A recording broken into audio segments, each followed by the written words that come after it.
I hope you're well.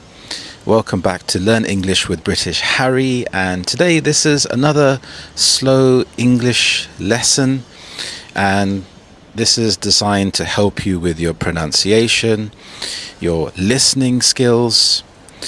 So, I was thinking about when it comes to learning English, it's nice to think about different topics. Now, there are so many different topics to learn about. And today I wanted to talk about tennis, particularly because we have Wimbledon coming up very soon. And notice how I said particularly. This is one of my favorite words and it's quite nice to say, so you can repeat after me, particularly. And Wimbledon is a special occasion in the UK because the weather starts to get a bit better. Everyone is out and about playing tennis. And do you play tennis? Let me know in the comments below. I do enjoy playing tennis, especially when the weather is better. When I was younger, I used to follow tennis a lot more than I do now. I think it's because I had more time. When you get older and you have more responsibilities, and you have a family, it's very difficult to spend time on your hobbies. So I watch the big tournaments when they come around. When I was younger, I remember players like Andre Agassi, Pete Sampras, and I have fond memories and nostalgia when I think about these players. So nostalgia is when you think about things from your past. And sometimes you can have rose-tinted glasses. When you have rose-tinted glasses, this means that you look at things in the past and think they were better than now. But this isn't always the case. I think it's because you have a personal connection to the past. So you have those fond memories. I remember when I first saw Pete Sampras, he was an amazing tennis player and he dominated Wimbledon. It felt like he kept winning year after year after year. Now, you haven't really had any British champions. I remember a player called Tim Henman, and Wimbledon even named one of the hills, I think it was Henman Hill, and there was a big screen outside for people to watch the match that were unable to get a ticket to go inside. And he did pretty well, but he didn't get to the final, if I can remember correctly. So he put up a good challenge and he was seen as an underdog. So an underdog is someone or a person or a team that is not expected to win. So it's quite fun to root for the underdog. When you root for something, this is when you support them. And it's fun to support the underdog because it makes the match more exciting. If you know this person is going to win, sometimes it can feel a bit boring. And I think that's only human nature because we want some kind of emotion. So we want some tension, like there's some unpredictability there because we're thinking, will he win? Will he not win? And the longer the matches go on, the more the excitement builds. So you had Pete Sampras, Tim Henman. Then we had a new era, it felt. So when Pete Sampras retired, you had players like Federer, Nadal, and that battle was really interesting because Federer was very good in terms of technique, and I think this is because he used to play a lot of squash. So his technique was outstanding, and when something is outstanding, it's better than normal. So instead of saying very good, you can say outstanding. And Nadal, on the other hand, he was more of a physical player, so he had a lot of stamina as opposed to Federer, who had a lot of technique. So it was an interesting contrast between the two.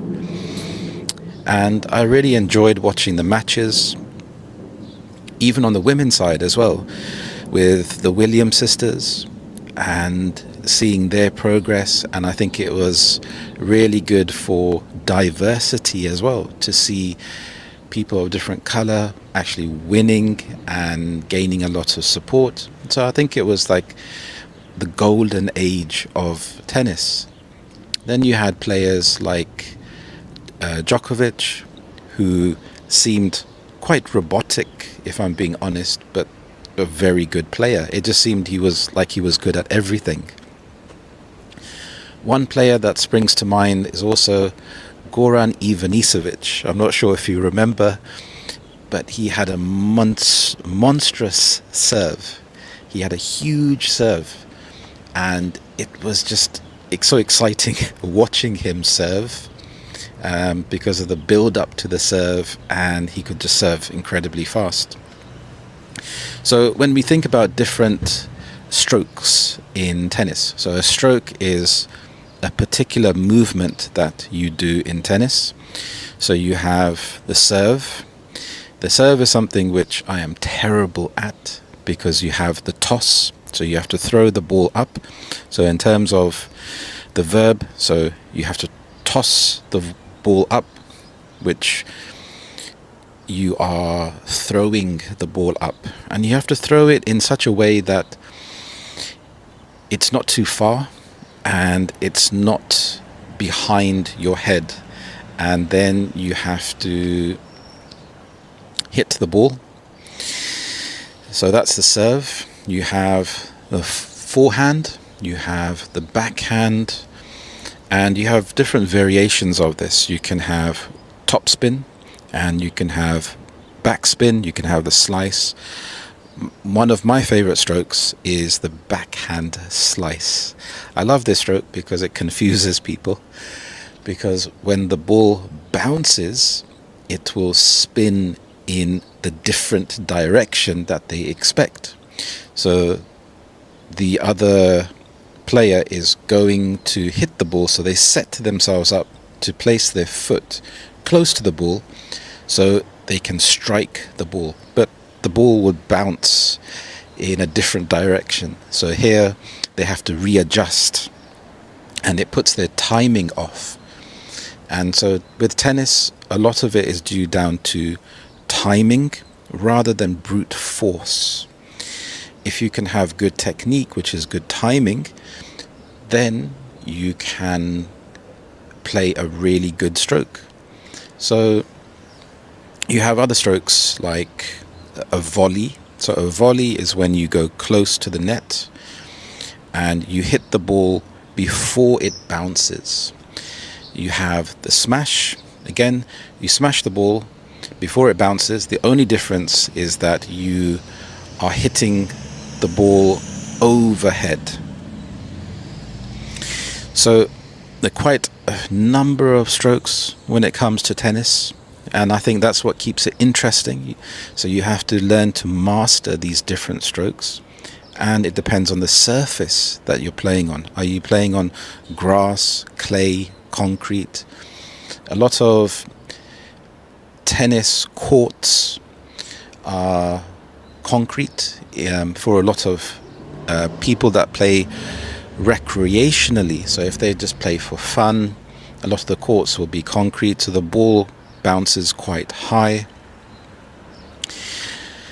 When it comes to watching a formal match, there are quite a number of people involved. So if you think about it, you have the two tennis players. If it's a singles match, if it's a doubles match, you will have four. You will have the referee. You will have the ball boys or the ball girls. And it's a bit strange why they are girls and boys and not women or men, because I think a lot of men or women would enjoy doing that job. So that's a bit strange, but I think that's due to tradition, and a lot of tennis revolves around tradition. Then you have I guess they are the lines people. So they would look at if the ball is over the line. So you have the baseline. The baseline is the line at the back of the court. And if the ball goes over the line, it's called out. When it comes to scoring in tennis, also that's a bit of a strange system. So you have 15, 30, 45, and then you win the point. So you have 4 points to win. If it is equal, so we have, if it's 15 each to either tennis player, we would say 15 all. And when it gets to 40 all, it's called deuce. And then when it's deuce, the next person that wins the point, it's advantage. And then after that, the person wins the game if he wins that particular point. If he doesn't, then it goes back to deuce. So it can be quite interesting, and it builds up tension if the player goes to advantage, back to deuce, back to advantage, back to deuce. So as a spectator, so a spectator is someone that is watching the match. As a spectator, it is really interesting, I think, to watch, because it's a form of entertainment, and it prolongs the entertainment, so it's not short. So you can actually get your money's worth, especially if you paid a lot of money to go and watch the match. Before I was talking about tradition, and with Wimbledon in particular, the players wear white, and it's a bit strange because why are they wearing white? So their t-shirt, their shorts will be in white. Yes, they may have some logos, but predominantly it's light. It's white. So when I say predominantly, I mean that more of it is more of something. So here it's predominantly a white color that they wear. And I was researching this a bit, and I found out that it's due to sweat stains. So the judges thought that it was improper to have sweat stains visible, and wearing white will hide these sweat stains.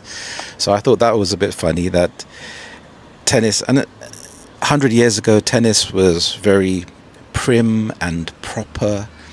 When I say prim and proper, I think in terms of everything has to be neat and organized. It cannot be expressing your own style, for example.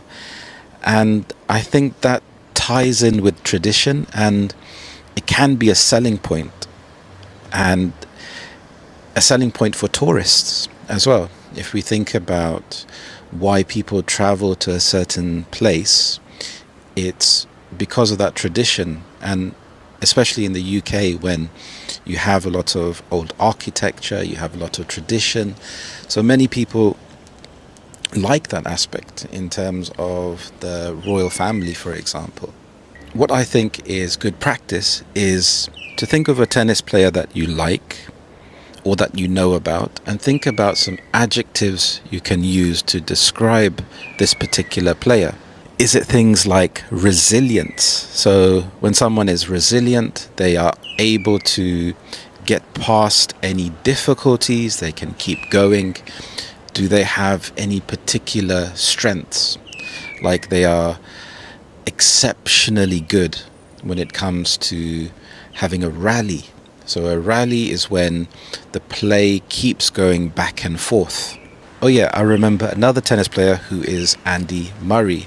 And Andy Murray is Scottish, but the UK media liked to promote him because Scotland is still part of the UK. So the newspapers and the media can say that the UK has had a good champion. So let me know what you think about tennis. Have you ever played tennis? Why do you like tennis?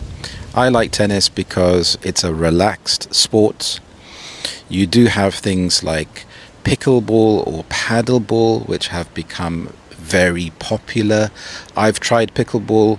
I do enjoy it because there's less running and it's a bit more faster.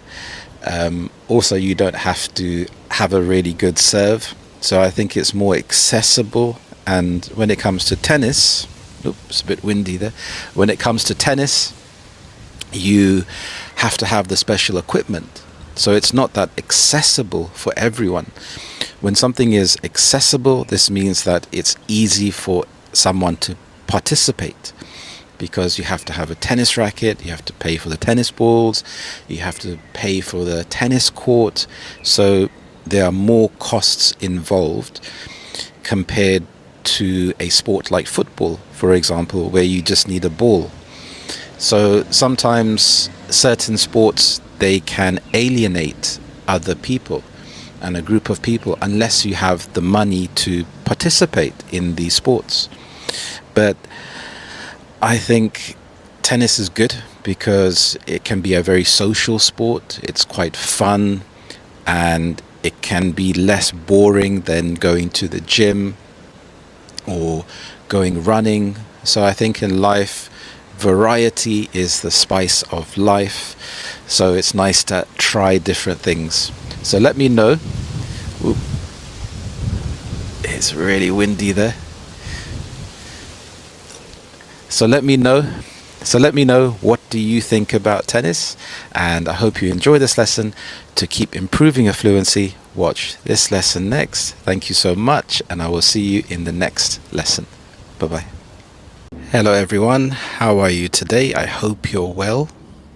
Today this will be another slow English learning video, helping you to pronounce each word and to hear British English in context. So let's discuss city life versus rural life. Well, living in a city, you have a lot of your mod cons. Mod cons, this is a phrase that means that you have a lot of convenient things close to you. So the mod cons can be things like appliances, could be a dishwasher, washing machine, a fridge. You can also have access to a laundrette. So if you don't have a washing machine, you can pop down to the laundrette and have your clothes washed. You can get your keys cut. So living in a city means that you have access to a lot of facilities. And it's very beneficial if things like convenience is very important to you. So you have a lot of things like entertainment. And let me know, what kind of things do you do in a city for entertainment? You have things like the theatre. There are many shows that you can watch in a big city, especially in a city like London. In particular, one of my favorites is The Lion King. If you get the chance to watch The Lion King, please do so. It's amazing. So you have the theatre. You can also go to small gigs. A gig is a small musical performance. You also have things like comedy shows. So you really are spoilt for choice when it comes to entertainment, both on a small scale but also on a big scale. You can have many music festivals, many art festivals, and different types of architecture. So in a city, they would like to promote things like the arts and culture by having unique buildings, unique architecture. And it is quite fascinating because if you like historic buildings, especially in a city like London, you can go and visit historical buildings, and it really adds to your sense of culture, sense of education. If we compare that to rural living or living in the countryside, it's a lot different, a lot quieter. You are in touch with nature a lot more. But however, you could say that in a city, you do have nature. You do have things like parks, zoos, but in a way it's a bit more artificial. When I say artificial, it's a bit more man-made. So yes, the trees are natural, but how it's constructed is not. So going into the countryside, you're exposed to more nature that hasn't been touched. It's more natural. So let me know, what do you prefer?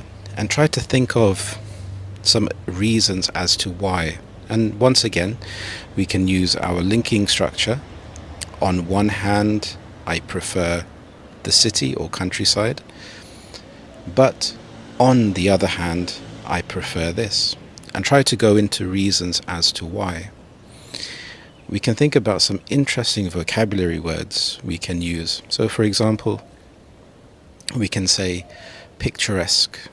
So if you go into the countryside or into nature and you see a beautiful waterfall or mountain, you can say it looks picturesque. If something looks picturesque, it just looks like beautiful. It looks like it's from a picture. You can try to describe the surroundings. So the surroundings can be serene, they can be calm, they can be tranquil. If we compare that to a city, things are a lot more chaotic, a lot more busy. And I think it's interesting to go into as much detail as you can when you are comparing both. So we spoke about convenience, living in a city, but you don't get that in the countryside. I think it has changed. I think convenience has improved in some areas, and this is because people like their creature comforts. When I say creature comforts, I'm alluding to things like having a bath, having a working shower, a working toilet. So on one hand, you want to be out in nature, but to truly be in nature means you have to give up some of your convenience. And I've experienced some of this when I've gone camping, for example. So there are different types of camping experiences you can have. You can go camping in a tent, or you can go camping and have some accommodation there, or you can go in a caravan. Each has its pros and cons. I think if you want the true experience, take a tent, and this means that you are sleeping outdoors overnight in nature, and I think it can be a good experience to try to fend for yourself. So when you fend for yourself, you have to try to think about, what am I going to eat? Where am I going to go to the toilet? How am I going to have a shower? So it forces you to be a bit more independent, and it's more like an adventure. Let me know, have you gone camping? Is it something that you enjoy? Personally, I love camping. I haven't been for some time. If you ever come to the UK, I suggest visiting Wales. They have some fantastic camping sites.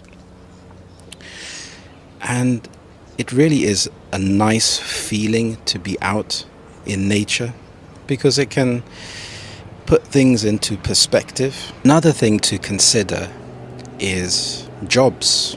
Many people move to the city because they have access to more jobs.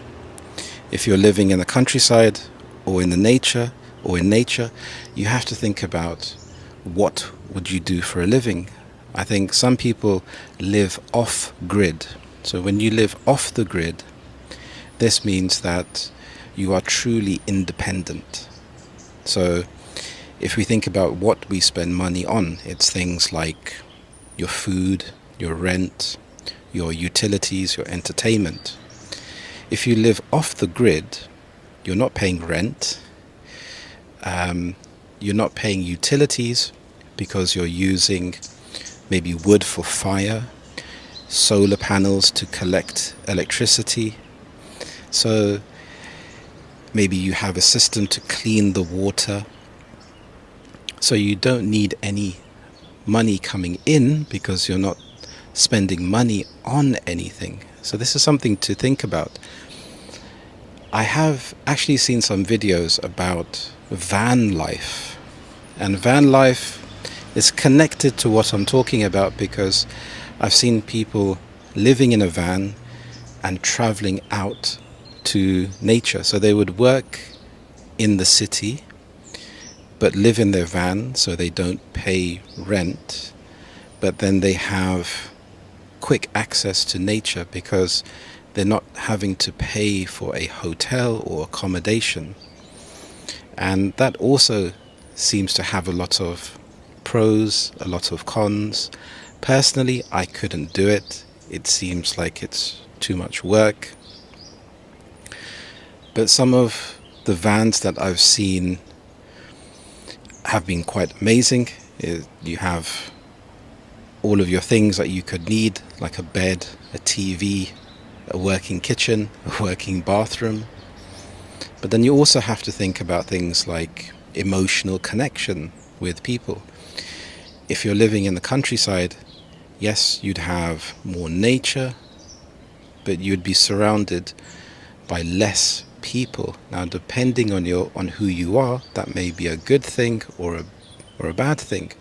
If you're an introvert, it may be something that you quite enjoy. However, if you are an extrovert, you may crave more human interaction. So it's quite interesting to think about because living in a city means that you are constantly surrounded by people. But this doesn't necessarily mean that you won't feel lonely. You can be surrounded by thousands of people, but then you're not having that interaction with another person. And personally, I think having that interaction with other people is important for good mental health.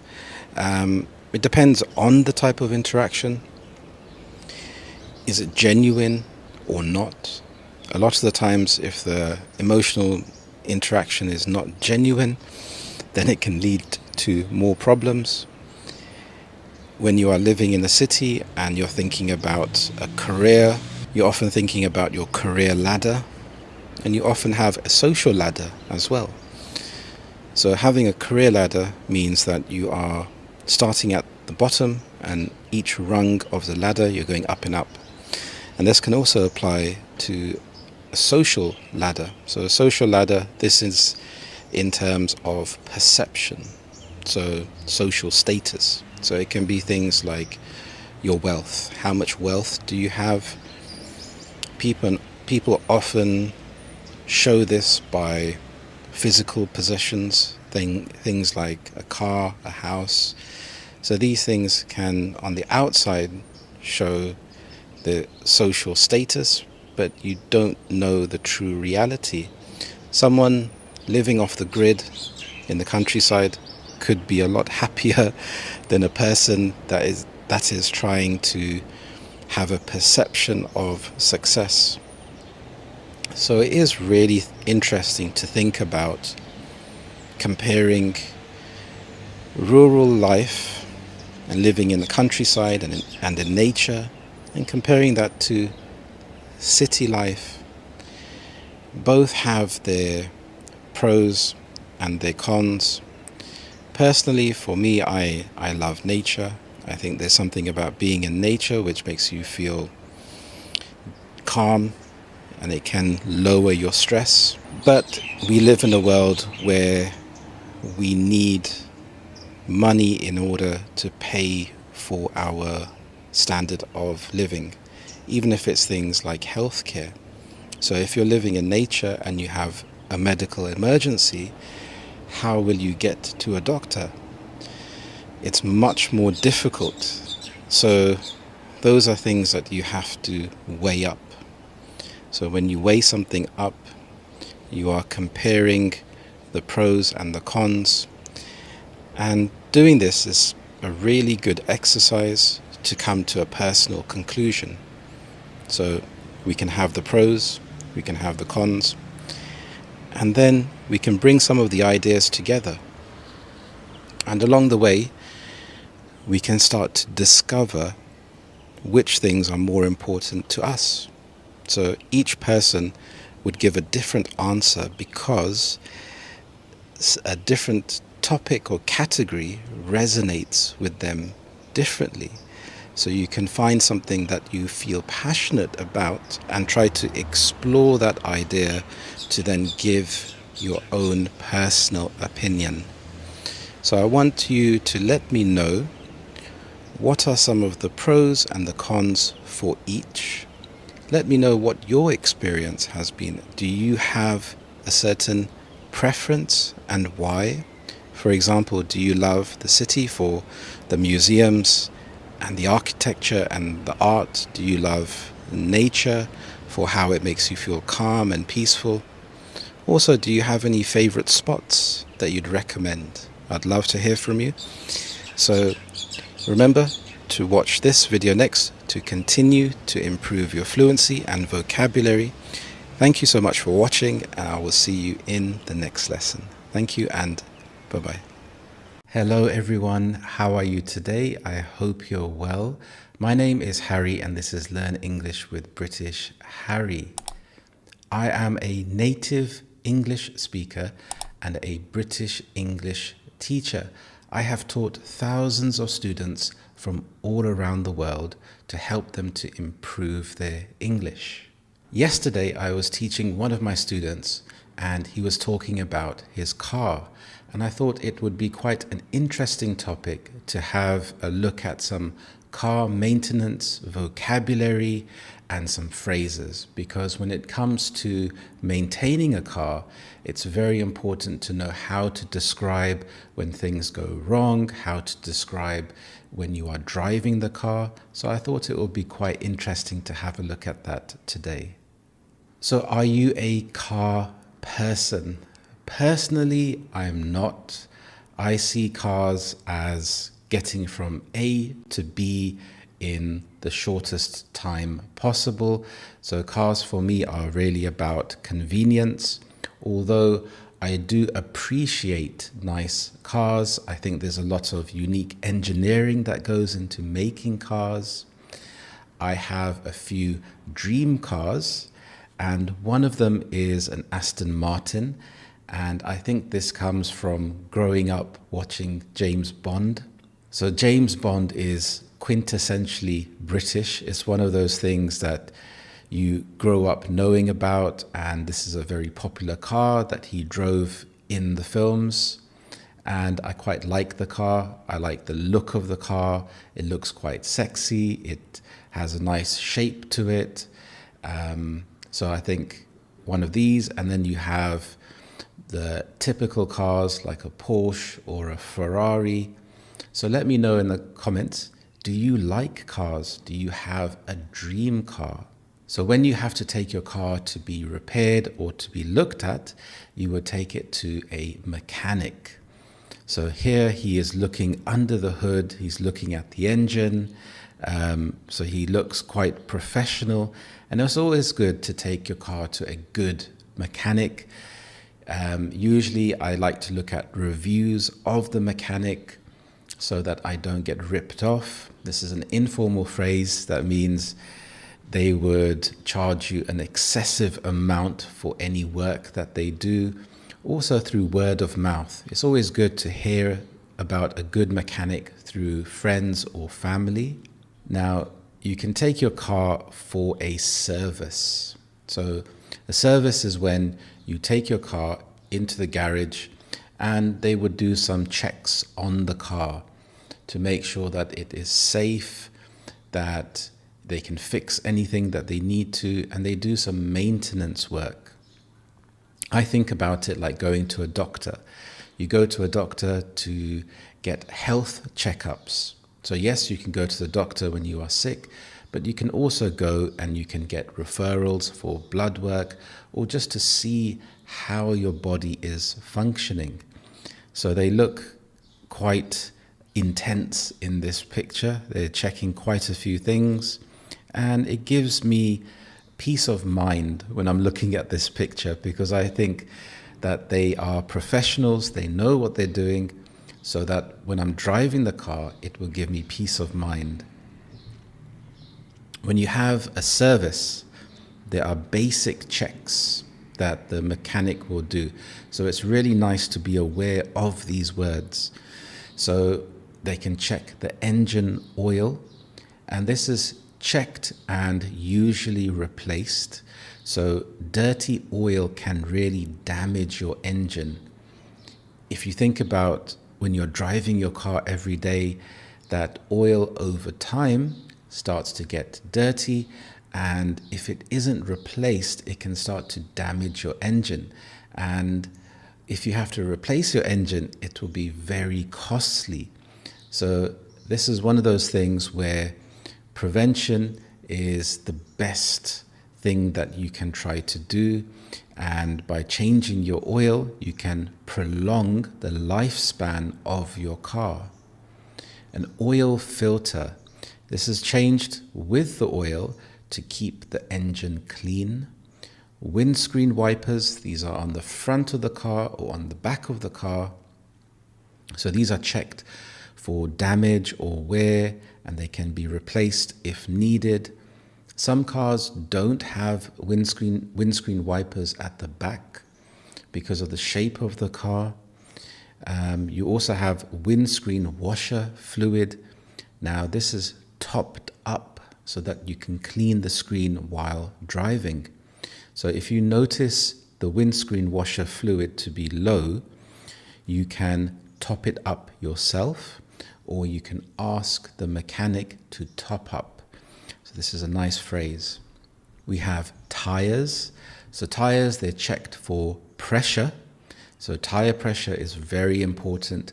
Usually when you open your driver's side door, you'll see a little sticker, and that will show you the number for your tire pressure. So it may be 2 bars, 2.1, 2.2. It will also tell you if you have a heavy load, what the tire pressure should be. And this is very important because if you are transporting a lot of passengers, maybe friends or family, and you have lots of suitcases in your car, this can increase the weight of the car. So you will need to adjust the tire pressure. And you can go to a petrol station. In the UK, you will have dedicated areas where you can go and put some money into the tire air pressure machine, and it will give you a certain amount of time. So it can be a little bit stressful sometimes if you don't put enough money. So take enough change with you to use the machine, and you can input the number.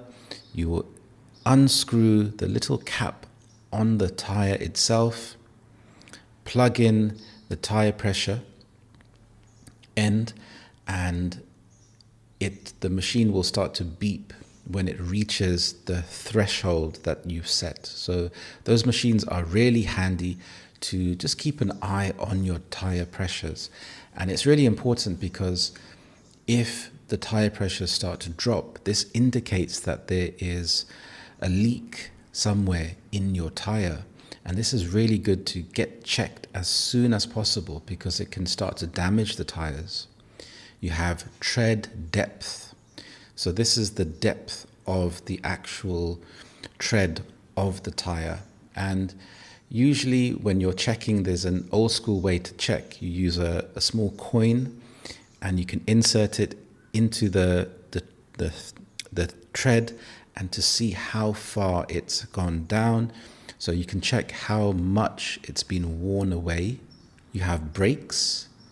So you can check the brake pads, the discs, and also the brake fluid. So this is also inspected. They will inspect the lights, so all exterior lights. You have the headlights, you have the indicator lights, and the brake lights. So the headlights are at the front, and these are lights you can turn on when you're driving and it's dark. You also have the brake lights, which are at the back and will be a different color, and your indicators. And these are really important to ensure that you are safe and other drivers are safe on the road. The battery, this is really important. This is tested for power and condition. You don't want to have a flat battery, which can happen if you leave. It's happened to me before. I've left the lights on the car before and gone to my car the next day and the battery's gone flat because the lights were left on. A lot of modern cars, they would give you a warning sound if you've left the lights on to remind you to turn them off. Or in some cases, they may just turn off by themselves after a certain amount of time. Steering and suspension. This is checked for safety and comfort while driving. So your steering, you have your steering wheel, which you can turn. So that's checked to ensure that it can turn freely, that the power steering is working. Power steering is amazing. I've been driving for such a long time, over 25 years, and I've driven cars without power steering and it's been incredibly difficult. So power steering is amazing, makes driving, makes parking incredibly easy. You have the suspension, so you can have different types of suspension. And if you're going over speed bumps, it can make the ride more comfortable. If the suspension starts to go, this means that it's wearing out. It can be uncomfortable driving on an uneven road, or if you have speed bumps, it can make it very uncomfortable. They will check the exhaust system. So the exhaust system, this is where the fumes at the back will come out. So it's inspected for leaks or unusual noises. They will inspect the coolant level. So this is checked to prevent overheating. They will check the horn. This is tested to make sure it works properly. So a horn, you press it on the front of the steering wheel. And this is really important. For example, if you are warning someone else, or it's used to communicate with drivers. So I think it's really important to have a working horn. Some people use it in an aggressive way if they have road rage. Have you ever had road rage? I've had road rage, but I try to keep calm when I'm driving because I feel like there's no point in getting angry. You will always have people that want to cut you off, which means to go in front of you because they're in a hurry. Some people don't look when they're driving. They're not aware of their surroundings. They can be driving too close to you from behind. And I just feel that it's just a waste of energy to get too worked up, but I can really understand because I have felt that. And when you get home, you just feel exhausted because it's like an adrenaline dump because you've been concentrating so much on the road.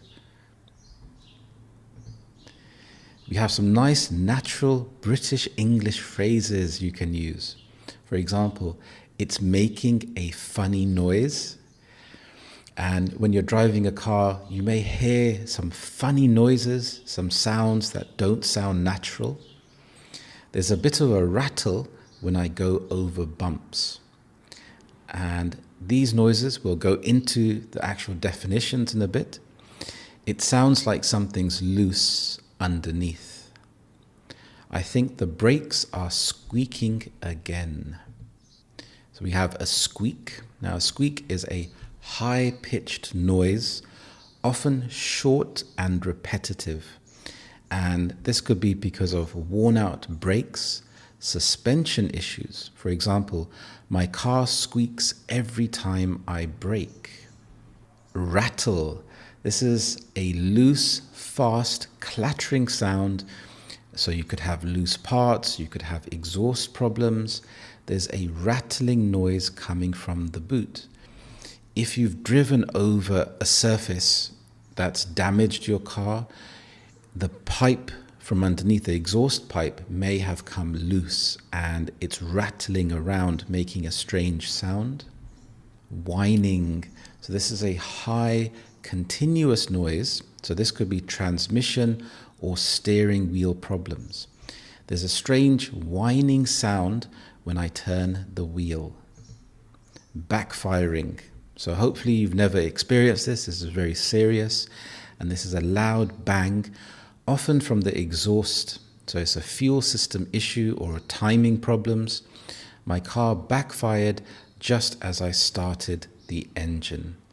So this can be quite serious and it needs to be checked immediately.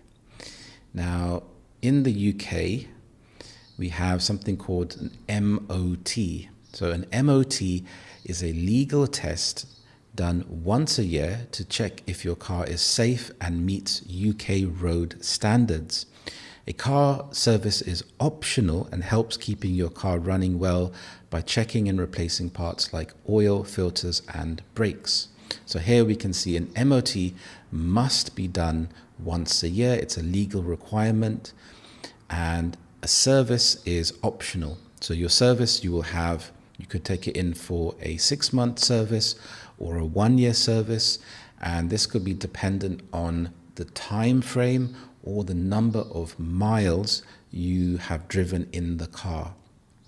So there's some differences there, that an MOT is very serious and you need to do it every year. And this is to ensure that the car is safe. So they will also check things like the seat belts, the oil in the car, the brakes, to make sure that on a basic level the car is safe. Now, we have some useful vocabulary. So this is a bonnet. So a bonnet is the front of the car, and you will hear a common phrase which is to pop the bonnet or open the bonnet. And you'll have a small lever in your car which you can pull or press, and it will open the bonnet, which is the front of the car. And you'll have a little piece of metal which you can use to prop the bonnet open. So to prop something means to keep it held open. So the piece of metal will prop the bonnet open so that you can look under the bonnet. You have the boot. The boot is the back of the car, and this is where you would put your shopping groceries, your luggage, your sports equipment, anything that you can think of if you're moving house. Some cars have bigger boots than others. It's quite nice to have a big boot because you can transport a lot of things, but it comes at a cost, because if you have a bigger boot, the car is longer and it's more difficult to park. If you have a smaller car, which is good for driving in the city, then usually the boot is smaller. And usually you can fold down the seats at the back. So you can fold them forward, and then you can put more things into your boot. And it comes in really handy. I've had to move things like cupboards before, and they would fit nicely into the boot when I folded the back seats down. So it can come in really handy to have foldable seats. In terms of foot pedals, so you have an accelerator, which makes the car go forward. You have a brake, which stops the car, and you have a clutch. So this is for a manual car. A manual car has a clutch. So you'd press the clutch and put the gear in to whichever gear you need. First gear to the 5th gear. Sometimes some cars have a 6th gear, or even into reverse. If you have an automatic car, then you would not have a clutch. I think driving an automatic car is a lot easier than driving a manual car, but sometimes driving a manual car can be quite fun. Let me know in the comments, what do you prefer? Which do you think is easier? I think driving a manual car can be interesting because you can get a feel for the car.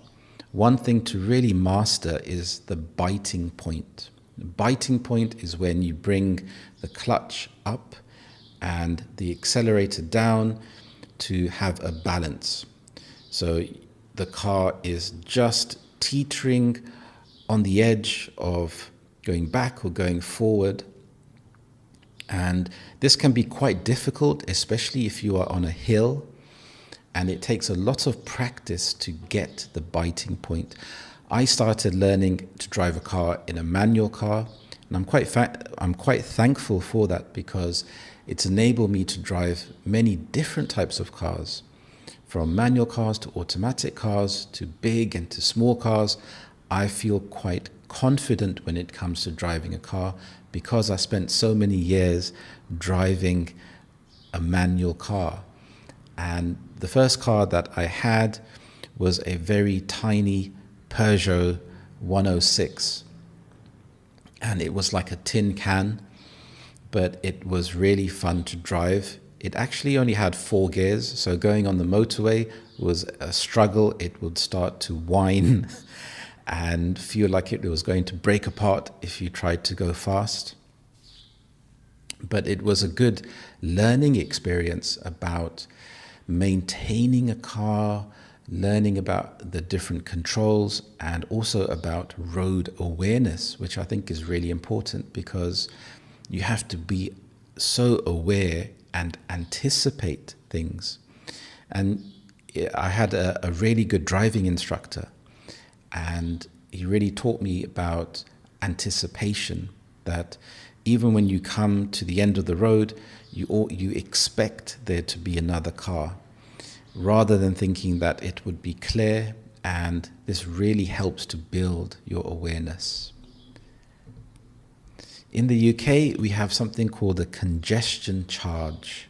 The congestion charge is a £15 daily charge if you drive within the congestion charge zone, so from 7 in the morning to 6 p.m. in the evening, Monday to Friday, and 12 noon to 6 p.m. Saturday to Sunday and bank holidays. So these times may change. So there's no charge between Christmas Day and New Year's Day bank holiday inclusive. So this is an extra charge that you will have to pay if you drive into the congestion charge, which is in central London, and it can add up to the cost of owning a car.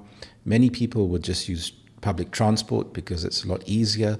But if you have a business, then you would have to pay this congestion charge if you really needed to drive your car into central London.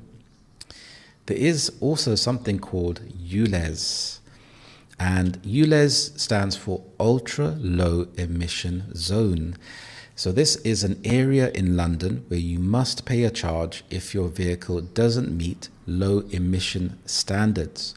It's designed to reduce air pollution by encouraging people to drive cleaner, less polluting vehicles. And on one hand, ULEZ is a good idea because it encourages people to drive cars that don't emit a lot of pollution. But on the other hand, it also increases the cost of owning a car.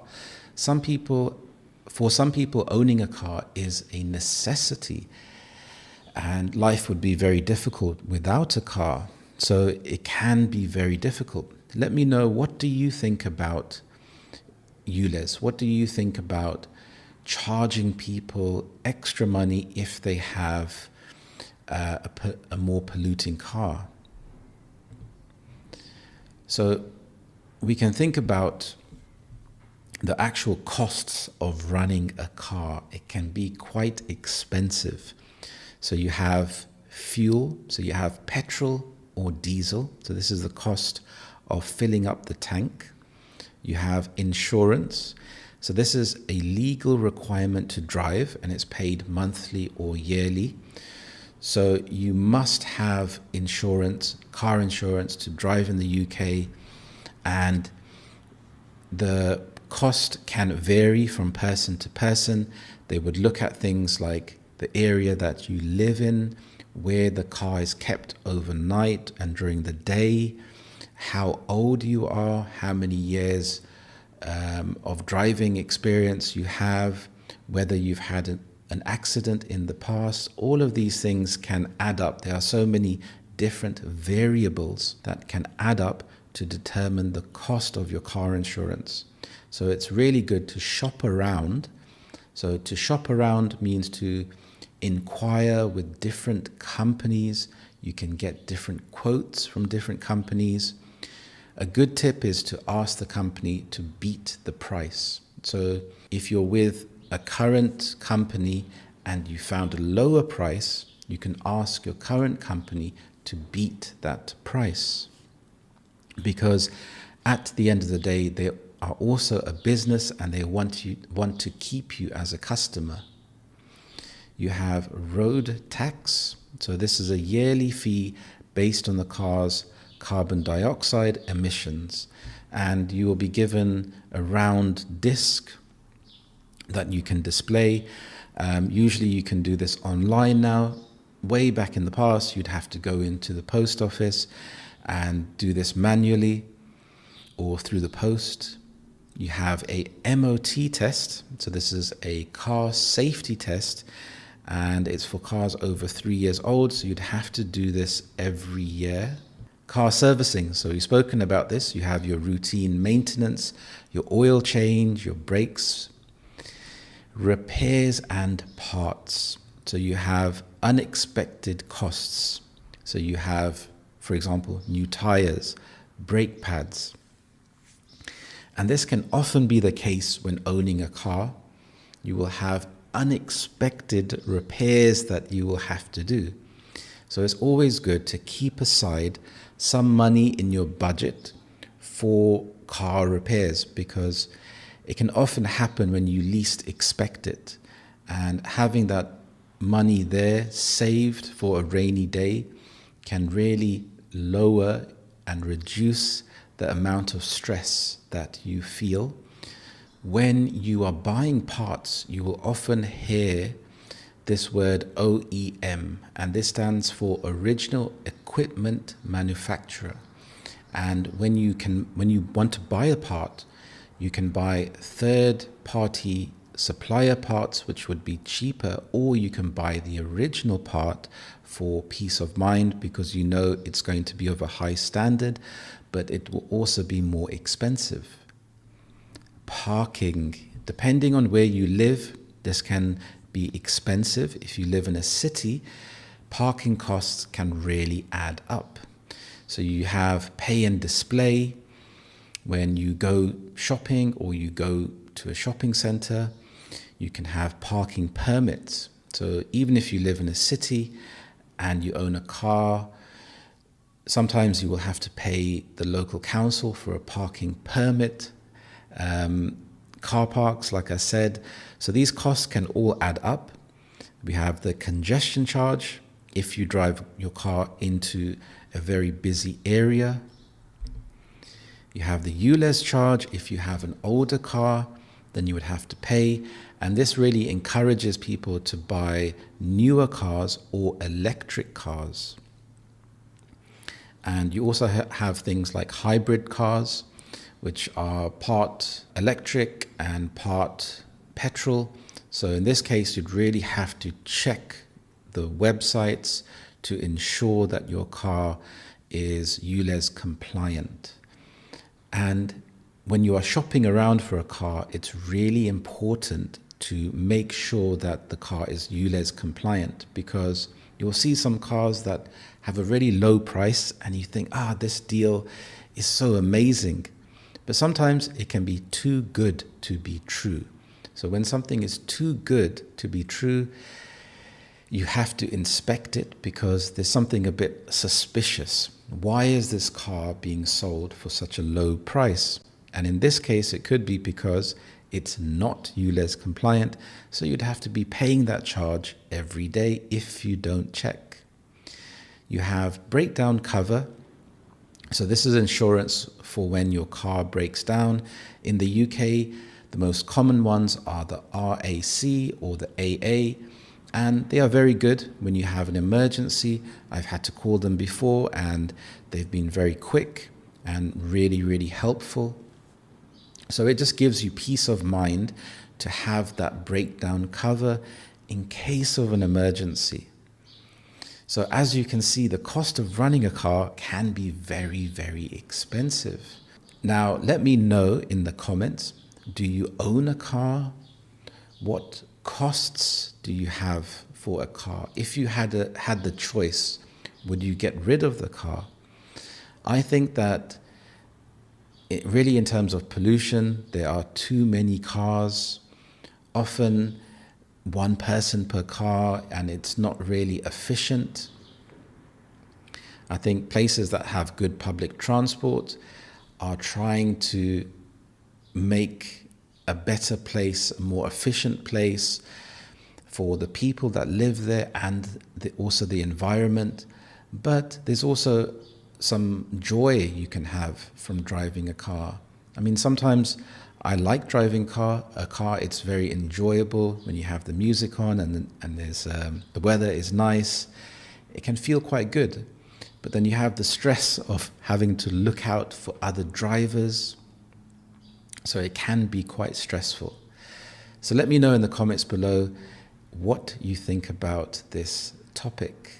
If you like this video, please click on the like button. If you are new here, click on the subscribe button. Share this video with anyone that you know. Thank you so much for watching. I really appreciate it. This lesson is part of a playlist called Everyday English, where I create videos to help you talk about topics in everyday life. If you would like me to make a particular video, please let me know in the comments below. Talking about everyday life, going to the dentist can be a stressful and anxious experience, but it's very useful to know about vocabulary and phrases you can use. So watch this video about going to the dentist next. Thank you so much for watching this lesson and have a lovely day. I will see you in the next lesson. Bye-bye. Hi, I'm Daniel. I'm 32 years old and I moved from France to the UK just over 6 months ago. When I first arrived, I found it really difficult to communicate. I couldn't understand fast speakers, I froze during conversations, and I avoided speaking whenever I could. Today, things are very different. I'm not fluent yet, but I speak with confidence. I can understand people in shops, on the train, and at work. I feel more comfortable every day. In this video, I want to share exactly how I improved my English in just 6 months. I'll explain what worked for me and what didn't, and how watching a YouTube channel called Learn English with British Harry and taking private lessons helped me the most. Let me start by telling you about my first day in the UK. It was raining, obviously, and I was trying to find my Airbnb. A local man said to me, "It's just down the road, past the off-license near the roundabout." I had no idea what off-license or roundabout meant. I smiled politely and said, "Thank you," and walked completely the wrong way. That was the moment I realized I didn't just need English, I needed British English, the kind that people actually use in real life. I knew I had to change the way I was learning. I started by creating a simple English routine I could follow every day. In the morning, I spent 15 minutes speaking out loud. Sometimes I talked to myself in the mirror. Sometimes I repeated sentences from videos. Then I watched one video from Learn English with British Harry. His channel was so useful because he focused on natural British phrases, everyday conversation, and how to sound confident. In the evening, I reviewed 5 new words. I didn't just memorize them, I created little stories to help me remember and use them. After a few weeks, I realized I needed more personalized help. I started taking one private lesson a week with Harry. These lessons made a huge difference. Harry corrected my mistakes, helped me improve my pronunciation, and made me practice real conversations like job interviews, phone calls, and introductions. Between lessons, I kept watching Harry's videos. I wrote down useful expressions, repeated them out loud, and copied his tone and rhythm. I even wrote out some of his scripts by hand to understand how natural speech is structured. One trick that helped me a lot was thinking in English. Instead of translating from French in my head, I started talking to myself in English throughout the day. For example, I'd think things like, I'm going to the shop now, or I should cook something healthy for dinner. At first it felt strange and slow, but soon my brain started thinking in English naturally. I hesitated less and spoke more smoothly. Understanding fast speakers was still a challenge, so I started shadowing. That meant listening to a sentence and repeating it straight away, copying the speaker's tone and rhythm. I used clips from TV shows, podcasts, and especially Harry's YouTube videos. For example, he once said, "Climb the ladder."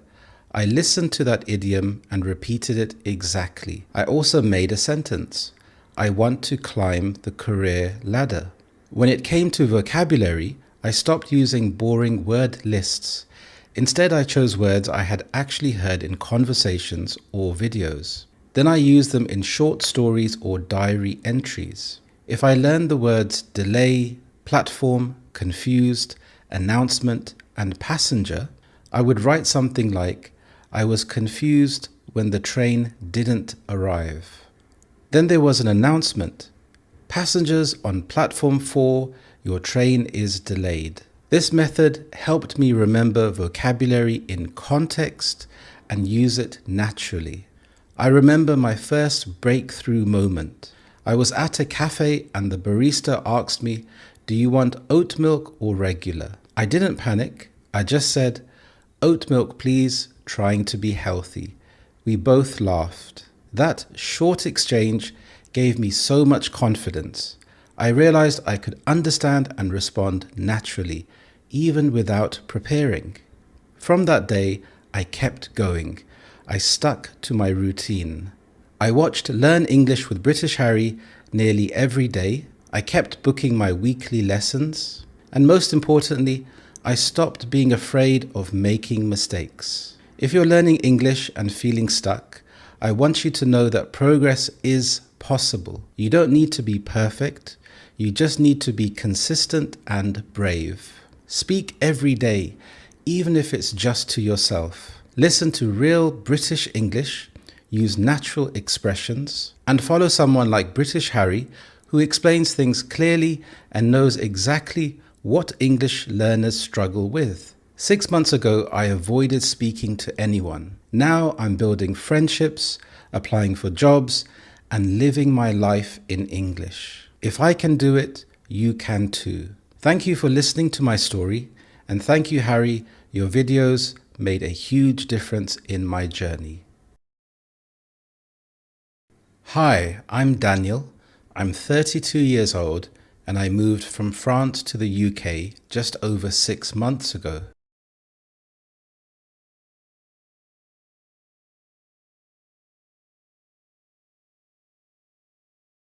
When I first arrived, I found it really difficult to communicate.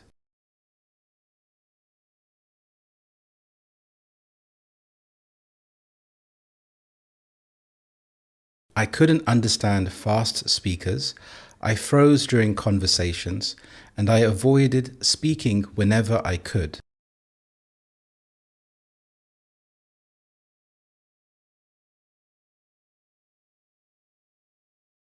Today, things are very different.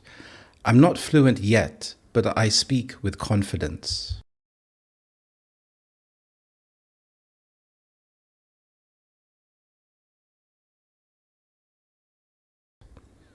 I can understand people in shops, on the train, and at work. I feel more comfortable every day.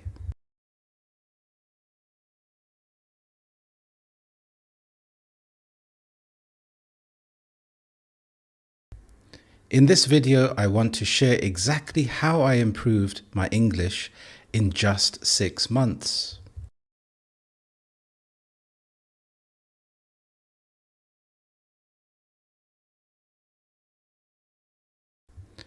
I'll explain what worked for me and what didn't.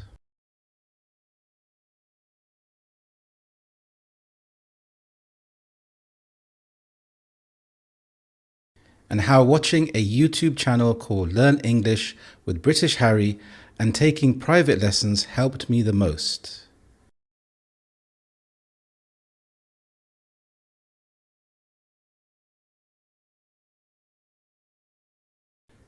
Let me start by telling you about my first day in the UK.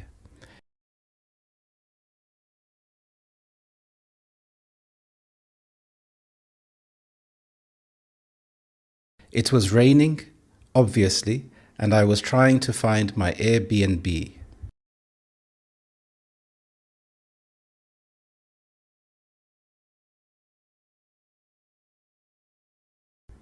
A local man said to me, "It's just down the road, past the off license near the roundabout."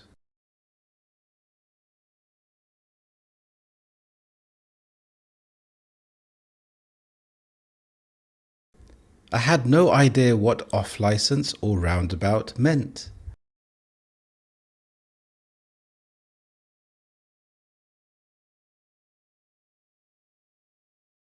I smiled politely and said thank you and walked completely the wrong way.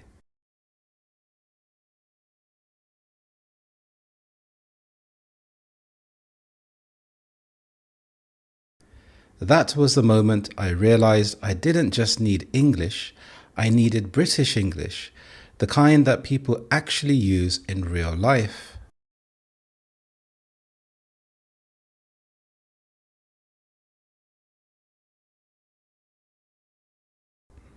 I knew I had to change the way I was learning.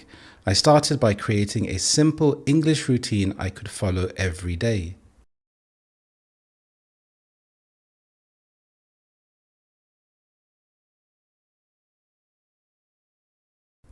In the morning, I spent 15 minutes speaking out loud.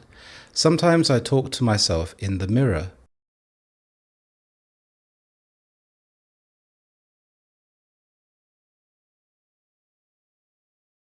Sometimes I repeated sentences from videos. Then I watched one video from Learn English with British Harry.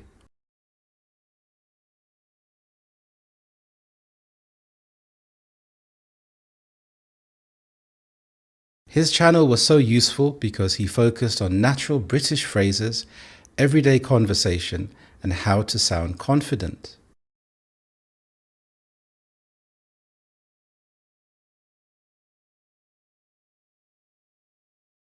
In the evening, I reviewed 5 new words.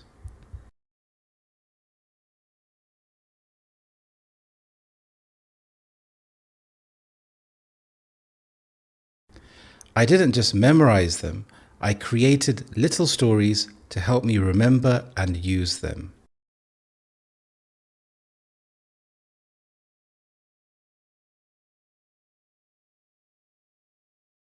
After a few weeks, I realized I needed more personalized help. I started taking one private lesson a week with Harry.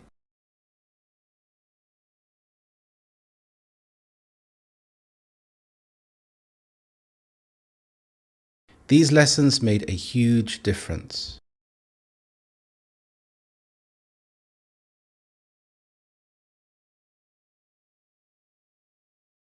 Harry corrected my mistakes, helped me improve my pronunciation,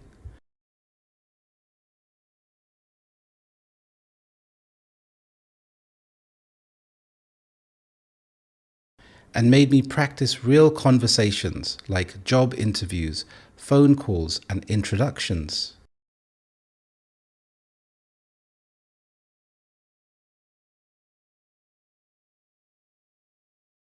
Between lessons, I kept watching Harry's videos. I wrote down useful expressions, repeated them out loud,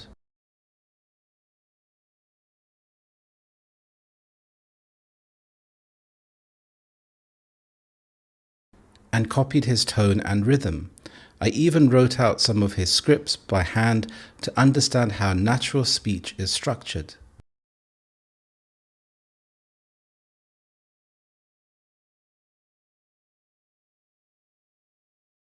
One trick that helped me a lot was thinking in English. Instead of translating from French in my head,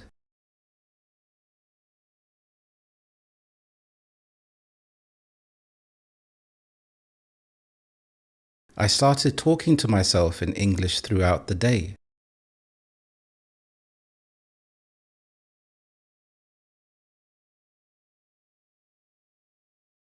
For example, I'd think things like, I'm going to the shop now, or I should cook something healthy for dinner.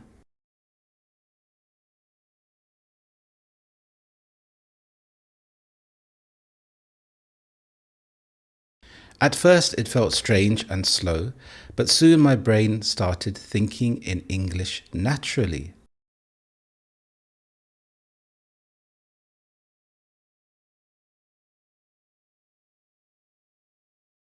I hesitated less and spoke more smoothly.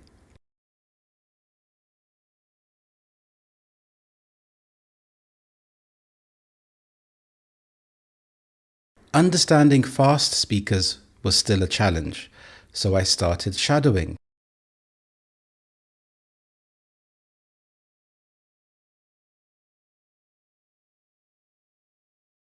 That meant listening to a sentence and repeating it straight away, copying the speaker's tone and rhythm.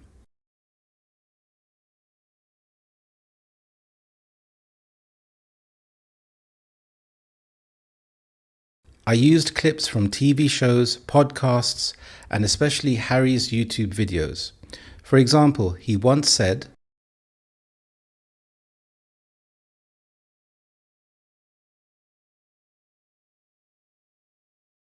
climb the ladder. I listened to that idiom and repeated it exactly. I also made a sentence. I want to climb the career ladder.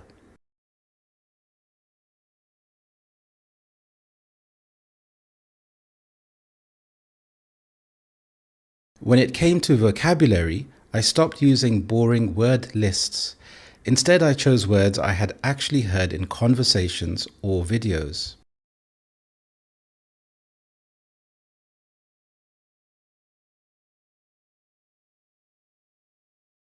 Then I used them in short stories or diary entries.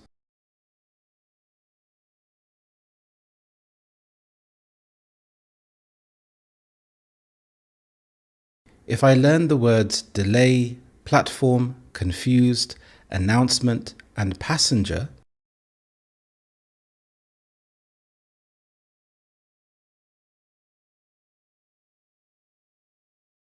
I would write something like, I was confused when the train didn't arrive.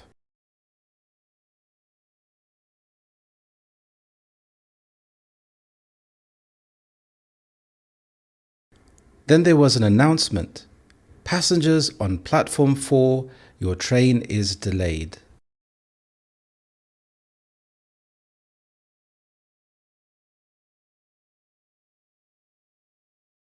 This method helped me remember vocabulary in context and use it naturally.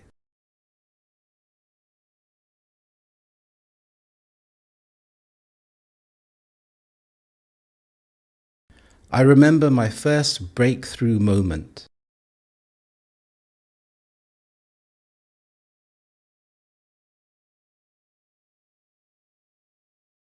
I was at a cafe and the barista asked me, do you want oat milk or regular?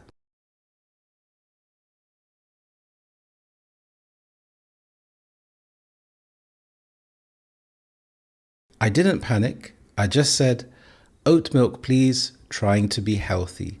We both laughed.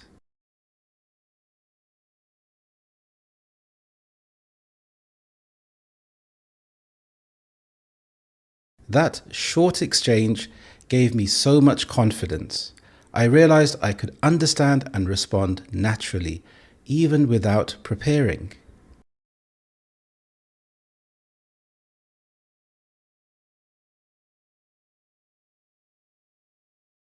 From that day, I kept going. I stuck to my routine.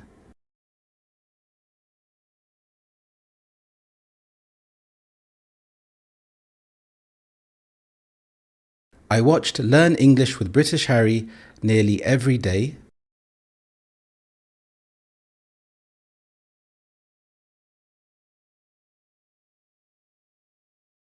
I kept booking my weekly lessons.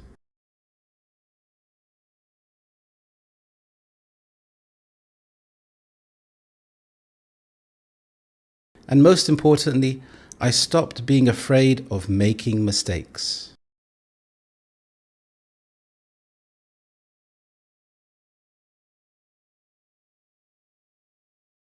If you're learning English and feeling stuck, I want you to know that progress is possible.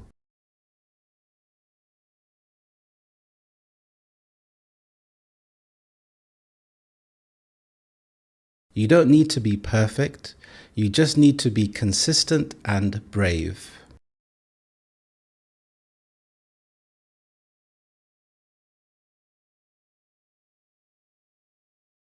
Speak every day, even if it's just to yourself.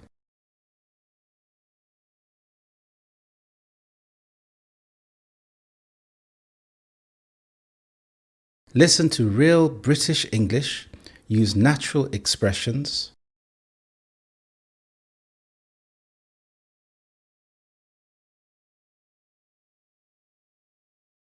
and follow someone like British Harry who explains things clearly and knows exactly what English learners struggle with.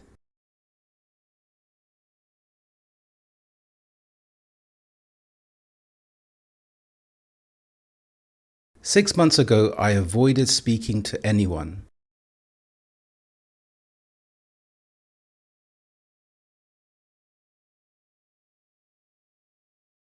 Now I'm building friendships, applying for jobs, and living my life in English.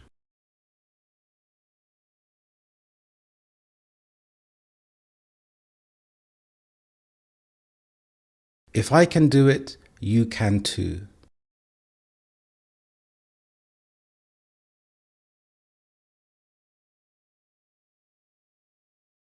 Thank you for listening to my story, and thank you, Harry. Your videos made a huge difference in my journey.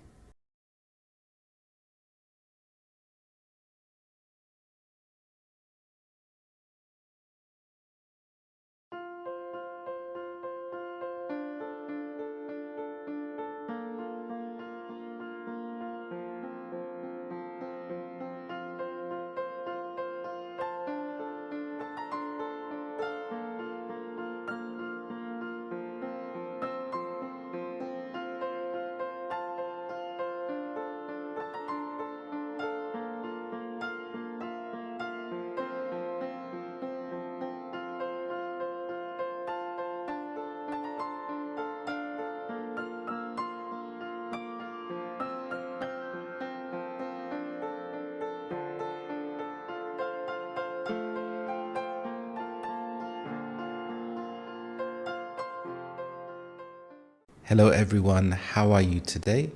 I hope you're well. My name is Harry, and welcome back to Learn English with British Harry. I was speaking to my student yesterday, and we were talking about the topic of AI. So, AI is becoming more prevalent in our society. When something is more prevalent, you see it more and more. So it's becoming part of our daily lives. And personally, I think this is fascinating because I love technology. I love gadgets, I love technology, but it is interesting to think about how AI is infiltrating our lives and how it can be good, how it can be bad. One thing I've noticed is that, particularly on YouTube, I am seeing AI being used and it's popping up on channels. And for example, I can see lots of podcast channels, even English podcast channels, that seem like they are produced and made by AI. So you wouldn't see the real person, you would just see an image and the text on screen. And it made me wonder that, is it better to have AI or a real person? Because the AI voices are becoming very, very realistic, and it can be difficult to differentiate between a real voice and an AI voice. Does it make a difference? I think in some ways it does, because to actually make one of these podcasts, firstly, I think it takes more effort. You could argue that making something using AI takes effort, because you are making something, you're investing your time into making something. But personally, for me, it doesn't feel as authentic. Now, if we think about AI, it can be very accurate. So on one hand, this can be brilliant because you want to learn things in a perfect way. You want the perfect grammar, the perfect vocabulary, the perfect phrase. But on the other hand, it can be too perfect in some ways, because as a native speaker, even in your own language, you will notice that sometimes you don't say things in the perfect way. And if someone is speaking and for some reason you may just feel something feels a bit off, so something feels a bit strange or robotic, part of being a native speaker and speaking with fluency means that it's not perfect all of the time. You may break the rules from time to time, and this depends on the context. It depends on the social or the cultural context that you're in. It may depend on who you're speaking to. It may be that you use a certain word, but you say it in a different tone of voice. You may emphasize a certain part of the word, or you may use the word in irony.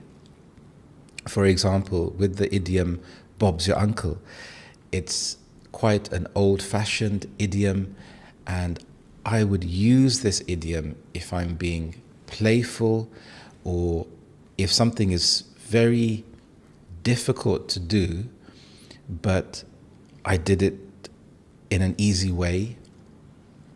I could say, Bob's your uncle. So if there's a very complex problem and I manage to solve it, at the end I would say, Bob's your uncle. But here I'm saying it in an ironic way because it wasn't easy to do. So I think you have to be a bit careful where you get your information from.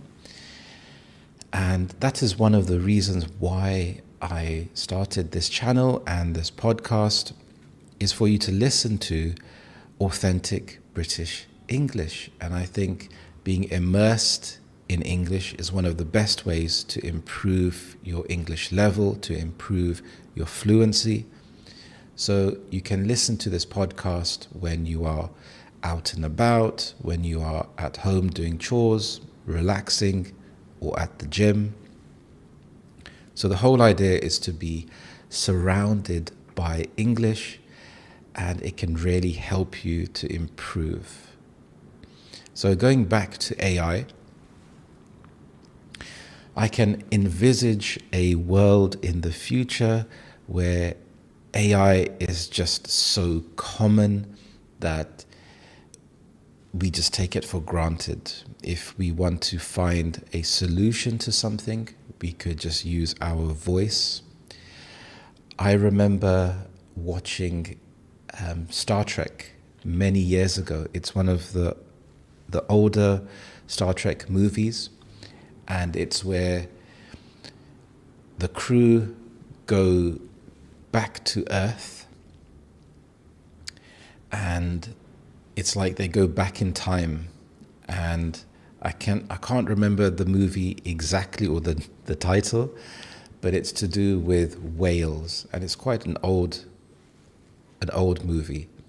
And in one scene, I remember one of the characters trying to talk to the computer, and it wouldn't respond. And he's tapping on the computer and he's talking to it, and it doesn't respond. And we've got to the point now in society where everything is tap. So we have responsive controls on our phone, laptops, tablets. So we're able to interact with our technology. And the next step is being able to talk to our technology. Yes, we have certain apps like Siri, but it hasn't got to the point where it's really part of our day-to-day lives. It's not the first thing that we do. So I think AI will help us to get to that point, and it will make our lives a lot more convenient. So everything in our life that we do is about convenience. So convenience is just making our lives easier. Online shopping, online learning, driving a car. So if we can integrate AI into our life, yes, it will make our lives easier, but at what cost? Because sometimes if life isn't convenient, it forces us to grow. If you don't have access to technology, it would force you to read. I remember when I was small and we couldn't watch TV in the evening, and I was forced to read. So I would go into my sister's room and I would read her books. So she is older than me and reading higher level books. So I was very small and very bored, so I'd go and take her books and read these thick books. And I didn't understand any of the words, but I would read anyway.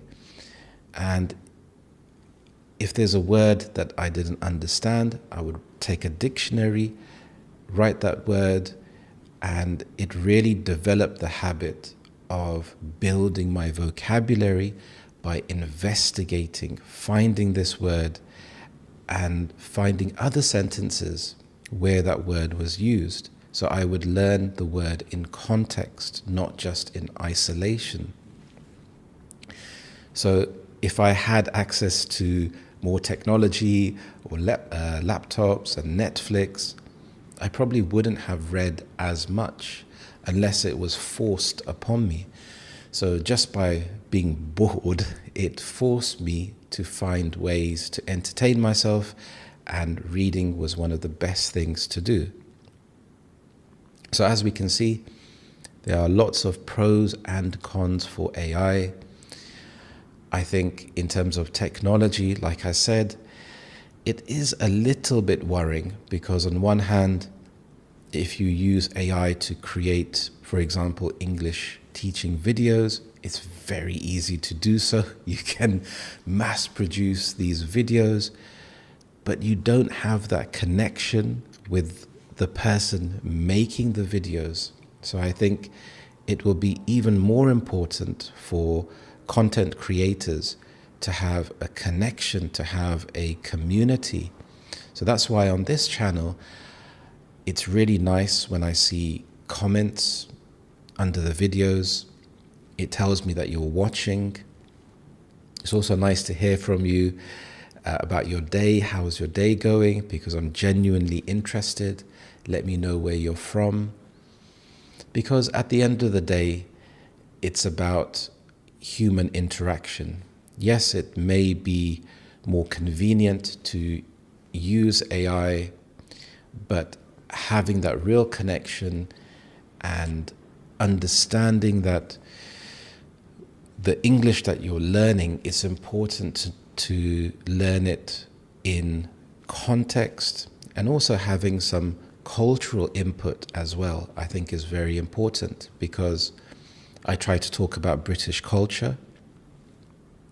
In particular, my personal experience from learning English growing up, and it being a native language meant that I didn't have to think about the language that I was learning. And because I am teaching English to my students, over the years, it's made me more cognizant, more aware of how I'm talking and how the different pieces of the puzzle fit together in terms of grammar and vocabulary. I think growing up in the UK, especially in the 90s, was a very interesting time. And I've created a video about 90s culture, so I highly recommend that you have a look at that video. In particular, at that time and decades before that, you had a lot of immigrants coming into the UK, and now we have such a diverse population. Because going into London is such an amazing experience, because you get to experience different cultures, different sounds, different accents, different food. So it's a real melting pot, and it's okay if you want to be isolated and only have a certain way of thinking, but I think understanding and having experience of different cultures and interacting with different people is so beneficial, because it broadens your horizons. You are not just an island separate from the rest of humanity. At the end of the day, we are all living together. We all want to have a happy life where we can enjoy life, because life is so short, and it's such a wonderful experience being able to develop yourself and learn from others. So growing up in the 90s, we had TV shows like Goodness Gracious Me, which at the time was quite groundbreaking, because it was full of Indian actors and it was a comedy show. If you haven't seen it, I highly recommend looking at some clips on YouTube. And these shows would challenge the prejudice towards Indian people, but also celebrating the culture. So in some scenes, they would use Punjabi or Hindi words, and they would try to have a blend of the Western culture and the Eastern culture. For example, there's one very funny scene where a group of Indians go to a restaurant and they go for an English. So at that time, going for an Indian was a very common phrase. In some parts of the UK, it still is today. So it's like an experience for white British people to go to an Indian restaurant and to see the decor in the restaurant and to experience authentic food, which a lot of the times has been tailored to fit the British palate. So the Indian people in the British restaurant would order British food, and it's also playing upon stereotypes. So it's really interesting and quite groundbreaking at that time, and there's quite a lot of shows like that. There's also some classic shows that I really recommend, things like Only Fools and Horses, and phrases and words from that show have been adopted into pop culture. So a lot of people know the particular characters and the phrases. So it's quite interesting to look at how TV has influenced a particular culture. And yeah, it's just nice for reference. So that's why in my lessons, I like to incorporate parts of British culture to help you to understand how it fits in with learning a language. Now, staying on the topic of AI, I have an interesting article for you today. So let me shift myself over here. Now, this is Can AI Care for Your Loved Ones? I thought this was an interesting article because this may not have been how you thought AI could be used. So we have the typical examples of AI being used in research for entertainment. But how can AI care for your loved ones? So let's have a look at this here. So robots for training centers, sensors that can monitor people as they sleep, and an app that can detect if someone is in pain. Could this be the future of care? That's very interesting. So robots for training carers, sensors, and monitor people as they sleep. We already have things like Apple Watches, which can detect if you have fallen. You have devices that you can buy that people can wear around their neck, like a necklace, to see if the person has fallen. So I wonder how AI could take this to the next level. The care sector is increasingly using technology and artificial intelligence to look after UK's ever-growing elderly population. Despite this, experts have urged people to consider the potential risks of an over-reliance on AI in the industry. So if you have an over-reliance, well, if you have a reliance on something, this means that you depend on something. For example, I have a dependence on my car. I depend on it to get me to work, to get me to the shops. I depend on it for traveling. But if you have an over-reliance, this means that you are extremely reliant. You are extremely dependent on something.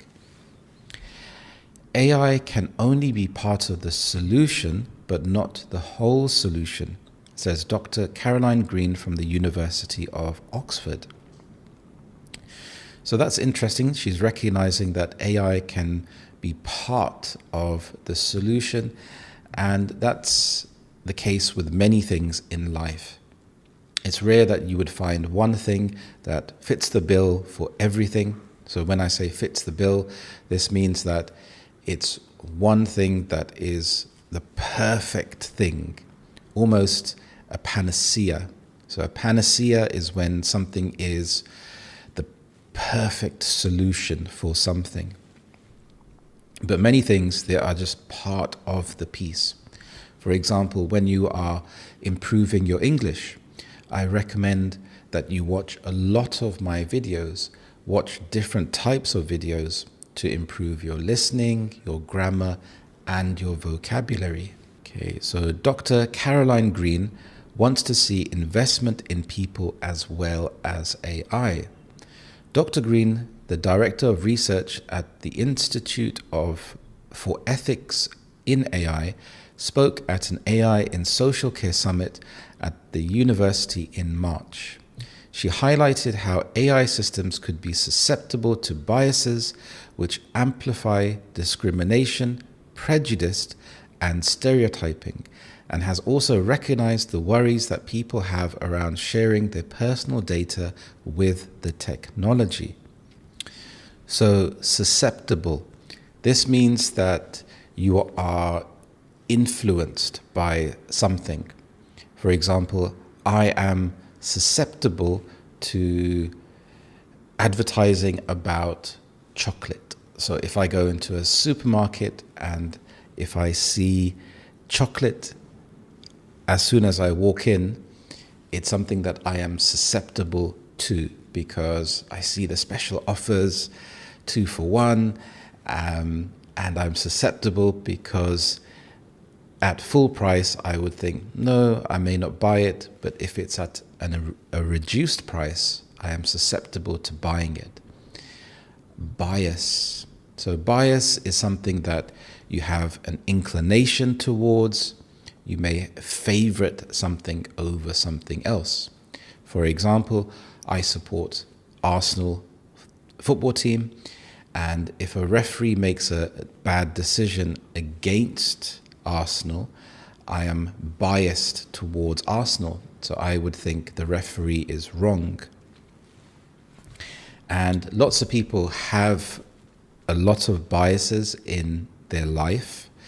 And it's something very interesting, actually something that I will go into in a future lesson, because you have things like implicit bias. So she's highlighted how AI systems could be susceptible to biases. And that's very true, because if we think about AI, how and where does it get its information from? So someone inputs the data, or the AI goes out and gathers the data. But where does it get this data from? So that original source, if it has a bias, then the AI would have a bias. So this is why it's really important to think about, where are you getting your information from? Where are you learning from? And you have to develop critical thinking. At the moment, there's no official government policy on guidance on the use of AI in social care, Dr. Green added. She said, whether it's going to be good for people who need support depends on how policy is going to shape up here. It depends on what choices people will continue to have in the future, or whether they can, for example, opt out of having AI in their care at all. So opt out. This is when you decide against something. So if you are opting out, you are deciding, okay, I don't want that. You can, if you are buying something, they may try to offer you a warranty or an extended care plan. If you're buying a phone or a TV or a laptop, you have the choice to opt out, to say, no, I don't want to pay extra money for this warranty. Okay, so opt out. It will all depend on whether there is going to be a sense in which AI technology can take over care provision and human interaction. We need to be very careful here on what choices people will have in the future and what the future of social care with AI will look like. Fall reduction. Thomas Tredinnick is the boss of AliCares that uses sensors to monitor care home residents' rooms overnight, listening out for anything out of the ordinary. So if something is out of the ordinary, this means that it's something strange. If you are walking down the street and if you see a clown, it's something out of the ordinary because it's something you don't see every day. Also, I would be quite scared and just run away because I don't like clowns. It sends an audio recording of any incident to carers on shift who can then decide how to act. Speaking from Oakland's rest home in Southampton, which uses the technology, Mr. Tredinnick said it saves staff having to perform regular nightly checks, meaning residents can get a better sleep. Okay, so this is interesting. At first I thought, okay, if they are monitoring this, because the staff can monitor using AI, they don't have to physically go and check. But I still think it's important to go and check, because you don't necessarily have to wake the person up. You can still monitor to see if they are breathing, for example. The care staff are providing care to the residents that need it, he said. Christine Herbert said she was initially worried when she heard her mother was being monitored by AI. He claims it has helped to reduce preventable health events leading to hospital admissions, as it spots things like falls and chest infections before they escalate. So here this person was initially worried. So she was worried when she first heard about it. And this could have been because of her bias, because AI is something new, we haven't heard about it, and as humans we have the tendency to be wary of anything new or to be wary of change. So if you are wary of something, you are hesitant, you're not sure about anything new until you get used to it. Christine Herbert said her 99-year-old mother Betty is one of the residents being monitored by the technology. She admitted she was uncertain about the use of AI at first, comparing the technology to a baby monitor. When Mum came here for the first few nights, I did ask for routine checks because I was concerned, she said. Mrs. Herbert said she came around to the technology after the home presented her with data which showed her how her mother was monitored and not disturbed during the night. So she came around to. This is a very nice phrase. So if you come around to something, you change your mind. So if at first you're not sure, for example, maybe it's an electric car. So at first I was apprehensive or not sure about driving an electric car, but then I came around to driving an electric car, or I came around to the idea of driving an electric car. So you changed your mind. App for pain. At Elmbrook Court Care Home in Wantage, Oxfordshire, they are using AI to find out if residents are in pain. Eileen Mully, a deputy manager at the home, said it can be quite difficult to identify pain in a resident that is non-verbal. So if someone is non-verbal, they are unable or find it very difficult to speak, to explain what is happening to them. So here I think using AI is such an amazing thing to actually help that person if they cannot communicate.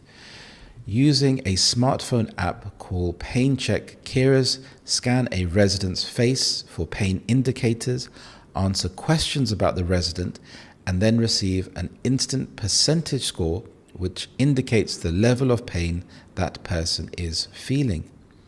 Miss Mully said it made a huge difference, and they have used the information in collaboration with local GPs to assess which pain medication a resident requires. She added it has also been used to reassure family members that a loved one receiving end-of-life care was not in pain. Miss Mully made clear the data gathered was password protected and only visible to staff at home. So this is very important to think about. So as technology and AI is being used more and more, it's important to think about security and how that information is being shared with other people. So making it clear that this is password protected and only visible to the appropriate people can help to alleviate any concerns. It can help to give you a greater sense of comfort. Robot training. At the University of Oxford's Robotics Institute, they are hoping AI could be used to train carers. Dr. Marco Pontin, a postdoctoral research assistant, is part of a team which created a robot which reacts to human touch. It can be programmed to feel pain in different parts of the body, and it will physically flinch if a carer is too forceful when touching a painful area. It will be trialled with students studying to be occupational therapists at Oxford Brookes University. Robots will be used in the training of carers in Oxford. Dr. Pontin said the team hoped to use it as a digital twin of real-life patients. It will be programmed with the same conditions as a human patient so that carers can replicate what they have seen in the real world, but with the robot counterpart. He said, with an ever-growing aging population, it's harder to be there for everyone. So providing a digital twin of a patient could enable occupational therapists to know what is going on with their various patients without necessarily being there all the time. That's really interesting. So you could have a replica of a person and investigate any issues that are happening to that person. That's something that I didn't actually think about. So for me, it's something new and quite fascinating. So if you have an elderly person who you don't want to disturb, or maybe it's for students that are learning about the best way to treat a patient, so you can replicate the conditions in a robot. And so when you are treating that robot, you can find the most efficient way to help that person. So it's almost like trial and error. So you can make all the mistakes with the robot. Then when it comes to treating the real patient, you know, okay, I have some proof that what I have done before has worked, so it will work with a real person. Care challenges. People are living longer, and there are an estimated 12 million people in the UK aged 67 or over, with that figure projected to rise by 13.7 million by 2032. Wow. So here we can see this is a real problem. Now, whenever you see a number, I teach my students to use deduction, to think about the phrase, this implies that. So 12 million people is a very high number. And the fact that there are so many people aging, this implies that they will need a lot of help. People will need a lot of help. So this problem isn't going away. So it's really good that people are thinking about how to solve that problem now, about how to help the aging population and how they can give really good care. A report published by the House of Commons Library in March stated in 2023-24, local authorities in England spent £23.3 billion on adult social care, which was the second biggest area of council spending after education. So here, 23 billion is such a huge number. So the councils will be thinking about ways to cut costs, to maybe use money in a more efficient way, especially as more and more people get older in the future. The sector's reliance on workers from overseas is another big issue. Home Office statistics showed 27,000 visas were issued to people coming to the UK to work in health and social care in the 12 months to December 2024. This was a fall of 81% compared with the previous 12 months. The number coming to work in the sector had increased significantly after temporary changes to the health and care visa rules. So here we can see 27,000 visas. So again, this is a big number, and this was issued because so much help is needed in this particular sector. By sector, I mean different areas. So you can have the educational sector, care sector, financial sector. So in this sector, it's just growing. So the UK needs a lot of help. We're reliant on migrant workers to keep social care going at the moment, says Lee Ann Fenge, Professor of Social Care at Bournemouth University. She said she does not believe new technology should be used as a way of filling the gaps in the sector. She said it needs to be seen as a tool that enhances the work that is already happening. She added time needed to be taken to think about some of the ethical challenges that monitoring people could have. So here she is reiterating the idea that AI is not the holy grail, it is not the panacea, it is not the one thing that is going to solve everything. It is only part of the solution. It is only a piece of the puzzle. We need to prepare people better to protect themselves. So this isn't just about saying AI is wonderful, let's use it. We need to look at both the potentials of AI, but also the risks that it could pose, she said. Dr. Pontin said the team hoped to use it as a digital twin of real-life patients. In February, the UK and US governments refused to sign an international AI declaration in Paris, which pledged an open, inclusive, and ethical approach to the technology's development. This comes as the government announced in March it will take a test and learn approach to funding AI in the public sector in order to push innovation.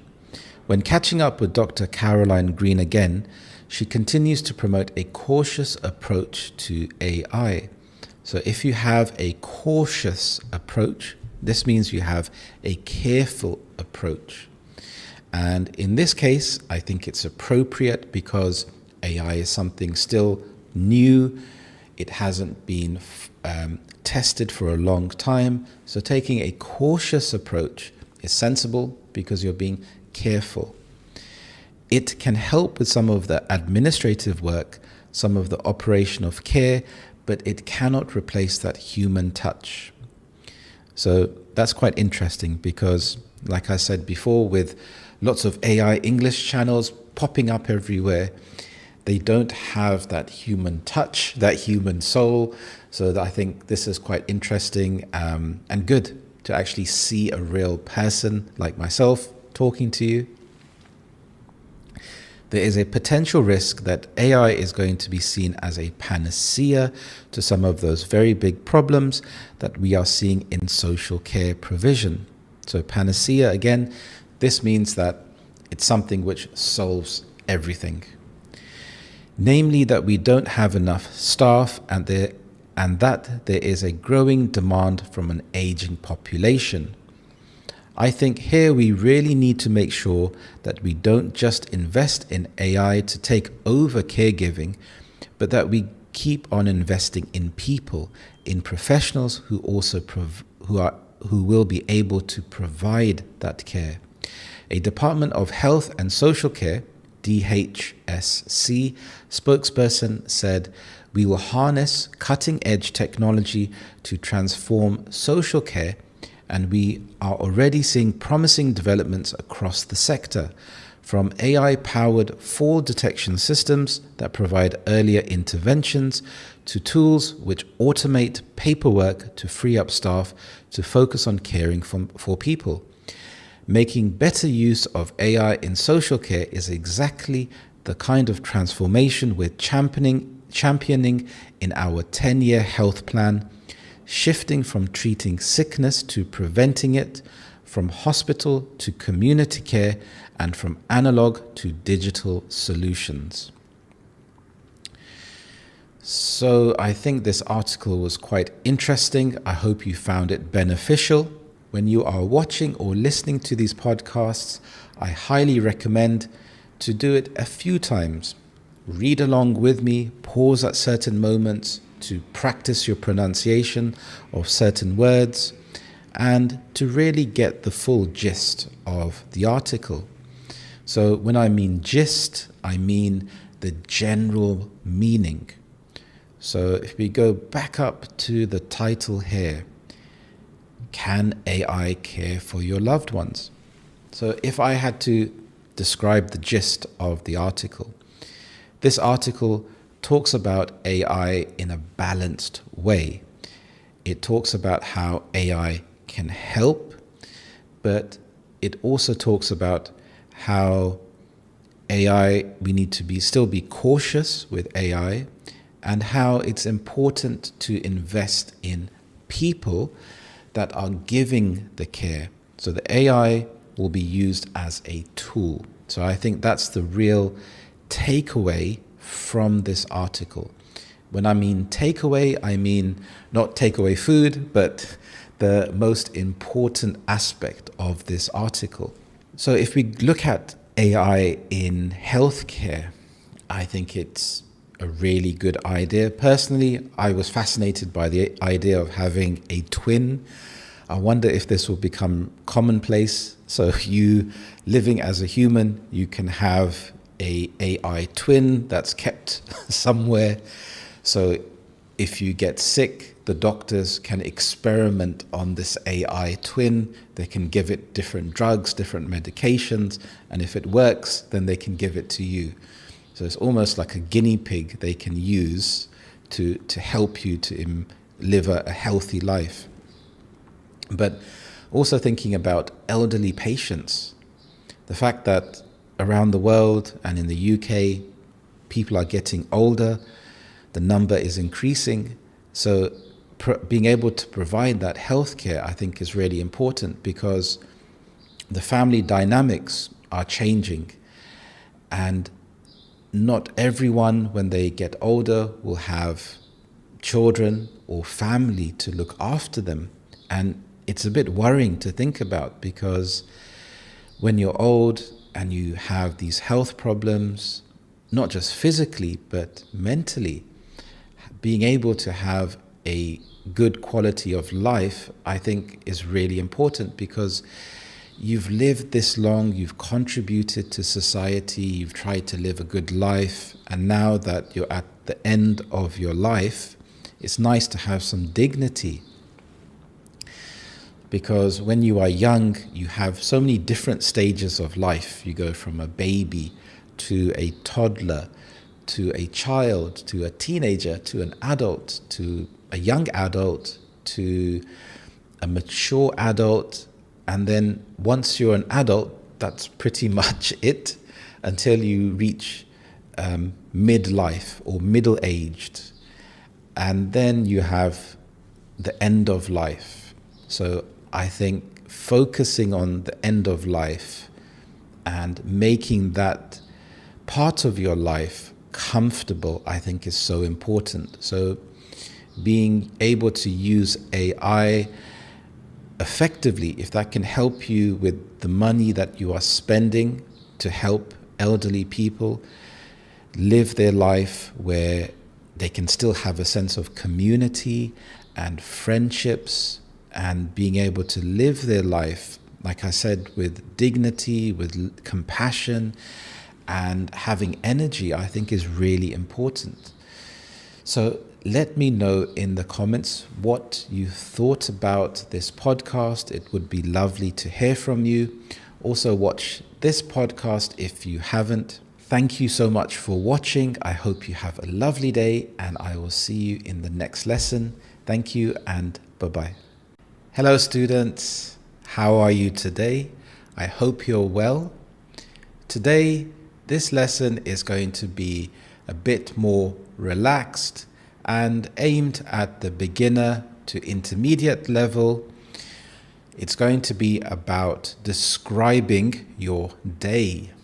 So describing your day is a very, very important step to improve your English. It's very good practice to think in English. One thing you can do is to recap your day. When I say recap, this means to think about your day. So before you go to sleep tonight, when you are lying down in your bed, I want you to recap your day. Ask yourself, what did I do today? When I am speaking slower, you can notice that I emphasized the T sound in what. When you are speaking faster, it's more natural to drop the T sound, and this becomes what. What did I do today? This is called a glottal stop. So it's nice to be aware of the different sounds that people make when they are speaking slower and when they are speaking faster. So, back to the exercise. When you are lying down in your bed, ask yourself, what did I do today? And I want you to practice this every day. So, for example, I woke up at 6 o'clock.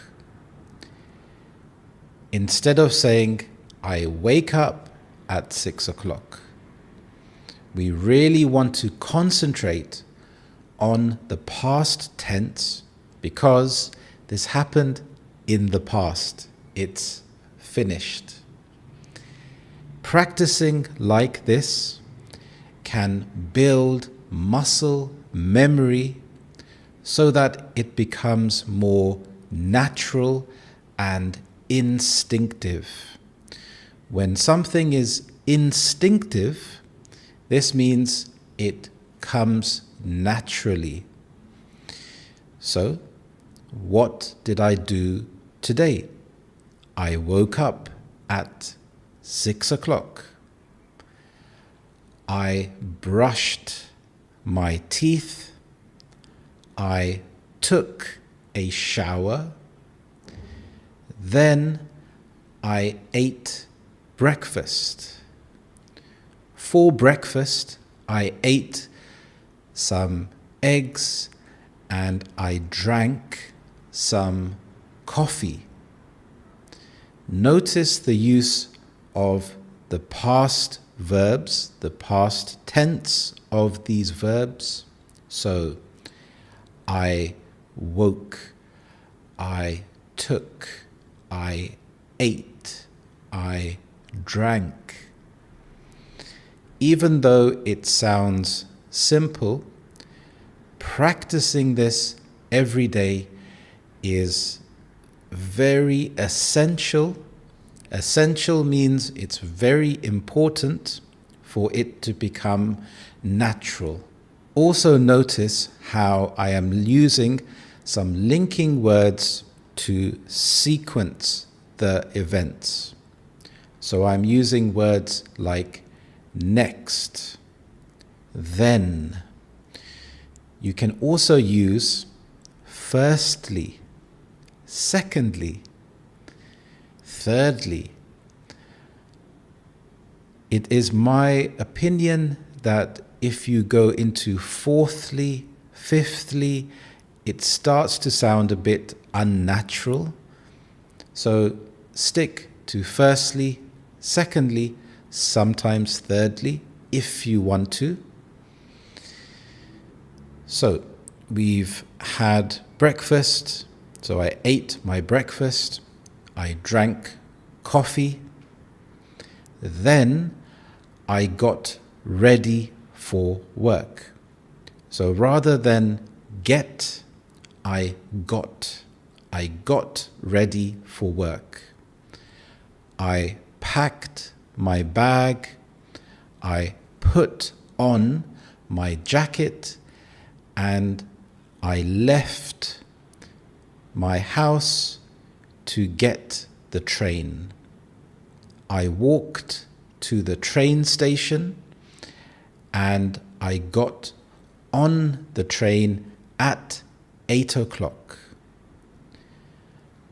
I then got to work at 9 o'clock.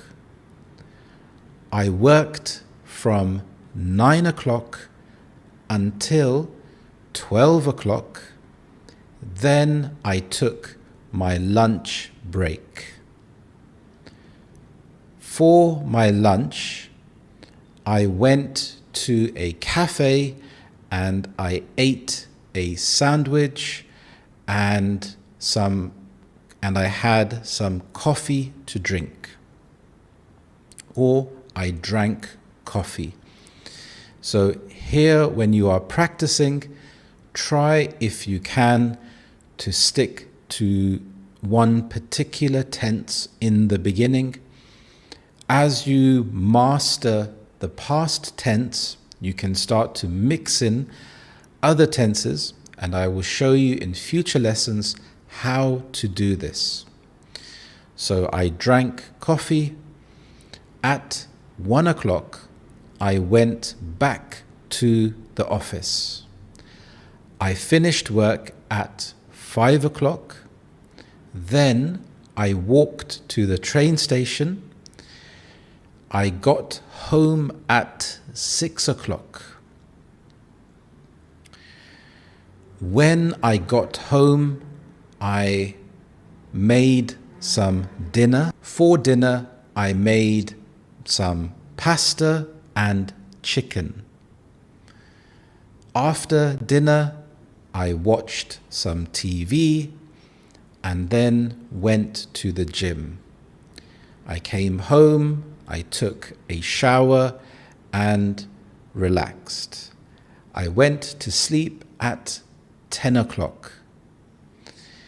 So here you can see how you are adding as much detail as you can.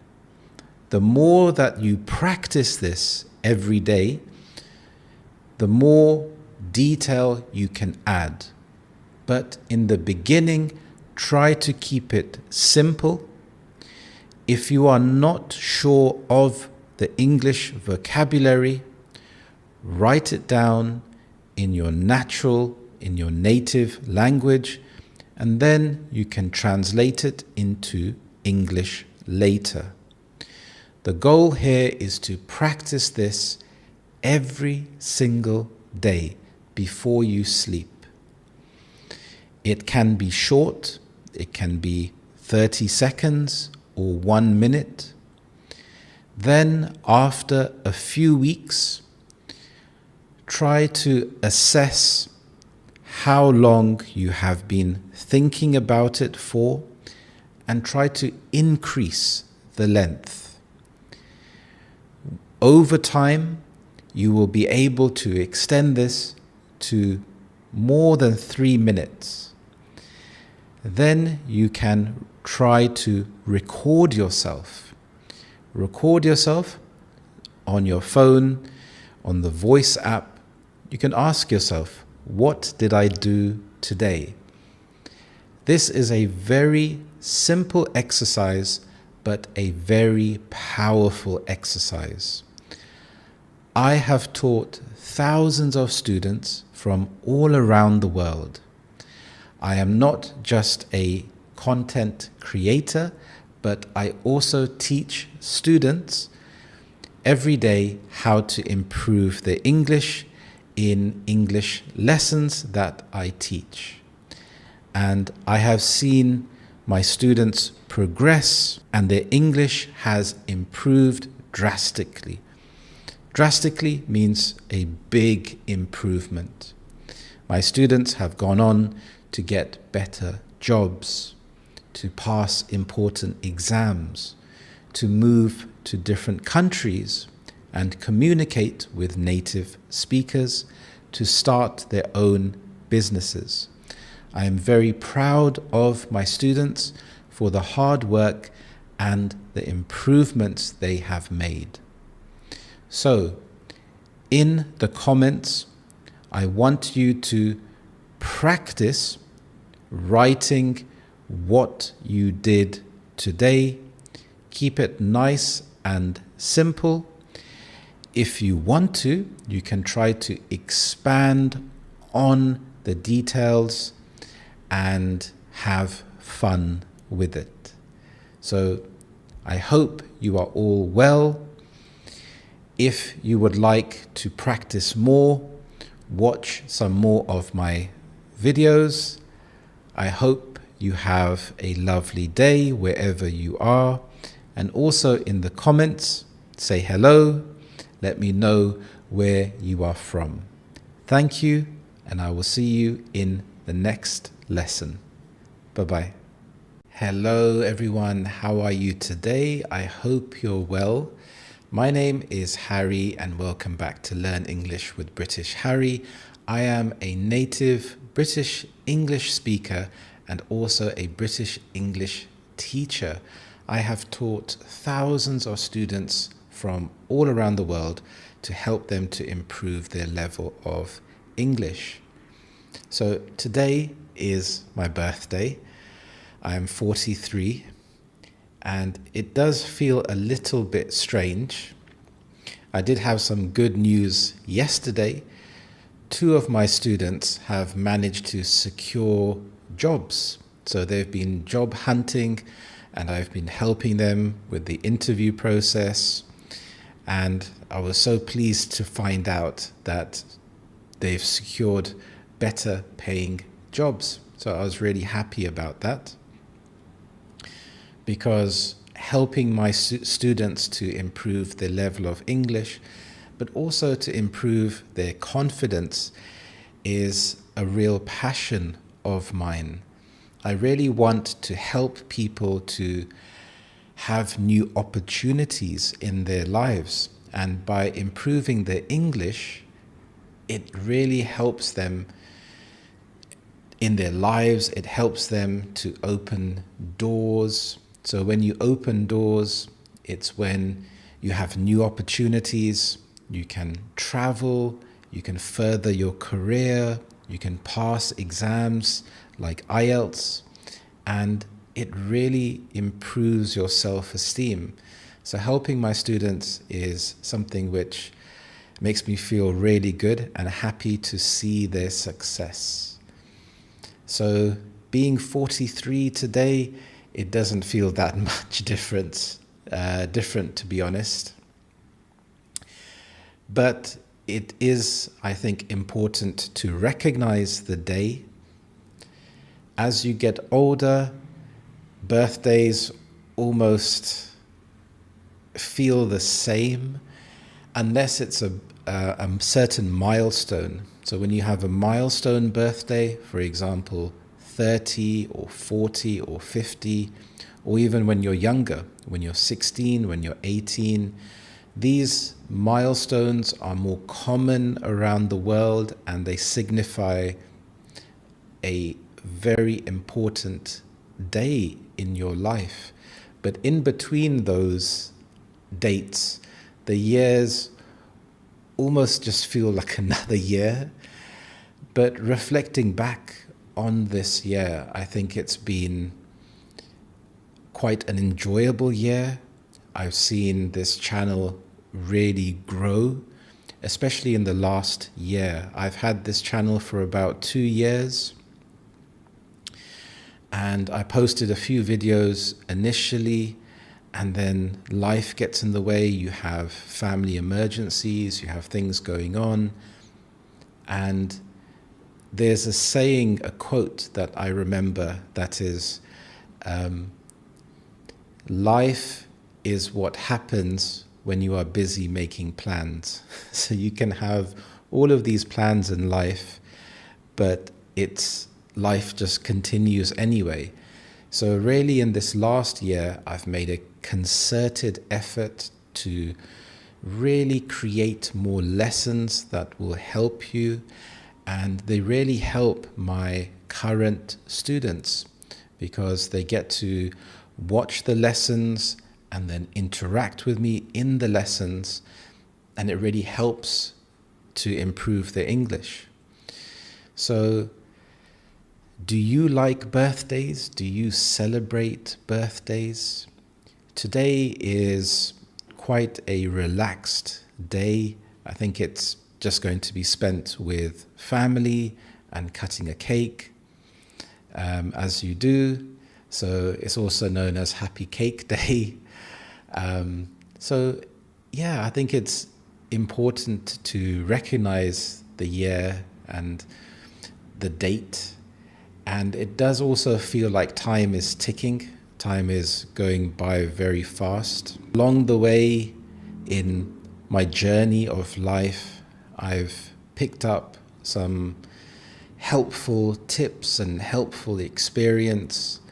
And some of this is just to not wait until you are ready. So in your English journey, don't wait until you feel ready to speak. I highly recommend watching some of my shadowing videos and try to repeat after me. Record yourself back on your phone to listen to your pronunciation, because if you wait for the perfect moment, you're missing out on so much time. The whole idea is to fail forward in life, because it's inevitable. We are going to fail. In your life, there are going to be people that are ahead of you. There are going to be people that are behind you. But it's really about improving within yourself, because in life, sometimes it doesn't matter how hard you try, people will have certain biases, and it depends on the industry that you're in. People can be biased towards a certain skin color, a certain accent. In times like this, it's really important to believe in yourself and have a lot of confidence. So even if you have an accent when you speak English, really concentrate on improving your fluency, your coherence. So this way you can have confidence in yourself. And sometimes you have to just work harder. I found that with my YouTube channel, I literally have to work 20 times harder. If I look at how many views I have on my videos compared to someone else, I would literally have to work 20 times harder. So I have 20 more videos to have the same number of views. And I just think, okay, that's fine. I just have to work harder until it gets to a tipping point. And it's just about exposure, because through actually teaching students for many years and helping students, I know that the lessons can be very helpful. So I think over time, as the channel starts to gain more traction, so when you gain traction, it starts to gain momentum and it can start moving forward. Eventually, more people would start to be exposed to the channel and watching the videos. But until that happens, it's really important to not give up. Understand why you are doing something. So when it comes to English, why are you learning English? Is it to improve your career prospects, to pass an exam, to travel? Once you find your why and you make it part of your routine, you will get to your goal eventually. Now, there's quite a nice song that I remember, and I'm going to share that with you now. So this song here is one of my favorite songs, and it came out in the 1990s, and I was listening to it the other day and I hadn't heard it for a long time, and it actually reminded me of when I was younger and thinking about what life would be like when I'm older. So I'm actually going to read the lyrics to you and describe what some of the words mean. So the title here is Everybody's Free to Wear Sunscreen. Now this title is a bit interesting. So yes, everybody's free to wear sunscreen, but why is this song talking about sunscreen? Because wearing sunscreen can help you from the harmful effects from the sun. So let's start here. So ladies and gentlemen of the class of 97, wear sunscreen. If I could offer you only one tip for the future, sunscreen would be it. The long-term benefits of sunscreen have been proved by scientists, whereas the rest of my advice has no basis more reliable than my own meandering experience. I will dispense this advice now. So meandering is something that takes a long time and it doesn't have a quick path. So for example, I could say I was meandering through the park. So I was walking around and I took the slow path. So I didn't walk fast. So I was meandering. Enjoy the power and beauty of your youth. But never mind, you will not understand the power and beauty of your youth until they've faded. But trust me, in 20 years, you will look back at photos of yourself and recall in a way you can't grasp now how much the possibility lay before you and how fabulous you really looked. You are not as fat as you imagine. So this section here is quite interesting. Especially enjoy the power and beauty of your youth. I think that's such a powerful line because being young and being youthful is something that you can often take for granted, but you can take that for granted at any point in your life. If you were 50 compared to being 70, you would look back and think 50 was quite young. Don't worry about the future or worry knowing that worry is just as effective as trying to solve an algebra equation by chewing bubblegum. The real troubles in your life are apt to be things that never crossed your worried mind, the thing that blindsides you at 4 p.m. on some idle Tuesday. So if something blindsides you, it's something that you didn't see. When you are driving a car, you actually have something called a blind spot. So you can check your side mirror, your main mirror, but there's a spot that you can't see. This is why you have to look over your shoulder, especially when you are merging into a lane or changing lanes. So here the song is saying that you think the things that you think are stressful or important aren't really, and the important things will just creep up on you when you least expect it. Do one thing every day that scares you. I really agree with this. I think doing things that scare you, like speaking English when you're not feeling confident, trying a new vocabulary word or phrasal verb, when it's something that makes you feel scared, this is a sign that you should try it. Sing. Don't be reckless with other people's hearts. Don't put up with people who are reckless with yours. So reckless is when you don't care about something. So here, be careful how you treat someone. And also, if someone is not treating you with care, then don't put up with it. So this means don't entertain it, walk away, don't allow this situation to continue. Floss. Yeah, floss is a good thing. It's really important to floss, to look after your teeth.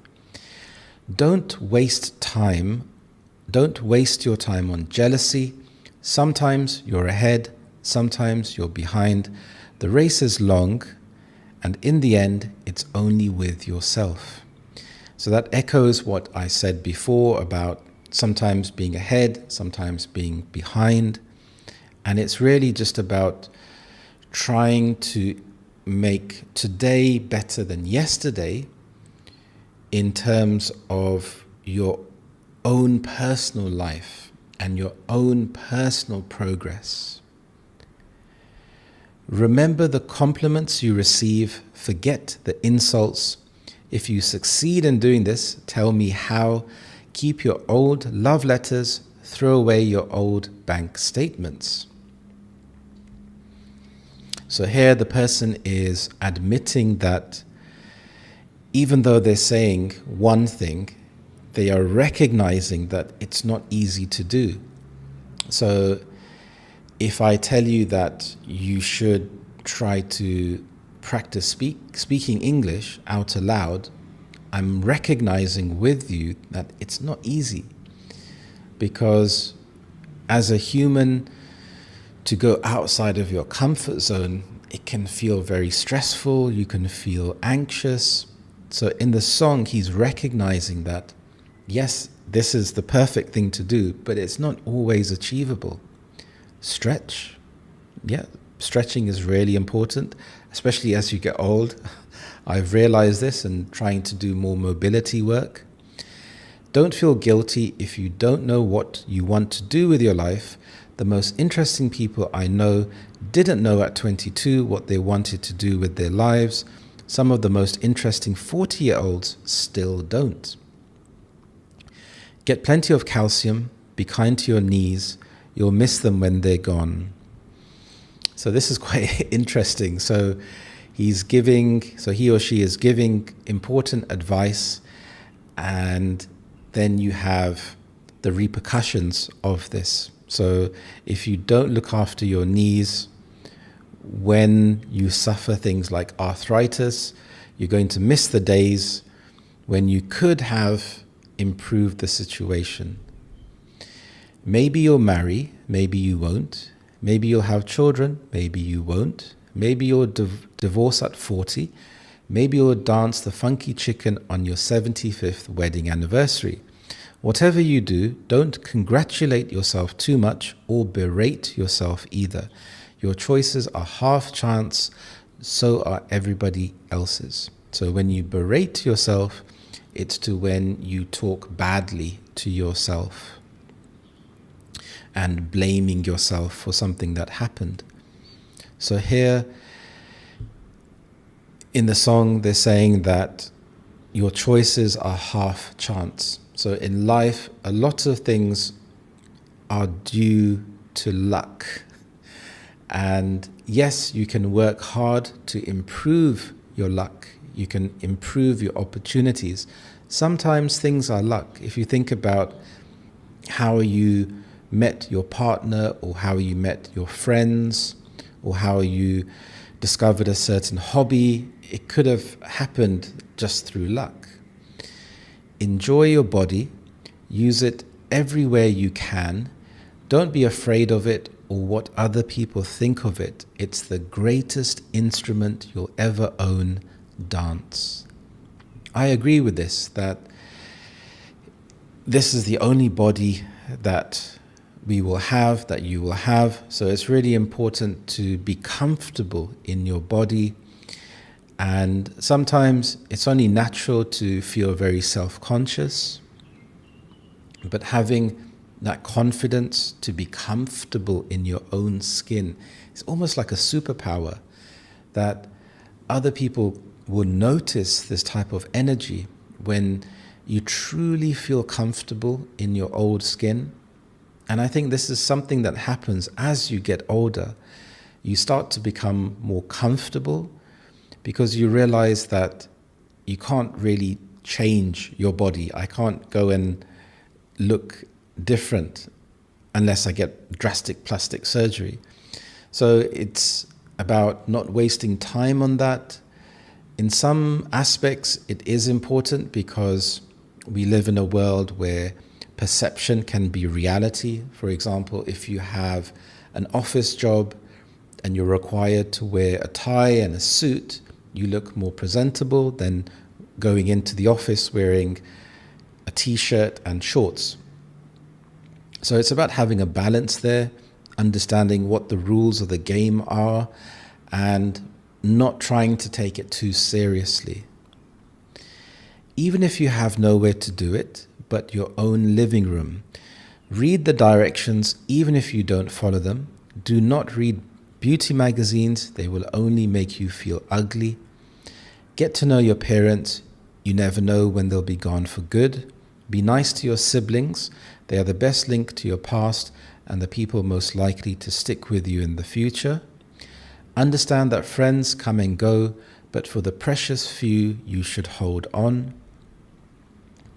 So the precious few, so as you go through your journey of life and you're at different stages of your life, you will have different friends and you will have connections with them because of a shared past history or where you are at in your life and where they are at. So you have things in common. But as things change, you may not have as much time for each other as you did before, but trying to maintain friendships, I think, is important. Regularly trying to reach out to your friends because life can get very busy and before you know it, you haven't spoken to this person in a long time. Work hard to bridge the gaps in geography and lifestyle. For the older you get, the more you need the people you knew when you were young. Live in New York City once, but leave before it makes you hard. Live in Northern California once, but leave before it makes you soft. So this is interesting. So leave before it makes you hard. Here it's implying that it will make you feel less friendly towards other people. Feeling soft, this implies that it will make you less disciplined or less hardworking, maybe because life is easier, you have things that you want, maybe the weather is good, and so you can feel relaxed. Travel, accept certain inalienable truths. Prices will rise, politicians will philander, you too will get old, and when you do, you'll fantasize that when you were young, prices were reasonable, politicians were noble, and children respected their elders. So to philander, this means to cheat and not be truthful. So it's quite natural, the older you get, to feel nostalgic about the past and think, oh, things were better back in the day. But sometimes that's not the case. I think it's just, as you get older, you have rose-tinted glasses. So when you have rose-tinted glasses, this means that you see things in a different color, like it's all rosy and all perfect. But the reality is much different. Respect your elders. Don't expect anyone else to support you. Maybe you have a trust fund, maybe you'll have a wealthy spouse, but you never know when either one might run out. So I think it's important to have independence. Don't mess too much with your hair, or by the time you're 40, it will look 85. Be careful whose advice you buy, but be patient with those who supply it. Advice is a form of nostalgia. Dispensing it is a way of wishing the past away from the disposal, wiping it off, painting over the ugly parts, and recycling it for more than it's worth. So this is really interesting because sometimes a lot of people give advice that they didn't follow. And sometimes just hearing the words, hearing themselves say this advice makes them feel better. So it's almost like an opinion. Everyone has an opinion, but that doesn't mean you need to voice that opinion. It's about thinking critically. But sometimes you have to be patient and understand this person just wants to share this advice. So it's about having the emotional intelligence to decide what is happening. But trust me on the sunscreen. So sunscreen, again, is something which is proven to help you to avoid the effects of the sun. And I think this is why the song was named Sunscreen, because again, this is a form of advice as well, but wearing sunscreen is something more concrete. So if you have a chance, listen to this. If you get the chance, listen to the song on YouTube. It's a really good song. It's very powerful. It's a different type of song, but I really enjoyed it. I am so excited to announce that on the channel, membership is now available. If you enjoy these lessons and want to support me in making more content, please consider becoming a member. I've purposefully put the amount very low, and becoming a member means that I have more time to create these lessons for you. Remember to let me know, what do you think about birthdays? Are they important to celebrate? How do you celebrate your birthday? Let me know in the comments below. To improve your English further, watch this video next. Thank you so much, and I will see you in the next lesson. Thank you, and bye-bye. Hello everyone, how are you today? I hope you're well. My name is Harry and I'm a native English speaker. I'm also a British English teacher, and I've taught thousands of students from all around the world. My students have gone on to secure higher paying jobs, pass important exams, being able to communicate with native English speakers and speak with confidence. So today I'm going to talk to you about a very common question. One of my subscribers recently asked a very important question, and it's a question my students have also asked. So what is the difference between should have, could have, and would have? Well, today you're going to find out.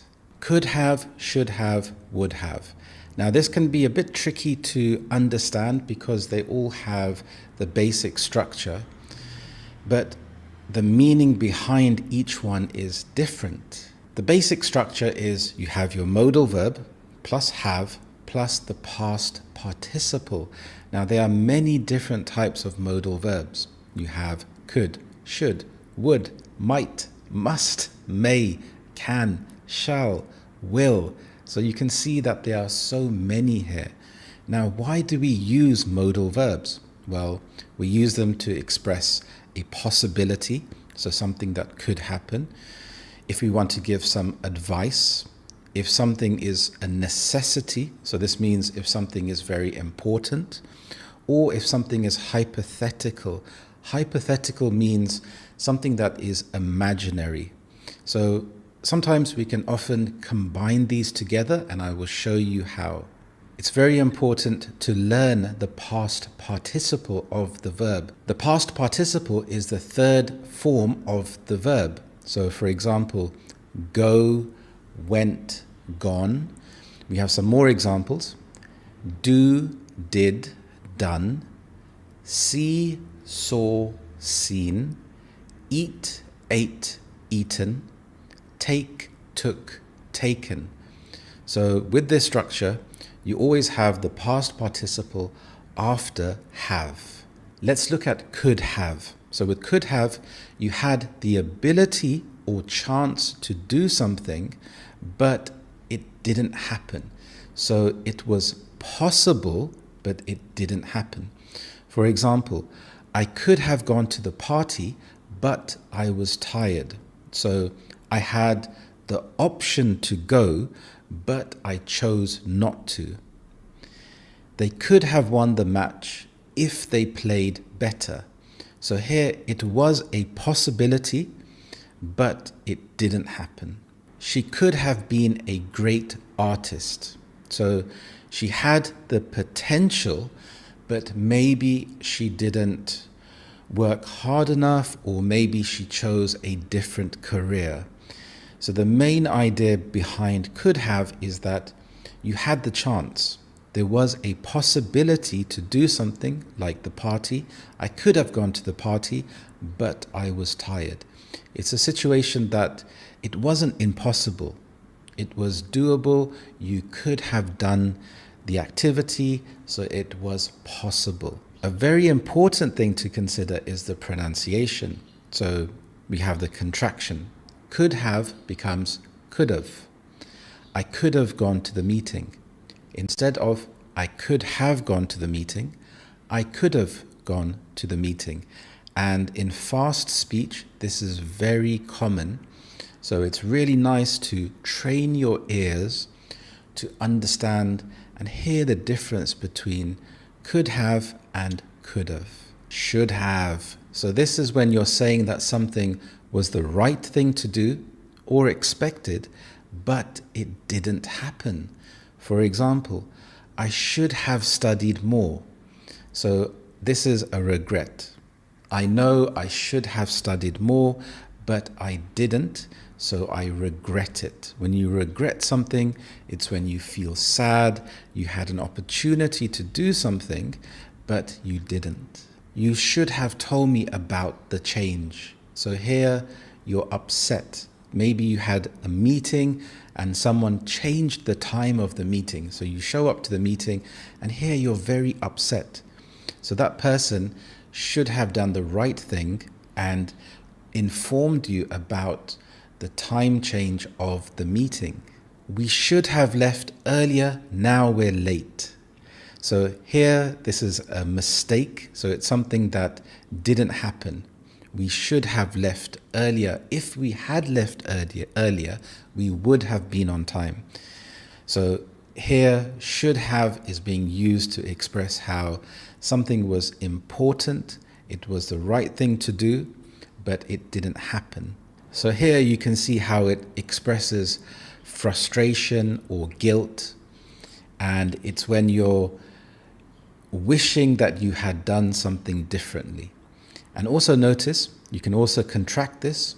I should have left earlier for work, but I didn't. So should have becomes should have in fast speech. Would have. So this is an interesting one. This is connected to a hypothetical situation, so an imaginary situation. So something didn't happen, but it would have if the situation was different. For example, I would have helped you, but I didn't know you needed anything. So in this case, I didn't help, but if I had known, I would have helped. But it was impossible because I didn't know. She would have come to work, but she was sick. So here, she didn't come to work because of an illness. So here, she didn't have a choice. She would come if there was a possibility, but she was too sick. So she didn't have that possibility. We would have won the match if we had more time. So here, the football match, the football team, they lost, but if they had more time, they could have won. And it's an imaginary situation because the time finished. It's impossible to give them more time. Also notice the contraction. So would have becomes would have. We would have won the match. I would have got an A in my exam.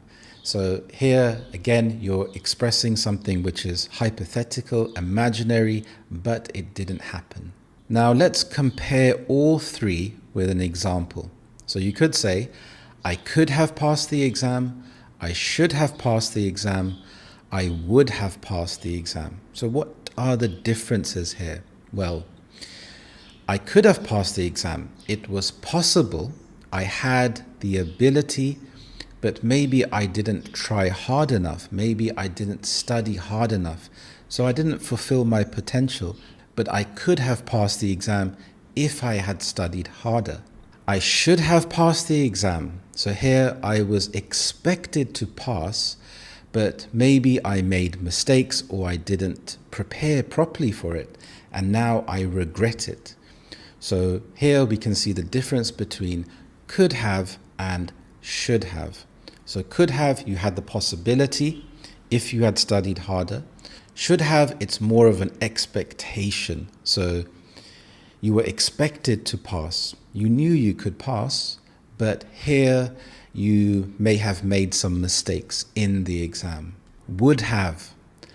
I would have passed the exam if I had studied. So here I didn't pass, but if I had studied, I think I definitely would have passed. So would have, it was an impossibility because I didn't study.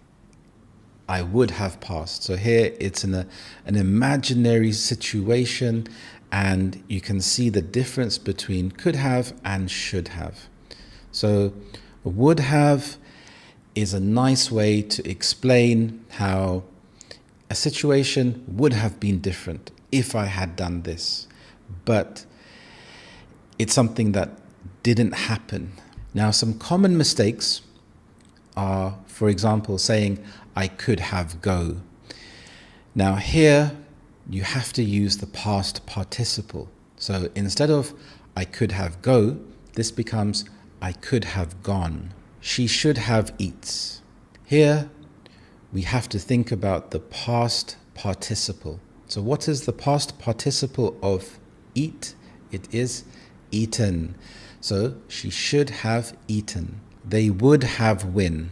Why is this incorrect? Well, if we think about the past participle, we have win, won, won. So they would have won. So what I want you to do is in the comments below, write a few past participle forms of the verb. So watch the video back, listen for a few examples, and try to find some of your own and write them in the comments below. Now it's time for the quiz. Number 1, I gone to the gym, but I was too tired. The answer is I could have gone to the gym, but I was too tired. Number 2, you been more careful with that glass. The answer is you should have been more careful with that glass. Number 3, they invited me, but they forgot. The answer is would have. So here we have a hypothetical past action, and the important word here is forgot. So they would have invited me, but they forgot. And it's depending on the context. And this is very important when you are using should have, could have, or would have, is to really think about the emotions and feelings behind what is being said. So it's really important to understand English in context. Number 4, she passed if she had revised. The answer is she would have passed if she had revised. So it's a hypothetical situation. The test is over. She didn't do any revision. She didn't study. So she's imagining a situation that would have happened. We taken the earlier train. The answer is we should have taken the earlier train. So remember, should can also be used for regret. So they feel sad. They should have taken the earlier train because now they're late. So when you're using should have, you're talking about regret. You're disappointed by something that happened. In the comments below, tell me one thing you should have done yesterday, one thing you could have done last weekend, and something you would have done if things were different. Well done. You did a fantastic job today. Thank you so much for watching. And also remember, on this channel, memberships are now live. Please, if you want to support this channel, consider becoming a member. I really appreciate it. Also remember, I've created a brilliant free ebook for you. You will find the link to download it in my description below. To keep improving your English, watch this video next. Thank you so much, and I will see you in the next lesson. Have a lovely day, and bye-bye. Hello everyone, how are you today? I hope you're well. Welcome back to Learn English with British Harry, and today this is another slow English lesson, and this is designed to help you with your pronunciation, your listening skills. So I was thinking about when it comes to learning English, it's nice to think about different topics. Now there are so many different topics to learn about. And today I wanted to talk about tennis, particularly because we have Wimbledon coming up very soon. And notice how I said particularly. This is one of my favorite words, and it's quite nice to say, so you can repeat after me, particularly. And Wimbledon is a special occasion in the UK because the weather starts to get a bit better. Everyone is out and about playing tennis. And do you play tennis? Let me know in the comments below. I do enjoy playing tennis, especially when the weather is better. When I was younger, I used to follow tennis a lot more than I do now. I think it's because I had more time. When you get older and you have more responsibilities and you have a family, it's very difficult to spend time on your hobbies. So I watch the big tournaments when they come around. When I was younger, I remember players like Andre Agassi, Pete Sampras, and I have fond memories and nostalgia when I think about these players. So nostalgia is when you think about things from your past, and sometimes you can have rose-tinted glasses. When you have rose-tinted glasses, this means that you look at things in the past and think they were better than now. But this isn't always the case. I think it's because you have a personal connection to the past. So you have those fond memories. I remember when I first saw Pete Sampras, he was an amazing tennis player and he dominated Wimbledon. It felt like he kept winning year after year after year. Now, you haven't really had any British champions. I remember a player called Tim Henman, and Wimbledon even named one of the hills, I think it was Henman Hill, and there was a big screen outside for people to watch the match that were unable to get a ticket to go inside. And he did pretty well, but he didn't get to the final, if I can remember correctly. So he put up a good challenge and he was seen as an underdog. So an underdog is someone or a person or a team that is not expected to win. So it's quite fun to root for the underdog. When you root for something, this is when you support them. And it's fun to support the underdog because it makes the match more exciting. If you know this person is going to win, sometimes it can feel a bit boring. And I think that's only human nature because we want some kind of emotion. So we want some tension, like there's some unpredictability there because we're thinking, will he win? Will he not win? And the longer the matches go on, the more the excitement builds. So you had Pete Sampras, Tim Henman.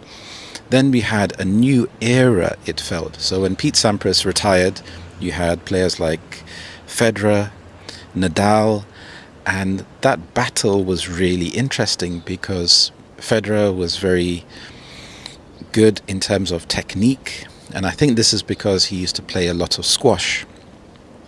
So his technique was outstanding, and when something is outstanding, it's better than normal. So instead of saying very good, you can say outstanding. And Nadal, on the other hand, he was more of a physical player, so he had a lot of stamina as opposed to Federer, who had a lot of technique. So it was an interesting contrast between the two. And I really enjoyed watching the matches, even on the women's side as well, with the Williams sisters and seeing their progress. And I think it was really good for diversity as well, to see people of different color actually winning and gaining a lot of support. So I think it was like the golden age of tennis. Then you had players like Djokovic, who seemed quite robotic, if I'm being honest, but a very good player. It just seemed he was good at everything. One player that springs to mind is also Goran Ivanisevic. I'm not sure if you remember, but he had a monstrous serve. He had a huge serve, and it was just so exciting watching him serve, because of the build up to the serve, and he could just serve incredibly fast. So when we think about different strokes in tennis, so a stroke is a particular movement that you do in tennis. So you have the serve. The serve is something which I am terrible at, because you have the toss, so you have to throw the ball up. So in terms of the verb, so you have to toss the ball up, which you are throwing the ball up, and you have to throw it in such a way that it's not too far and it's not behind your head, and then you have to hit the ball. So that's the serve. You have the forehand, you have the backhand, and you have different variations of this. You can have topspin, and you can have backspin, you can have the slice. One of my favorite strokes is the backhand slice. I love this stroke because it confuses people, because when the ball bounces, it will spin in the different direction that they expect. So the other player is going to hit the ball, so they set themselves up to place their foot close to the ball so they can strike the ball, but the ball would bounce in a different direction. So here they have to readjust, and it puts their timing off. And so with tennis, a lot of it is due down to timing rather than brute force. If you can have good technique, which is good timing, then you can play a really good stroke. So you have other strokes like a volley. So a volley is when you go close to the net and you hit the ball before it bounces. You have the smash. Again, you smash the ball before it bounces. The only difference is that you are hitting the ball overhead. So there are quite a number of strokes when it comes to tennis, and I think that's what keeps it interesting. So you have to learn to master these different strokes, and it depends on the surface that you're playing on. Are you playing on grass, clay, concrete? A lot of tennis courts are concrete. For a lot of people that play recreationally, so if they just play for fun, a lot of the courts will be concrete, so the ball bounces quite high. When it comes to watching a formal match, there are quite a number of people involved. So if you think about it, you have the two tennis players. If it's a singles match, if it's a doubles match, you would have four. You will have the referee. You will have the ball boys or the ball girls. And it's a bit strange why they are girls and boys and not women or men, because I think a lot of men or women would enjoy doing that job. So that's a bit strange, but I think that's due to tradition, and a lot of tennis revolves around tradition. Then you have I guess they are the lines people. So they would look at if the ball is over the line. So you have the baseline. The baseline is the line at the back of the court. And if the ball goes over the line, it's called out. When it comes to scoring in tennis, also that's a bit of a strange system. So you have 15, 30, 45, and then you win the point. So you have 4 points to win. If it is equal, so we have if it's 15 each to either tennis player, we would say 15 all. And when it gets to 40 all, it's called deuce. And then when it's deuce, the next person that wins the point, it's advantage. And then after that, the person wins the game if he wins that particular point. If he doesn't, then it goes back to deuce.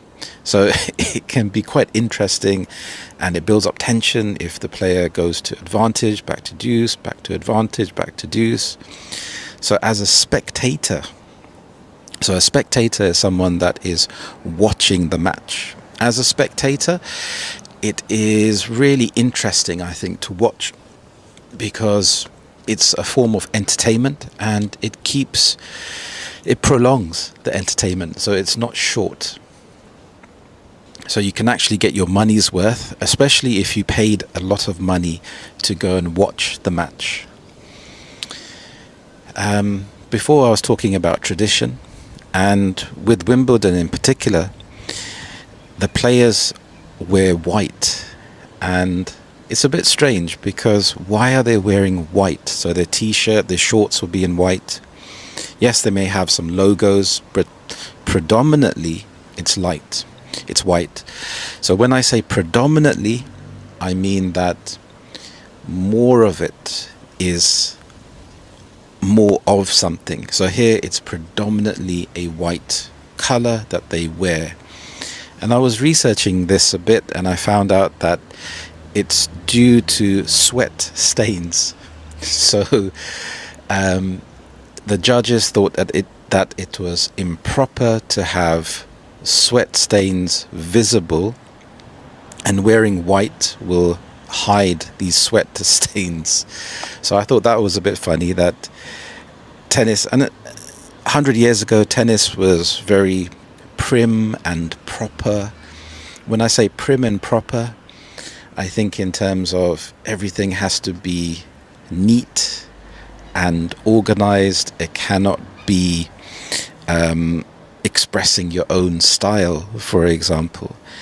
And I think that ties in with tradition, and it can be a selling point, and a selling point for tourists as well. If we think about why people travel to a certain place, it's because of that tradition. And especially in the UK, when you have a lot of old architecture, you have a lot of tradition, so many people like that aspect in terms of the royal family, for example.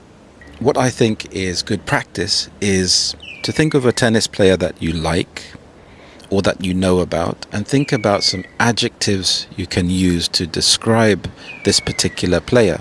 Is it things like resilience? So when someone is resilient, they are able to get past any difficulties, they can keep going.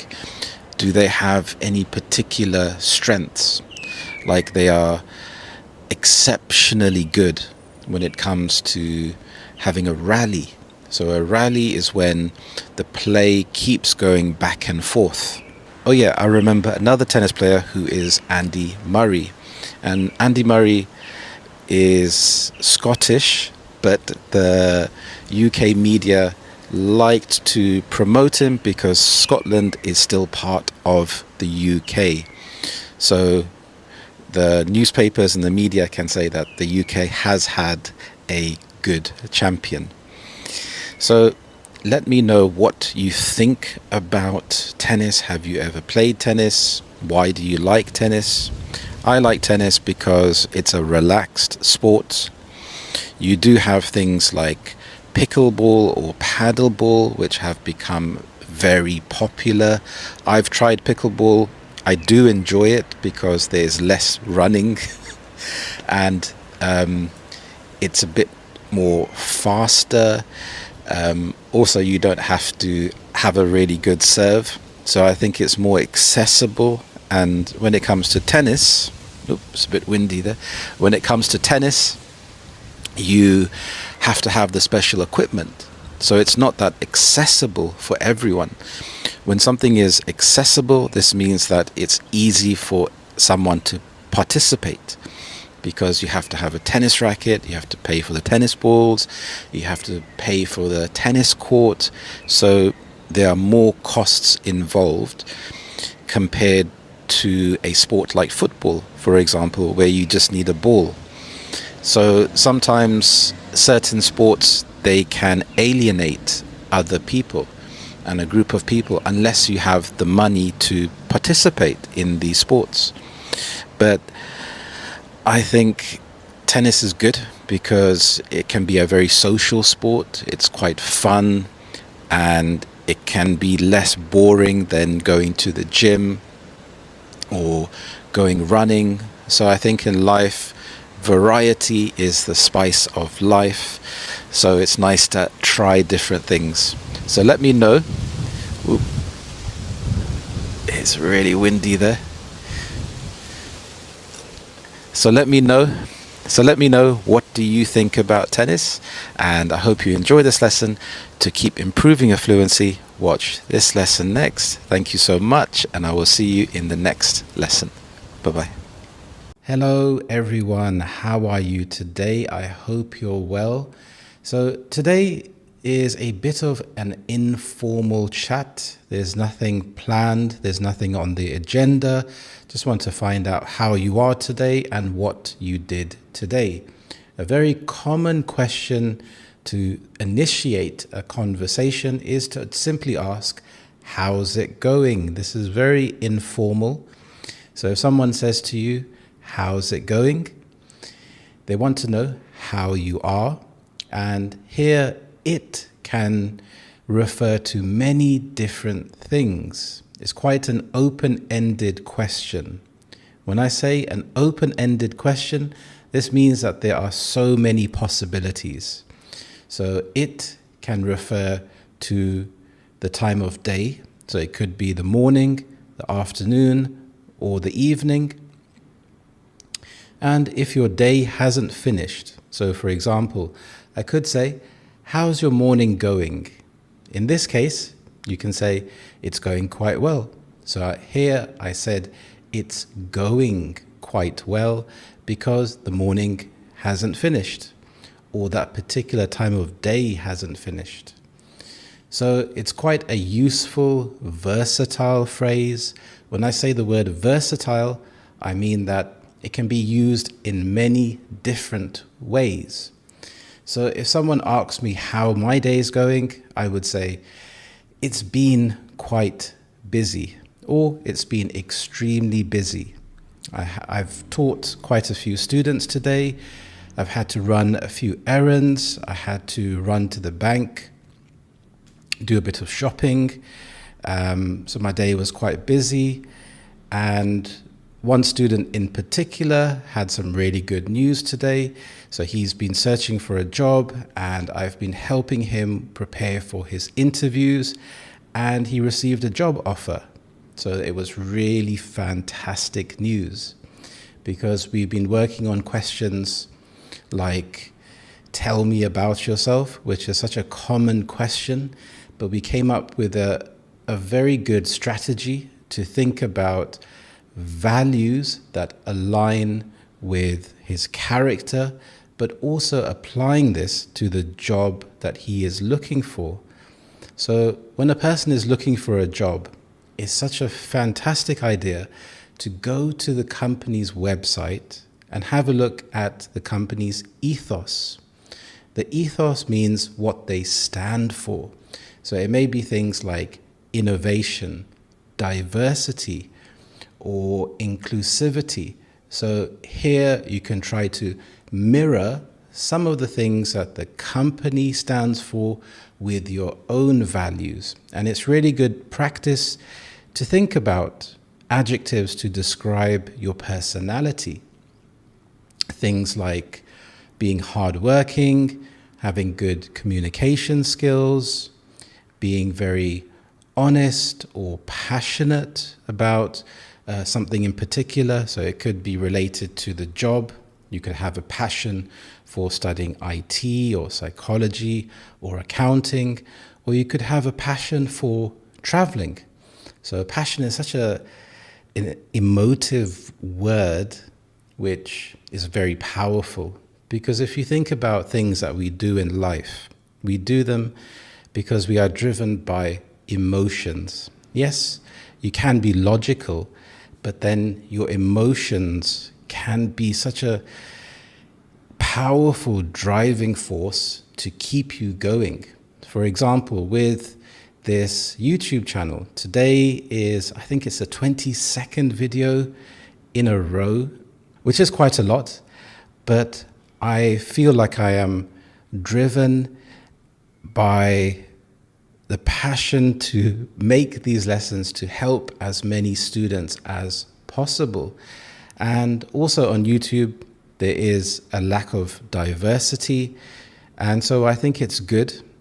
And it's good to see diversity on the internet and representing British English speakers. I think it's good to be exposed to different type of accents and different people, because when you're thinking about improving your English, it's nice to hear a variety of different accents. And the UK is such a large place that there are so many different type of accents. So like I said, today was quite a busy day. I do need to get to the gym. It's something that I have been neglecting, which is quite easy to happen when you have a busy day. So when you neglect something is when you put it off. But I am committed to getting back to the gym tomorrow and getting some shopping, running some errands. So when you run some errands, this is when you have small things that you have to do here and there. For example, going to the bank, doing shopping, going to the post office. So these are small things that you have to do during the day. So let me know in the comments, what did you do today? And it's really good practice, especially to help you to think in English. So when you're thinking in English, especially before you go to sleep, it's such a good idea to think about what you did today, because the brain loves questions. It loves to find out the answer to questions. And start very simple. Ask yourself, what did I eat for breakfast? Where did I go? Who did I speak to? And you can start to practice the past tense when you're running this through in your head. I ate this, I spoke to this person, I went to this place. So it starts to feel natural when you are narrating your day. And for dinner, I managed to cook some chicken breast with some vegetables. And I tried a different way to cook the chicken breast today, adding different spices. And cooking is something that I am passionate about because it can be so creative. I don't like washing up, however, because it's very dull and it feels very mundane. So mundane is when it feels very boring. And I like to listen to a podcast when I am washing up. So doing errands and housework and things that you have to do in the day can feel like a chore. It can feel very difficult at times. You can put it off, but it can also make you feel good. If you feel like you are in a space that is organized, it can help you to think in a clear way. I'm a firm believer that if you are surrounded and in a good environment, then it can make your mind feel clear. You can think clearly. You can plan your day. If your surroundings are messy or cluttered, it can be quite difficult to think clearly.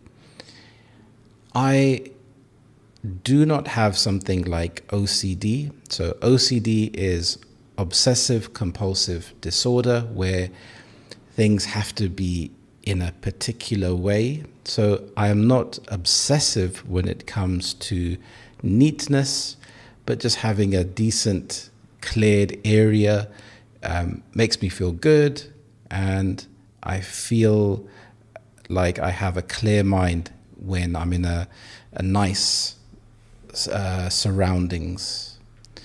So that's been my day pretty much, and I think I will have a nice cup of tea and a slice of bread with Biscoff.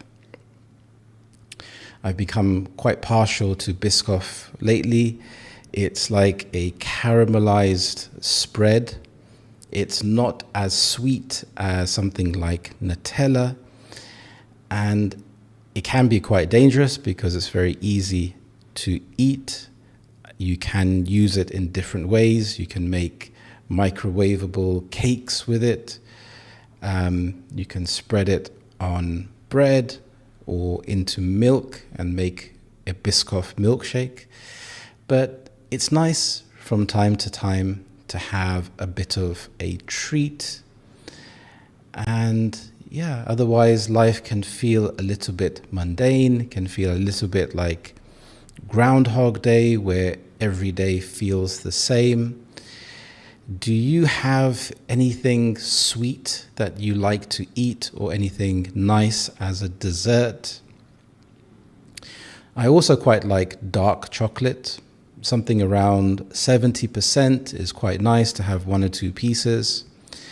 And I think it's quite nice. I try not to eat too late in the evening because it can disrupt my sleep. But yeah, that's pretty much it. So let me know in the comments below. Did you hear any interesting words in this lesson? So this was quite an informal chat, just to talk about your day. And I wanted to show you how it's such good practice to try this every day. There doesn't have to be a set agenda where you are practicing a certain route, a certain category, a certain topic. The whole idea is to try and immerse yourself in English, and sometimes there will be lots of different topics because real life is like this. When you're speaking to someone in real life, people will go off on tangents. So when you go off on a tangent, you would relate that topic to something else. So you may talk about something completely different, but then try to connect it to what you are talking about. And the whole idea here is to have some kind of coherence. So coherence is when you have a logical stream of thought that, even though it doesn't seem like it has to connect in an obvious way, it does in a roundabout way, and it adds some fullness to your conversation because you're thinking about how I can connect a certain idea with another idea. So let me know, how has your day been today? Thank you so much for watching, and I will see you in the next lesson.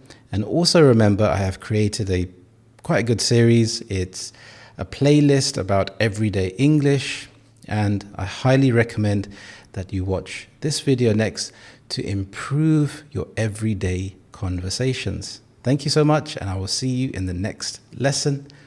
Bye-bye. Hello everyone, how are you today? I hope you're well. Today I have a very interesting lesson for you. We're going to use some critical thinking and look at Maslow's hierarchy of needs. So I have this drawing here. I'm a bit of an artist in my spare time. So I have a nice triangle here for you. So at the bottom, number 1, we have physiological needs. Then we have safety needs. Thirdly, love and belonging. Fourthly, esteem. Fifthly, we have self-actualization with a nice smiley face here. So that person has made it to the top of the triangle. So today we're going to go into this into a lot of depth, and I'm going to discuss each stage, what it means.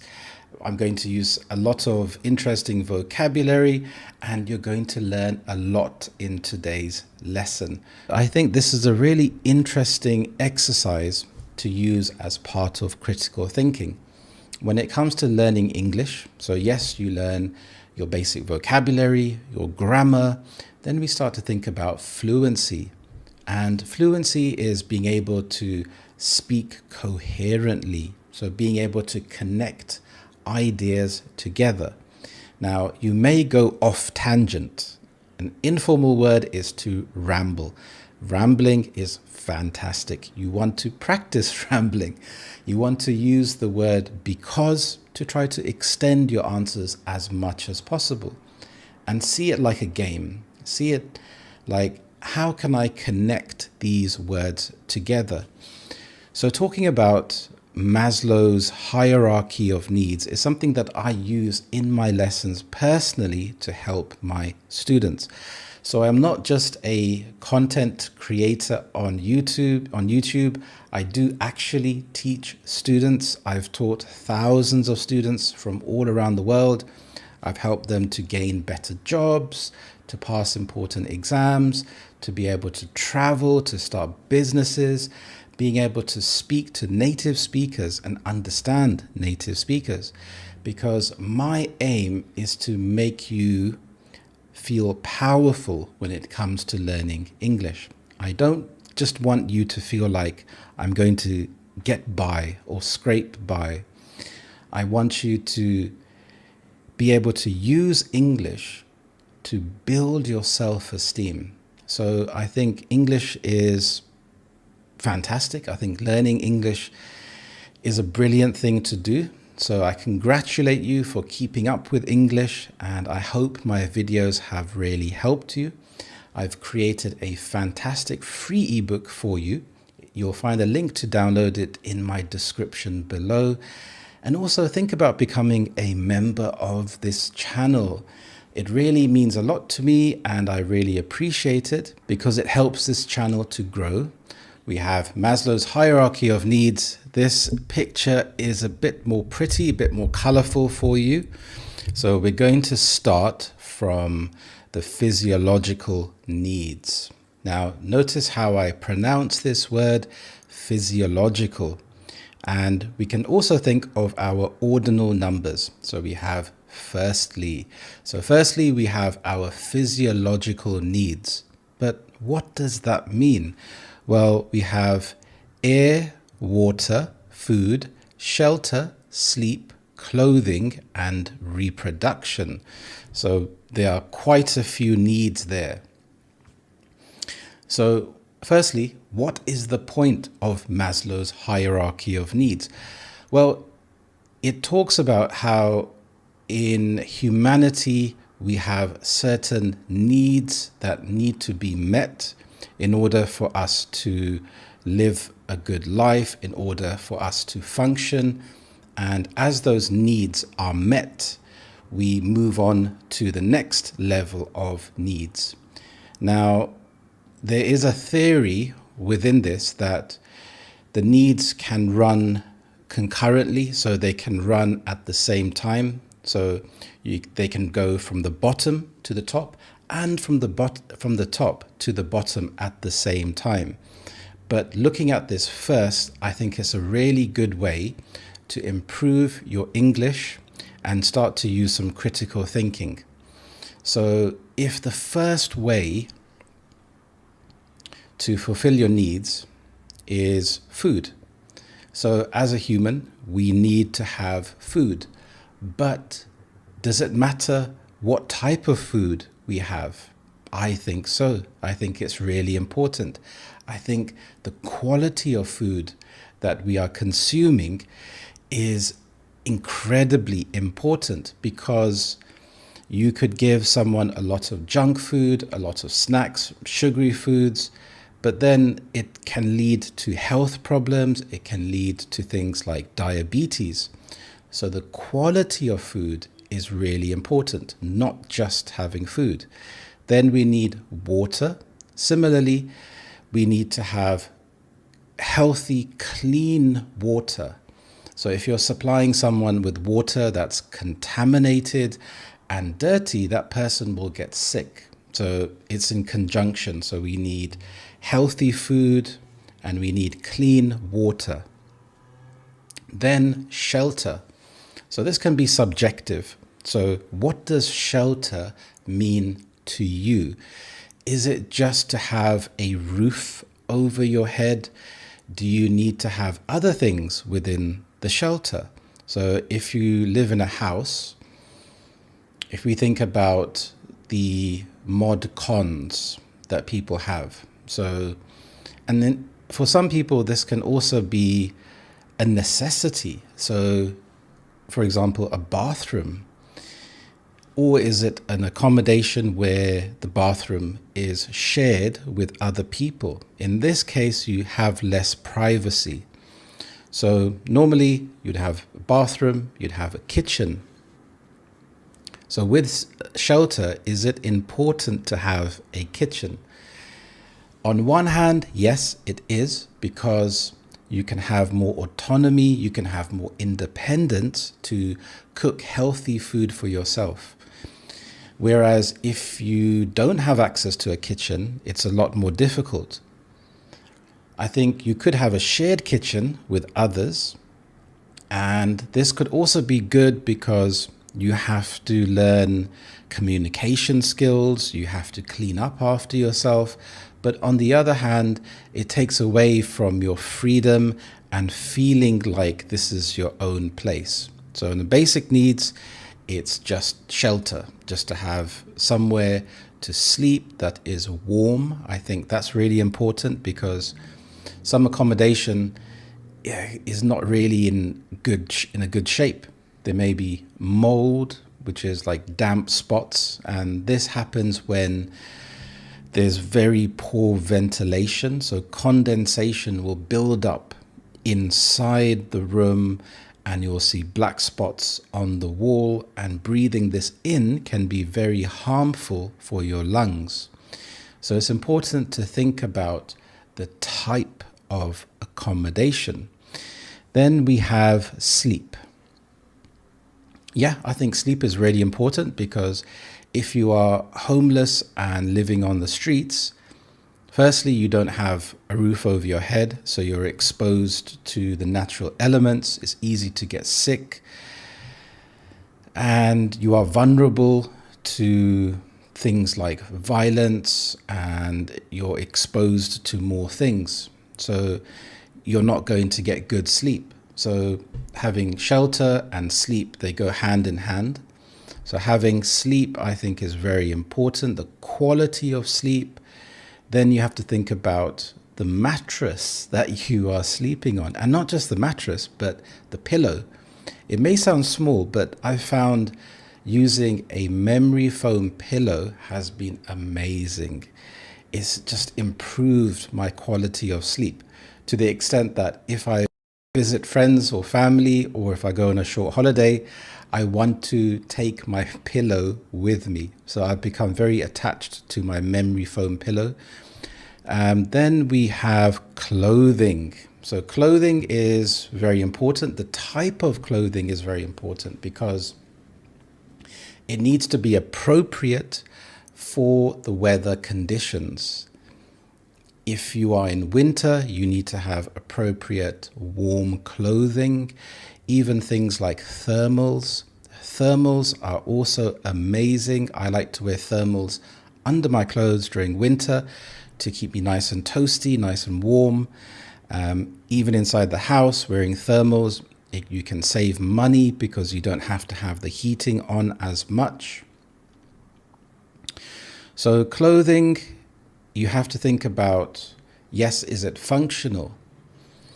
But as it stops becoming functional, You want to be able to express yourself with clothing. And this is why I think when you look at these levels, it's important to take them with a pinch of salt. So when you take something with a pinch of salt, you don't take it too seriously, because this need of clothing, I think if you are a creative person, you will look at clothes in a different way.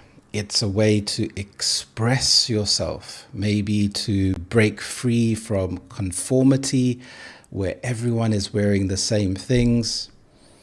For example, in a business environment, people wear suits and ties.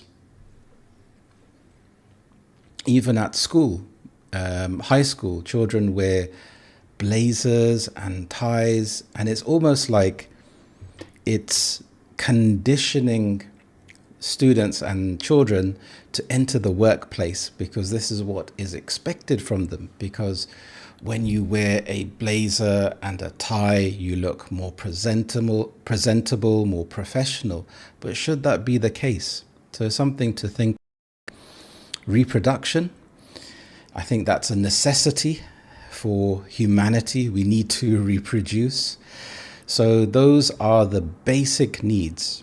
And when you're thinking about having children, you need to have those things in place in order to provide for the children. So you need to have shelter, you need to have good food, clean water, in order to provide for the children when you're thinking about reproduction. Then we have safety needs. Now, safety needs, let me have a look here. So we have personal security, employment, resources, health, and property.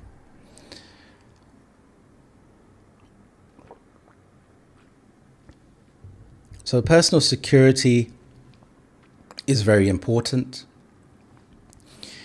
You want that need to be met because once you have personal security, you can feel more relaxed and you can focus your energy on something else.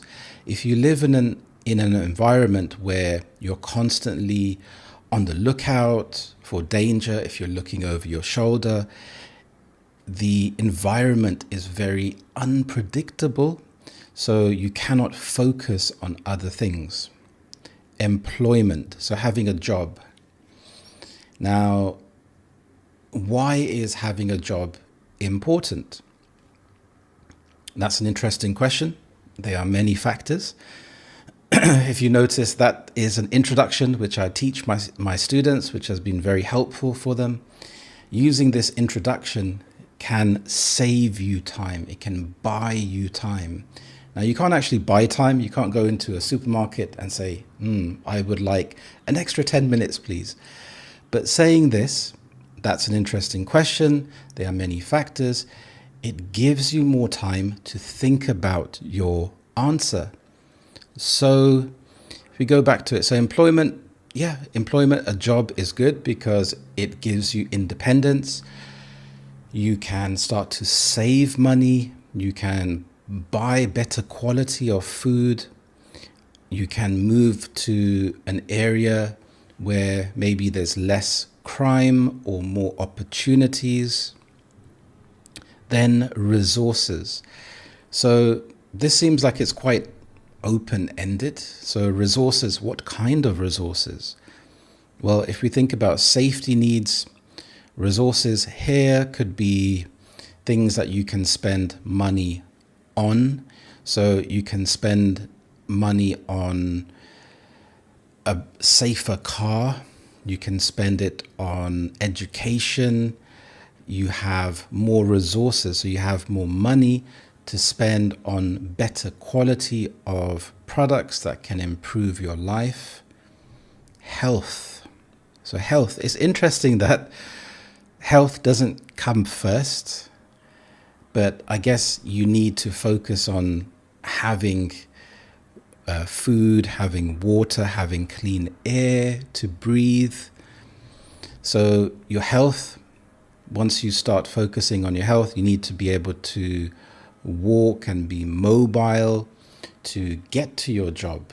So, and if you have health problems or health conditions that can hinder you when it comes to working. So having good health means that you can actually take advantage of the opportunities that you have. And there's a saying that health is wealth. You can have all of the money in the world, but if you don't have good health, then you are unable to take advantage of those opportunities. Property. So how is property different from shelter? That's an interesting concept, because shelter would just be the immediate need to have a roof over your head. Then property would be something which is more well equipped. So you've met that basic need. Now we're thinking about having better heating, better quality of property. Now, thirdly, we move into love and belonging. I'm just going to take another swig of water.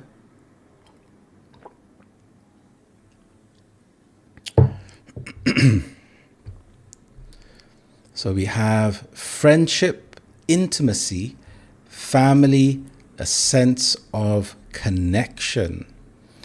So once we've had our physiological needs met, then our safety needs, and then love and belonging.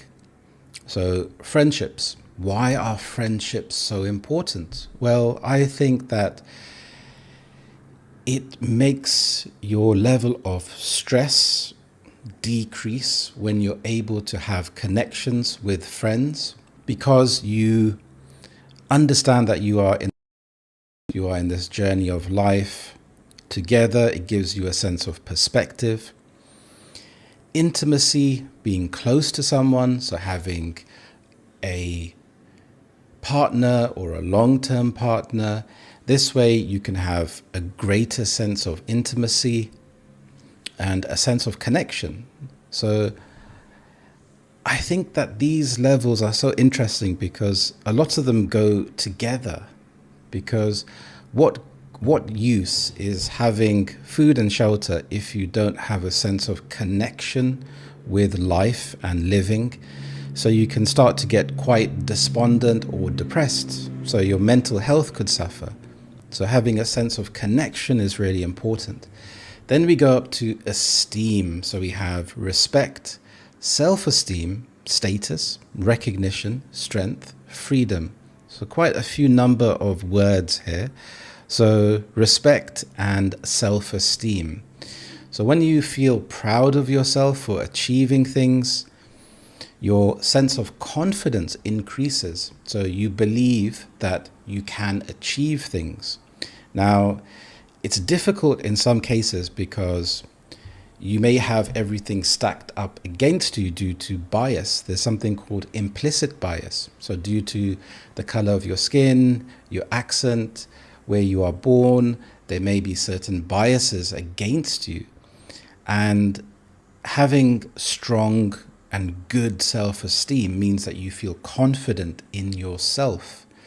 And when you feel confident, you're able to face rejection, because it's very difficult to carry on after rejection, as I can relate to learning a language. With a lot of my students, sometimes their self-esteem can be quite low, but through my lessons with helping them improve their English, I can see their confidence grow and improve with each lesson. So if you have that belief that, yes, I can do something, that can take you far, because you can push yourself even when you have a failure. Status. This is interesting, because if you believe too much in your status, this could inflate your ego, and you could act in a way which is immoral or not really caring about other people. Then we have recognition, so the need to feel recognized for the hard work that you are doing. This may be through praise from a manager. This may be through a promotion or earning more money. And this is only a reflection of how well you are doing, because how do you gauge, how do you determine how well you are doing in something? It's like with English. If you start from an A1 level, then you progress all the way up to a C1 level. And there's different criteria that you meet along the way. So you have that recognition at the end. You have that C1 certificate. You're able to say to your employer or to your school, hey, I have a C1 level in English. Here's my certificate. Strength and freedom. So strength, you can think about this in different ways. You can have physical strength. You can have mental strength. Then freedom, I think, is very important. So the ability and the space to express yourself, if that's through your personal identity, what you believe, freedom to practice your religion, freedom to talk about your gender. And having this freedom allows you to have lower stress and feel good about yourself and life. Then we get right to the top. We have self-actualization. What is self-actualization? Well, this is the desire to become the most that one can be. And this could mean different things for different people. It could be philanthropy. So when these other needs have been met, you have food, you have a house, you have a job, you have a family or friends, you feel good about yourself. Now what do you do when you get right to the top? A lot of people may have an existential crisis where they don't know what life is about. And this part of this could be giving back to others. So serving others, helping others that are in need, giving your time. If you're not giving money, you could be giving your time to others. It could be helping homeless people. It could be helping elderly people or children that need help. So you're trying to give back to society. So you've got to that point where your needs have been met, and now you have time to reflect on what life is really about. So this is interesting because a lot of the needs can run at the same time. Even all five can be on the same level, and it depends on where you are in your life. Also, like and subscribe and share this video to anyone that you think would like it. So that's Maslow's hierarchy of needs. Try to write in the description below, what do you think about these needs? And also, how does it apply to you in your life?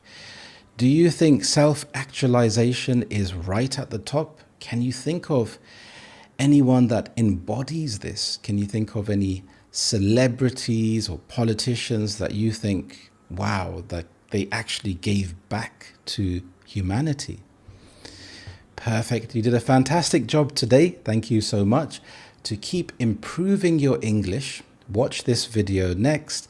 Thank you so much. I hope you have a lovely day, and I will see you in the next lesson. Thank you and bye-bye.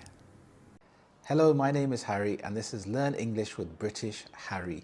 Today, you're going to improve your C2 level vocabulary. Let's learn some advanced C2 level irregular verbs. You're going to learn the vocabulary with pronunciation and lots of examples. We have the present, the past, and the past participle. Oversee, oversaw, overseen. Oversee means to watch over or to manage something carefully to make sure it's done correctly. The project has been overseen by experts. Forego, forewent, foregone. Forego means to give up or to do without something. They forego dessert to stay healthy. Shake, shook, shaken. To shake something means to move it quickly back and forth or up and down. He shook the box to see if anything was inside. Misgive, misgave, misgiven. Misgive means to feel uncertain or have doubts about something. His misgivings about the route made him feel hesitant about proceeding with the journey. Betake, betook, betaken. Betake means to go or move to a place, usually in a purposeful manner. He betook himself to the library to study for his exams. Withstand, withstood, withstood. This means to endure something difficult or challenging. The bridge was designed to withstand severe weather conditions. Undertake, undertook, undertaken. Undertake means to start doing something usually difficult or important. Last summer, she undertook the task of renovating her house. Overtake, overtook, overtaken. Overtake is a verb that means you catch up with something or someone and you overtake it. You go past it. The faster car overtook the slower car on the motorway. Overhear, overheard, overheard.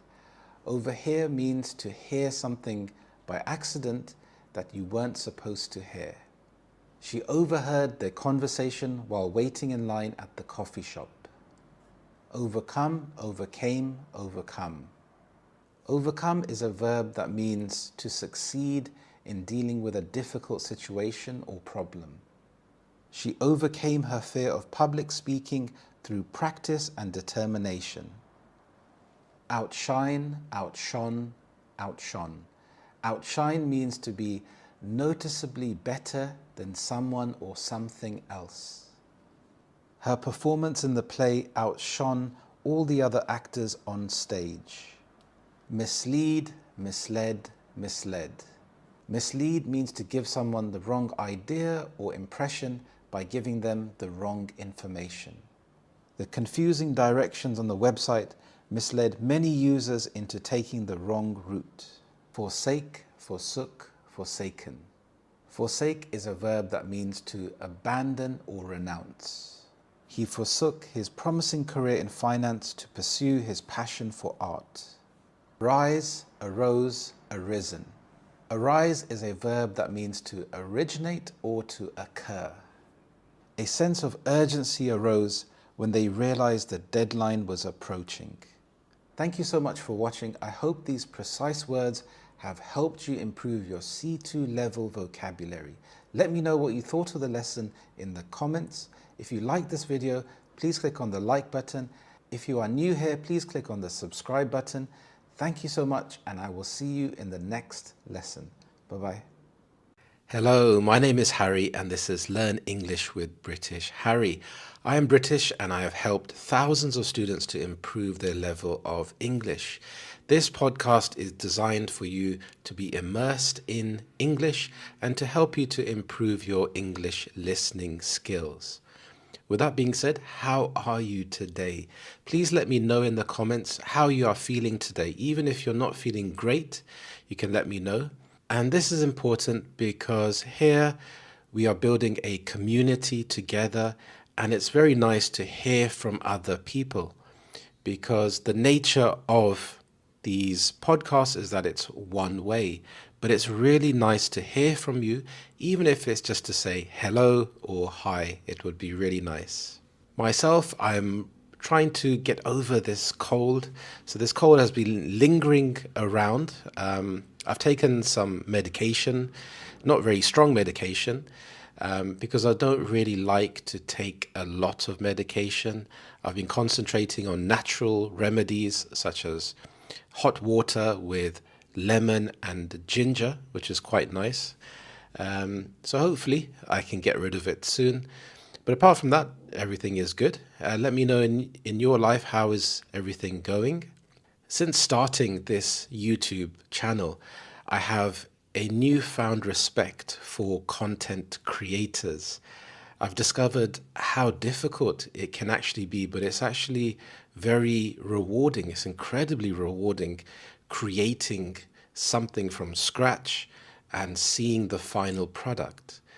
So initially, there are quite a few steps to think about. You have the idea, thinking about the idea, then researching the topic, creating the script, filming,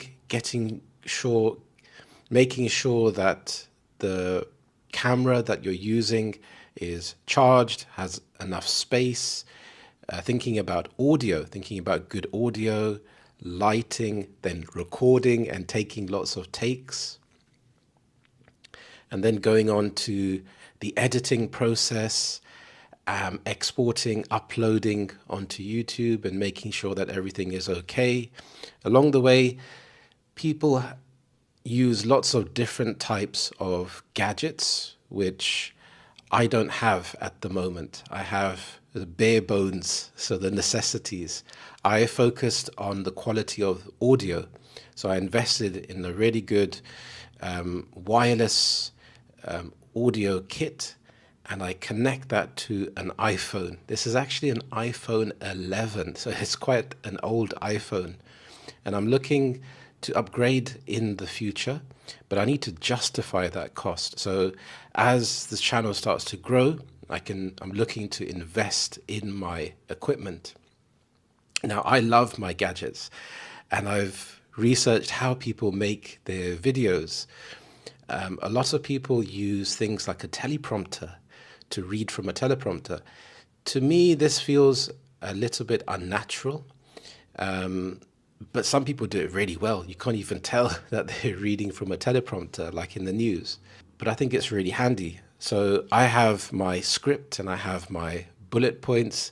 I actually have my laptop on a box right now, so I can see the bullet points. So I can keep track and make the lessons engaging and try not to waffle too much. But the whole idea of this podcast is to waffle. Now, I think it's quite interesting to go off topic. I think it's really good for your listening skills because this is how I speak naturally. So you get used to listening to native English speakers. So being born and growing up in London, I've been exposed to many different type of accents, different type of cultures, and understanding slang, not just from London, but from all around the UK. So I thought would be quite interesting for you to listen to. Apart from the audio, the video, I have a few box lights. I was quite hesitant to invest in the lights, but over time I realized that it does actually make quite a big difference, especially if you don't have natural sunlight. In the UK, you don't get much sunlight apart from the summer, so it's quite nice to have that just in case you need it. So content creation, there are so many things to think about. It's an evolving process where you make mistakes. I've had instances when I've recorded a video and I forgot to plug the extension into the iPhone, so it didn't record. There've been other times when I forgot to clean the camera lens, and when I watched the video back, it looked fine until I exported it to the laptop and the video was blurry. So there's lots of things like this that you pick up on, even when it comes to editing, using different editing software. Some other people that may be more fortunate may have teams or export this to other people to do. I do everything myself, so it's been quite a big learning curve, but I feel like I have a natural aptitude for IT and having patience. I think this comes from when I was younger and building my own desktop computer. So researching the components, I'm not afraid to dabble with technology, and I feel that making mistakes is really important. It's just like learning English. The more that you keep practicing and learning and making mistakes, for example, if you're learning new vocabulary and you use those words in a conversation, It might not be the perfect context, but you are practicing saying the word and making the shape with your mouth and hearing yourself say that word is really important because you're putting the vocabulary into your active learning. It's not just passive. So, active learning is really important. Just hearing you say the word is so powerful and it reinforces that learning. And over time, your the neurons in your brain will start to make stronger and stronger connections and it will just become natural. If anyone is thinking about starting a YouTube channel, I would say definitely go for it.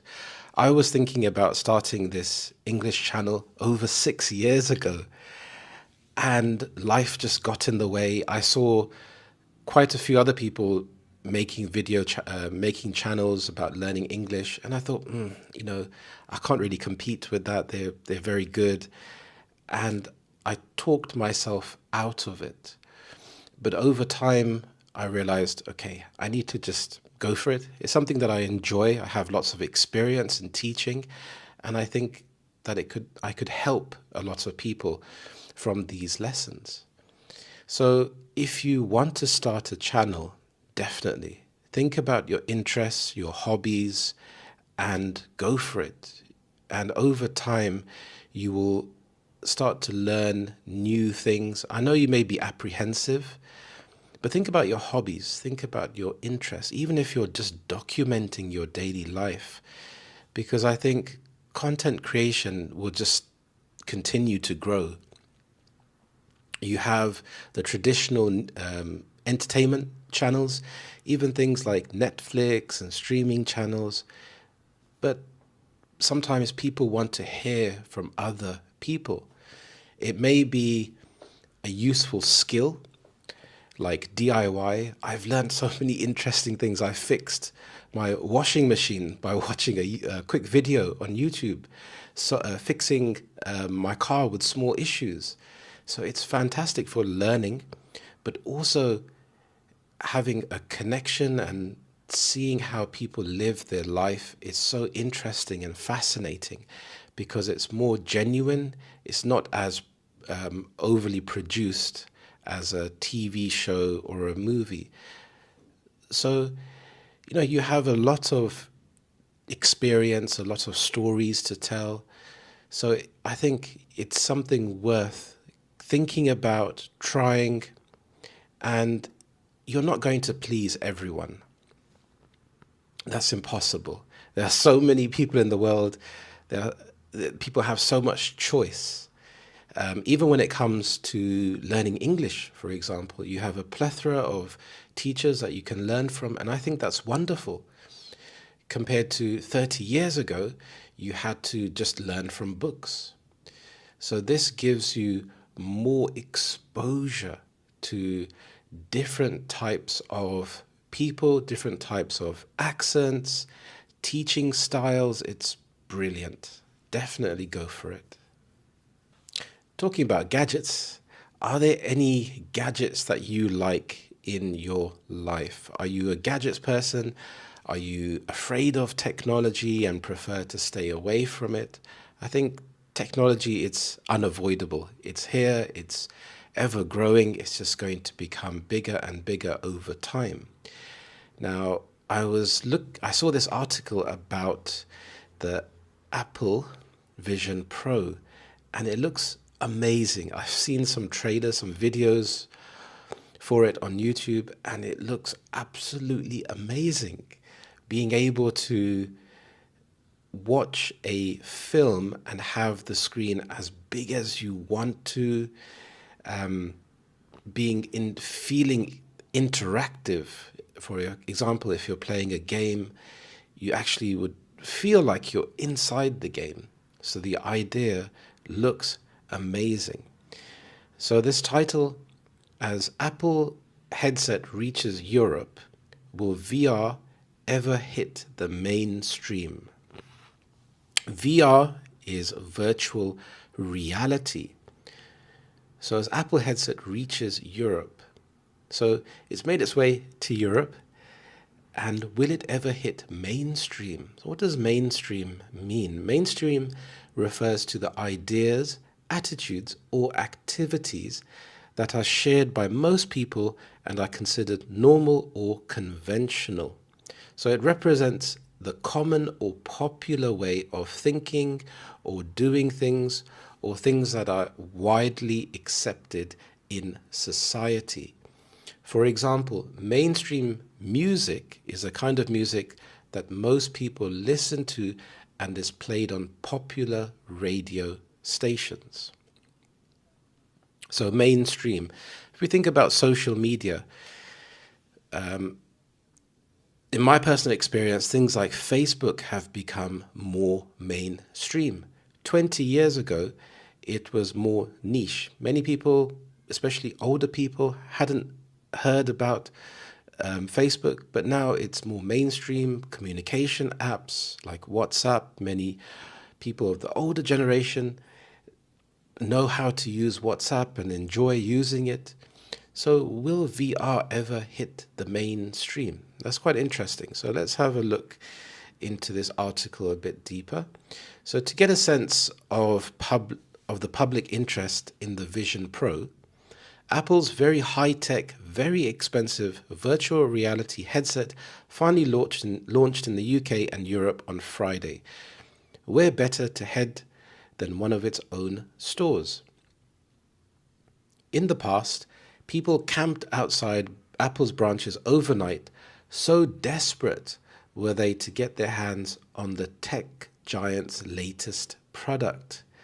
I think that's quite extreme, camping on the street, waiting for the product. But I can imagine it would give you a sense of excitement.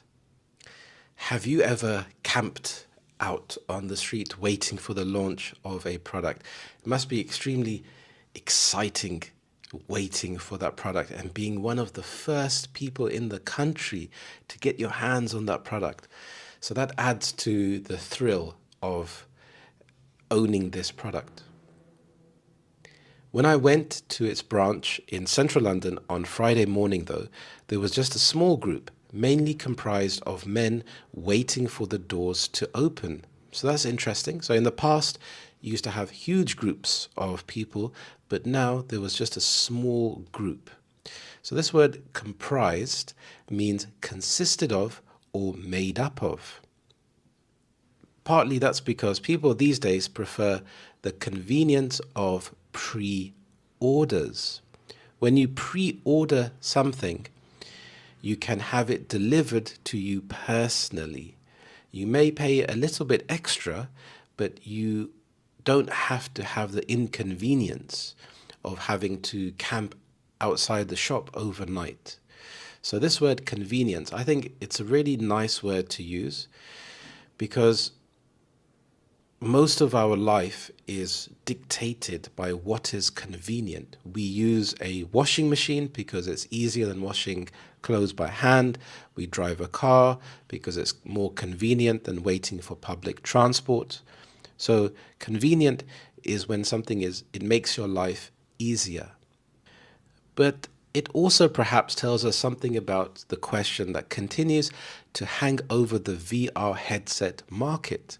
Will it ever escape the realm of tech aficionados and go truly mainstream? So aficionado is a very nice word. This means a person who is very knowledgeable and enthusiastic about an activity, subject, or pastime. So these people, they know a lot about this VR headset. They are experts in this. They've researched it, they're really excited, and they are passionate about technology. So in order for something to go mainstream, it's the opposite for it being niche. Niche is when it's fewer people are very interested in something. So for it to go mainstream, it's an interesting question. How can that happen? Well, firstly, more people need to know about it. Secondly, it needs to be applicable to many people's lives. Some people may not be interested in video games or movies. They may enjoy music or travel. So they need to be exposed to what a VR headset could do. Maybe it could make being immersed in music more enjoyable, or traveling to another country. You can plan your trip. If you wanted to go to Italy or to Europe, you could visually walk down the route.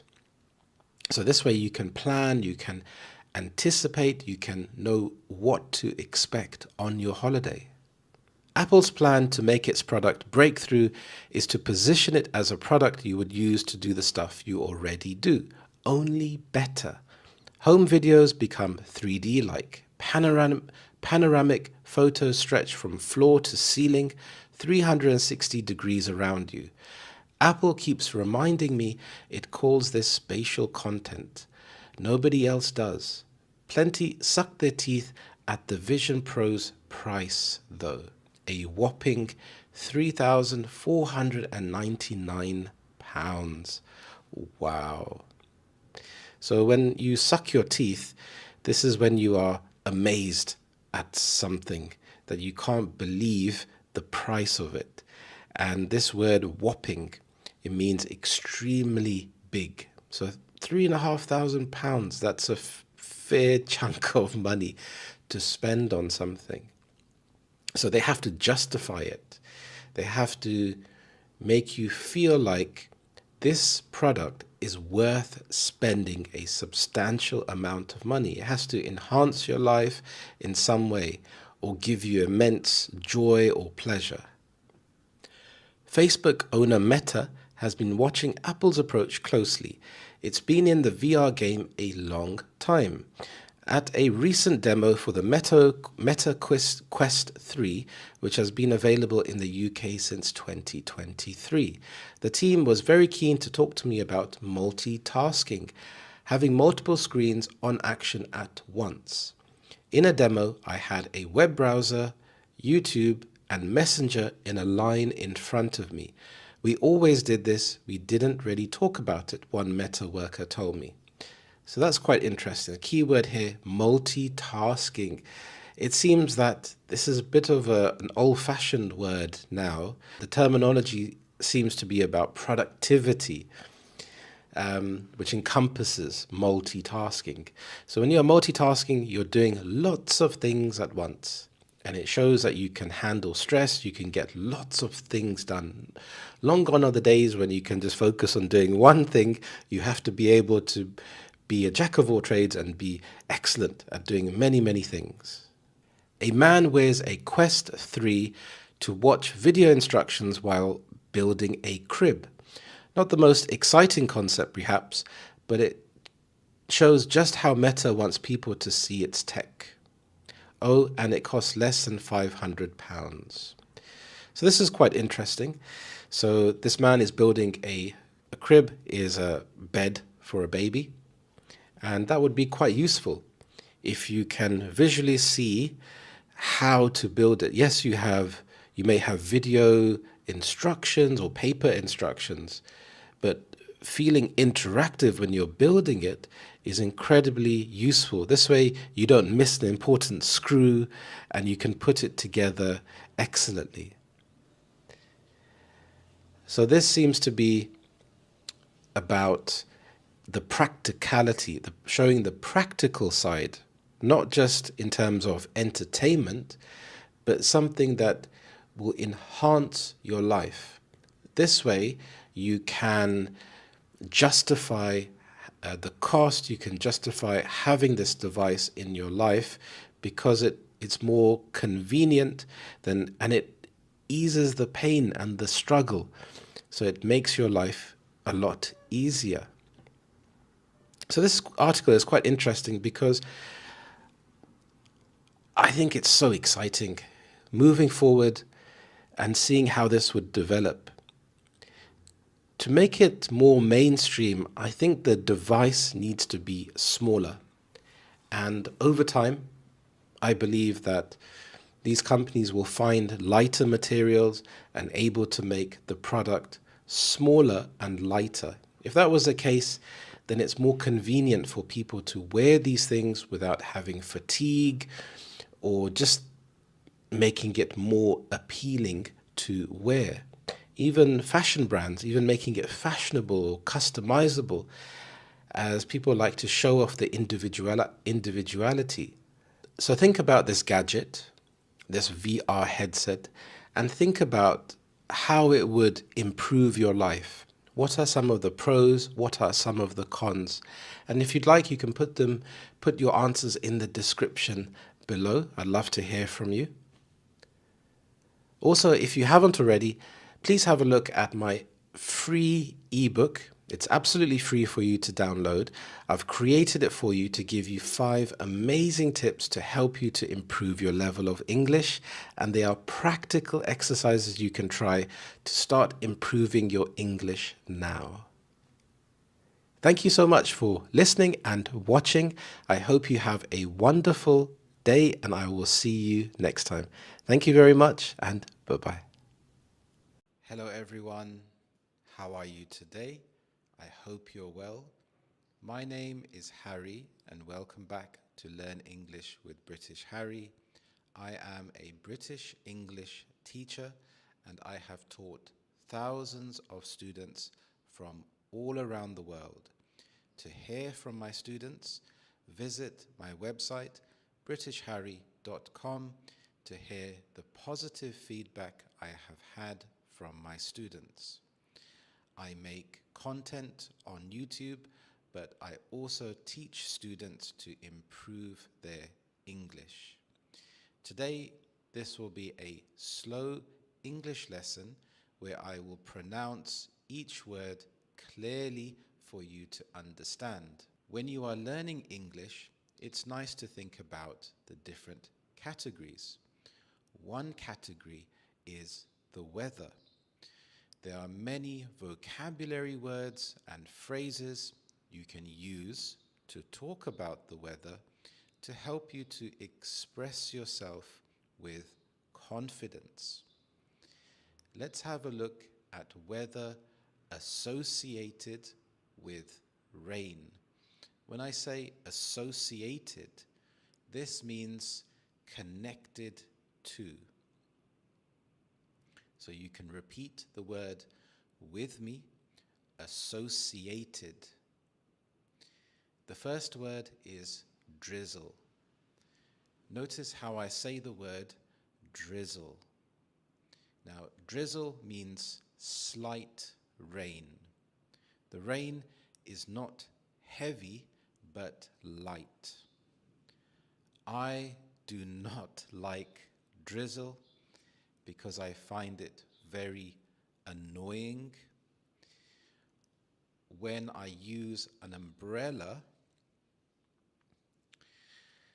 it feels like I need to close and open the umbrella many times because sometimes the drizzle will be a lot, and at other times there will be a little bit of drizzle. Notice how I pronounce the word little. I am emphasizing the T sound here, as in little. So that is drizzle. You can have a heavy downpour. A heavy downpour is when there is a lot of rain all at once. And when there is a heavy downpour, you need to use an umbrella. You can have cloudy weather. When the weather is cloudy, it can be overcast. It can be gloomy. When I say the word gloomy, it is when the skies are grey and it doesn't make you feel great. But everyone is different. Everyone reacts to the weather in a different way. Do you like gloomy weather or do you like sunny weather? So we have sunny weather. We can have bright blue skies. When the weather is hot, it can also be very humid. Humid is when you can find it difficult to breathe. When it is very hot, you can use the word scorching. Scorching means when you feel incredibly hot. You have scorching, you have blistering. Notice how I say the word blistering. So you can have extremely hot weather. Let me know in the comments below what type of weather you like. It would be good to know. Notice how in that sentence I pronounced every T sound. When you are speaking fast in natural conversation, it's normal to drop the T sometimes. So instead of what type of weather do you like, you could say, what type of weather? Notice how I say what. I stop the T sound from coming out of my mouth. So, what type of weather? Slowly, this is what type of weather? I like sunny weather, although I do like to see the seasons change when you go into the different seasons. So you have summer, autumn, winter, spring, and it is nice to see how nature changes throughout that period. Sometimes it is nice to feel a nice autumn's day when you go outside. The weather is a bit nippy. When I say nippy, this is an informal word to say it feels a little bit cold. However, I prefer sunny weather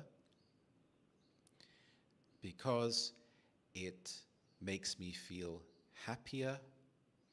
You have natural vitamin D that you are getting from the sun, which can improve your mood. It can make your bones stronger because it allows your bones to absorb calcium. And generally, people are happier when the weather is sunnier. So let me know, what type of weather do you like? What type of activities do you do? Because the weather can play an important role in your life. In terms of small talk, talking about the weather is an important topic in the UK. Many people talk about the weather. For example, they would say, "The weather is terrible today, isn't it?" Or, "It looks like a nice sunny day today." So making statements and asking questions like this is a nice way to talk to a stranger. Maybe you are in a lift, or you are out and about in your daily life, and making small talk like this can really help to improve your English. And using small talk is a nice way to open a conversation, allowing the other person to extend the conversation if they want to. So it's an excellent habit to develop. So when the weather is sunny and hot, many people flock to the beach. when I say flock, notice how I pronounce the F sound in flock. It's quite an extended sound. To flock means to go somewhere in large numbers. You can think about birds.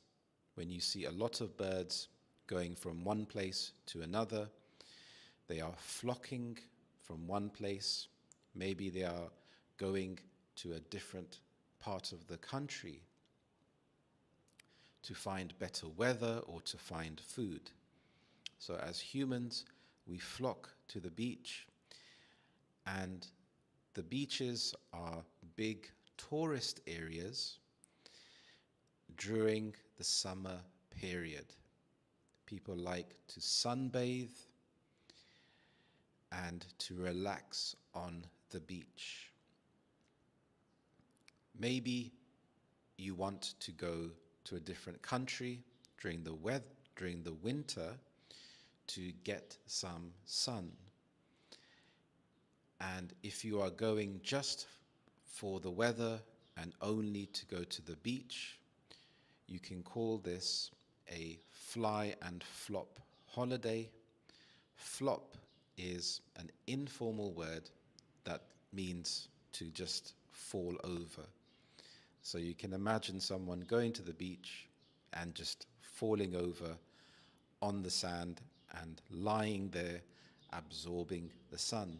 People also play a lot more sports during the summer. Sports like football, tennis, running. And notice how I say the word football. Here the T is not emphasized, so not football, but football. So people like to play football and other sports during the summertime. Is there a sport that you like to play during the summer? During the winter, it's more difficult to get out and about. So you can still practice sports, but they would be indoor sports. Sports like badminton, squash, maybe pickleball. And have you tried any of these sports? I have tried pickleball. It's quite interesting. I find it easier than tennis. I do like badminton. I think sports like this are very good, especially during the winter, because it gets your body moving and you can keep your level of fitness. Running when the weather is cold and raining, it is more difficult and challenging. You have to make sure that you don't slip. So when you slip, you can lose your footing and you can have an injury. So you could go to a running park, find a track, and that could be safer. So it is more challenging. But there are always ways to maintain your fitness. You could join a gym, for example. When the weather is sunny, you can spend time in nature. You can walk more, you could hike more. Do you like being out in nature? When you are learning English and learning a certain topic, a certain category, like the weather, it is good practice to constantly ask yourself questions. When you hear a vocabulary word like drizzle, ask yourself, firstly, what is drizzle? Okay, drizzle is light rain. Next, do I like drizzle? You could say yes, you could say no, you could be indifferent to drizzle. So indifferent is when it doesn't really bother you. So you don't like it, nor do you dislike it. So it's good practice to ask yourself questions. Try to use the vocabulary word in a sentence. This way you can translate the vocabulary into your active memory and make it part of your daily life. In this case, you can think about using this word. So when you are talking to friends or family, or even out aloud to yourself, you can have a question. What type of weather do I like? And you could say, I like sunny weather. Conversely, I don't like drizzle. Using this word, conversely, is a very nice word to talk about the opposite of something. It is a very useful and advanced linking word. Another phrase you could use is on one hand, but on the other hand. On one hand, I like sunny weather, but on the other hand, I don't like cloudy weather. Now from here, you can add listing. So, on one hand, I like sunny weather because it makes me feel better. Secondly, I can go outside more. But on the other hand, I don't like cloudy weather because it makes me feel sad, and secondly, I don't feel like going outside. This is a very useful technique that my students have used to extend their answers and build fluency. So this was a very short and slow lesson about the weather. So I want to get you engaged by writing in the comments, and even if it's weather that you don't like, try to explain why you don't, and try to use the linking and listing structures by giving the lists. Try to extend your answer using the basic word because. This is a very fun game you can play with yourself. So, I like sunny weather because I can go outside and it makes me feel good because I can feel the sun, and I feel like running because I can be in nature. So you're trying to see how many times you can use the word because. So we have spoken about rain, cloudy weather, sunny weather. We also have the winter time where you can have snow.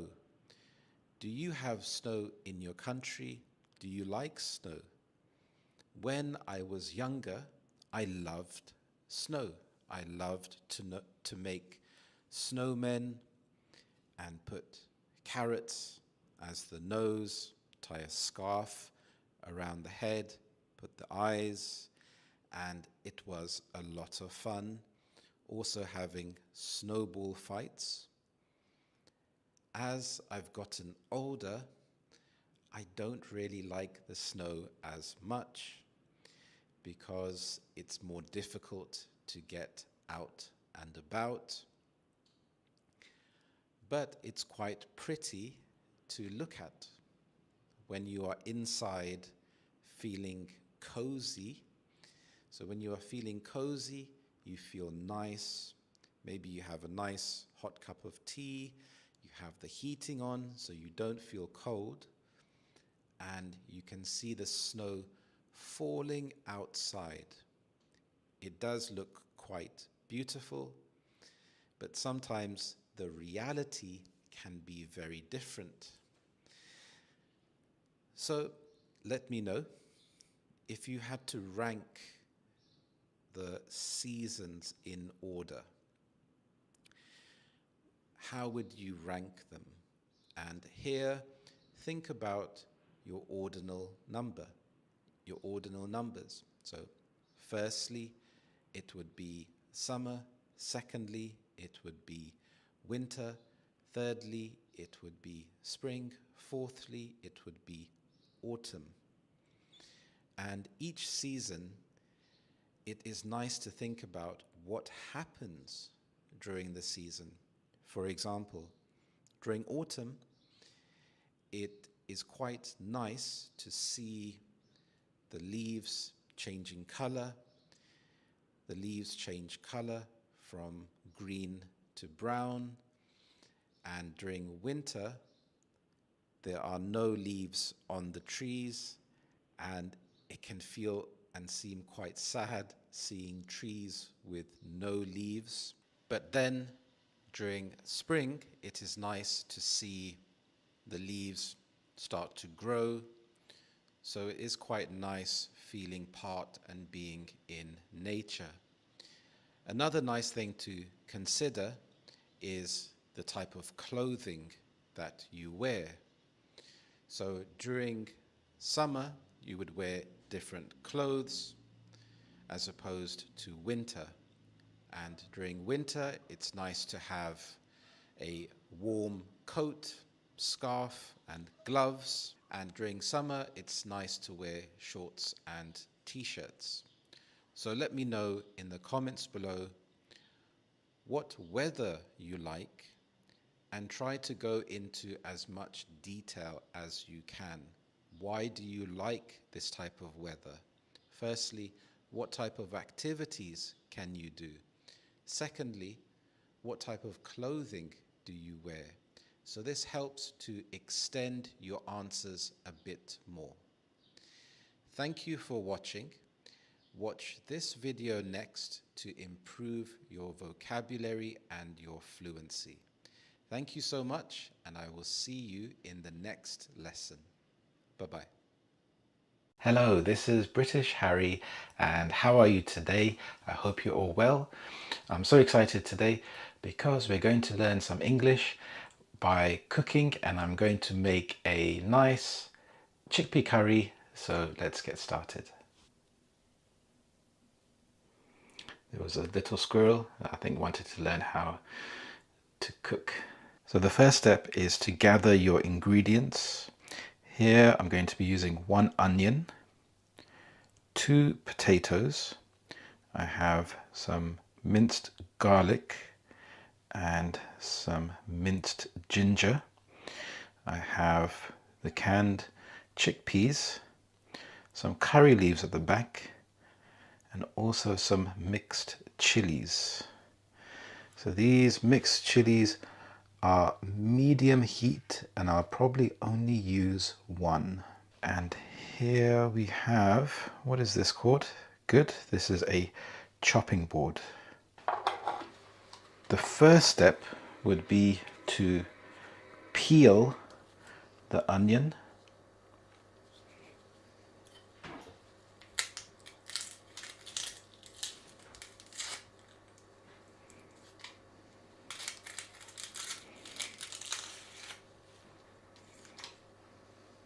So I have 1 nice peeled onion.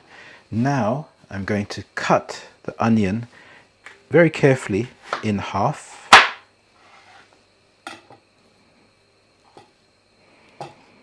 Then I'm going to slice the onion.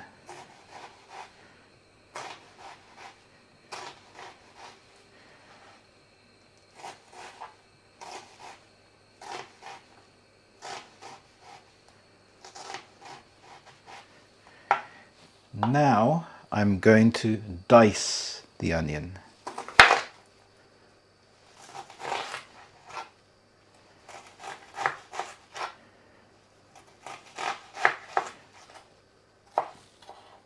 Next comes the tomato. So I've washed the tomato thoroughly.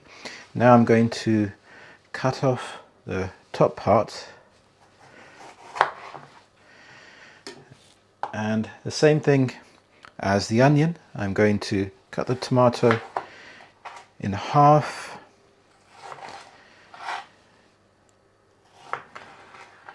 and then I am going to cut the tomato into small pieces, carefully trying not to cut your fingers. Next comes the mixed chilies. This says medium heat, a hand-picked mix of fruity flavors adds a gentle warmth to dishes.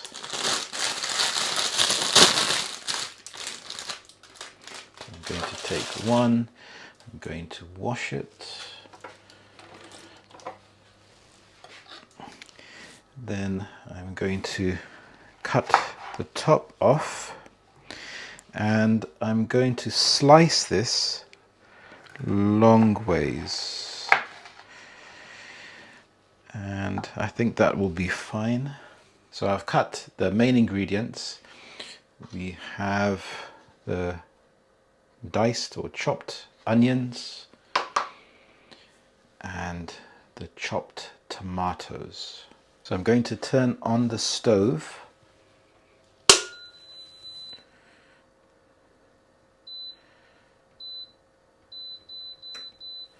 Now I'm going to add some oil to the pot.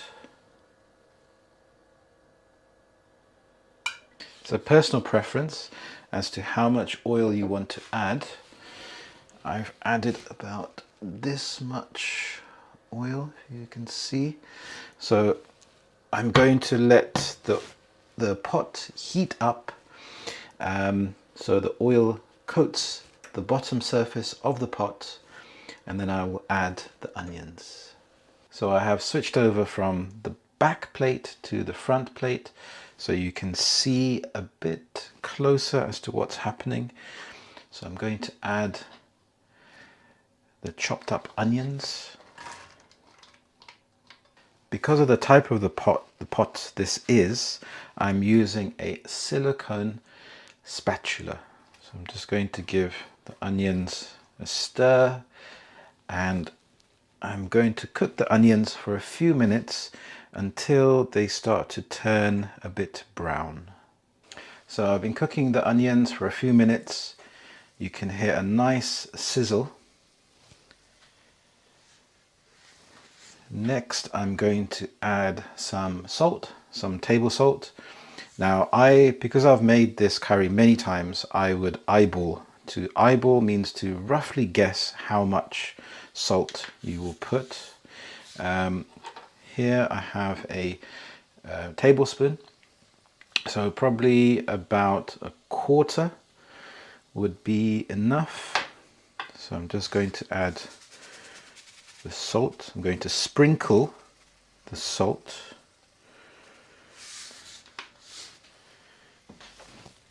And then I'm going to give it a nice stir.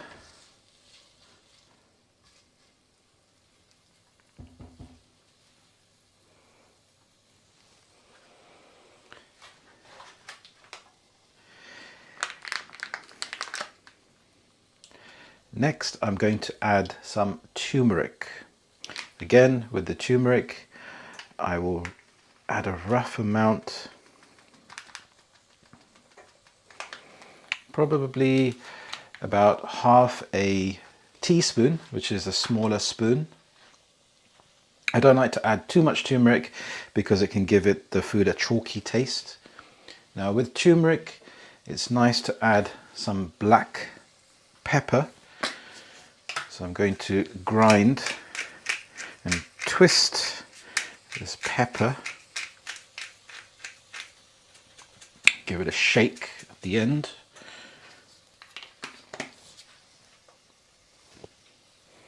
Again, I'll give it a nice stir. So I'm coating the onions with the turmeric, the salt, and the black pepper. Next, I'm going to add some Kashmiri chili powder. So I will add the same amount as the turmeric.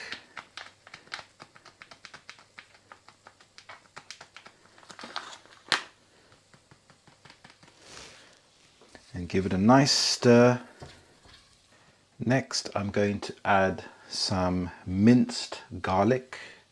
You can use fresh garlic if you prefer, but this is the lazy option, the quick option.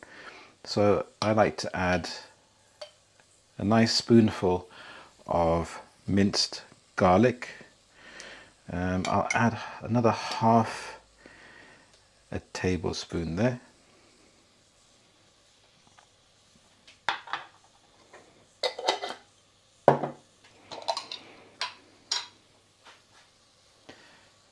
Next comes the minced ginger. The ginger is quite strong, so I would add about half a tablespoon there.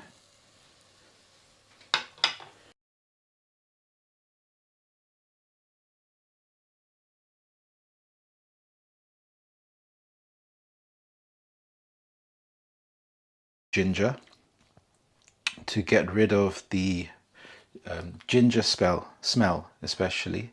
So I'll leave that to cook for another few minutes. Next up, I'm going to add the chili.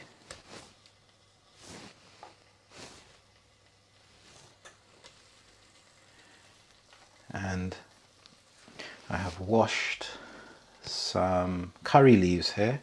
So I'm going to add a few curry leaves. I love the smell of curry leaves.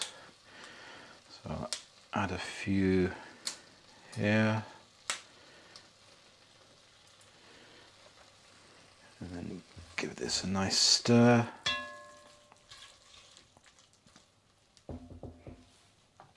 Then I'm going to add the chopped tomatoes.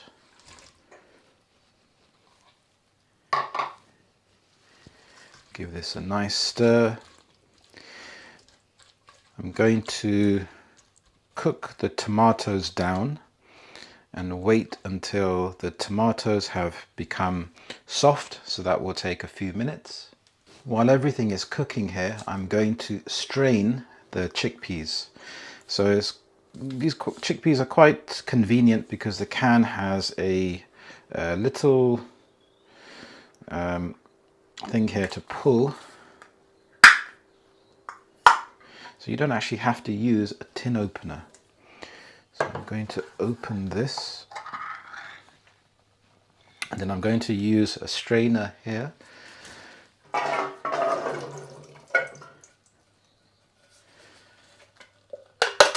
It's one, and the same thing with the second can or tin.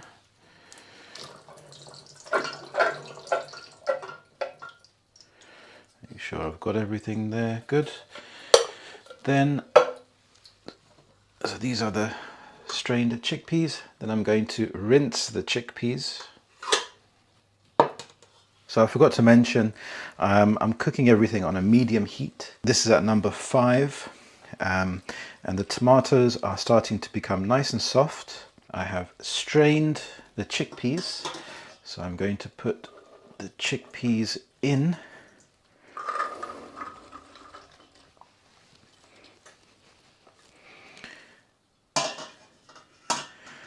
And then coat the chickpeas. So I'll give the chickpeas a nice stir, and I'm coating the chickpeas with all the nice spices and the onions, and it smells delicious. I like to cover the pot and then let the chickpeas soak up the spices for another few minutes, and then I'll add some water in a bit. So the chickpeas have been cooking away for a few minutes. Now I'm going to add some water. Just enough water to cover the chickpeas. And again, Give the chickpeas another stir. Now I will cover the chickpeas and leave that to cook on medium heat for about 20 minutes. So the curry's been cooking for some time. I can smell those delicious smells. This is what it would look like. Here is the finished curry. It smells delicious and it tastes amazing. I love cooking this curry because firstly, it's delicious. Secondly, I know it's healthy because I have the nice spices, nice turmeric, got the ginger, the garlic, and chickpeas themselves are very good for your body. They're very healthy. You can eat the chickpea curry with rice, or you could try some rotis, or another word for this is chapatis. So with these, you can make these from scratch, but you can buy them pre-made. You can just put them on a frying pan and just cook them for a few minutes, or you can put them in the microwave. I prefer to put them onto a frying pan and then cook them for a few minutes on each side. So I hope you enjoyed cooking with me today. I really enjoyed it. Let me know if you have made this curry before. There are a few different variations. You can add coriander, for example. You could add some cumin. You could add some coconut milk if you wanted to make the texture a bit more creamy. I prefer to have it with tomatoes. Let me know in the comments below, what dishes do you like to make? What do you like to cook for dinner, for example? Thank you so much for watching. I really appreciate it. Please subscribe, like, and I will see you in the next lesson. Thank you and bye-bye. I'm just playing some video games. Stop faffing around and do some work. So faff, to faff, means to waste time. Maybe there's someone that is doing something unproductive, maybe playing video games when they should be working. So you could say, stop faffing around. So faff means to waste time on something that is unproductive. Hello, this is British Harry, and thank you so much for joining me today. I'm going to talk about some very common British sayings in today's lesson. So the first one is bits and bobs. So this expression is to talk about random little items or small tasks or chores. So for example, I could say, I'm going to the shops for some bits and bobs. For example, if you are going to the supermarket or a shop, maybe you need to pick up a few small little items. You could say, I'm just popping out to the shops for some bits and bobs. Also have small tasks. So I have some bits and bobs to do on the weekend. So someone could ask you, Harry, what are you doing on the weekend? You could say, not much really, I just have some bits and bobs to do. So here is a general expression to talk about the small tasks or chores that you have to do. I've just won £1 million. Blimey, I can't believe it. So blimey here is used to express surprise or shock. Blimey. Throw a spanner in the works. A spanner is a tool that you can use to open screws. In America, they may call it a wrench.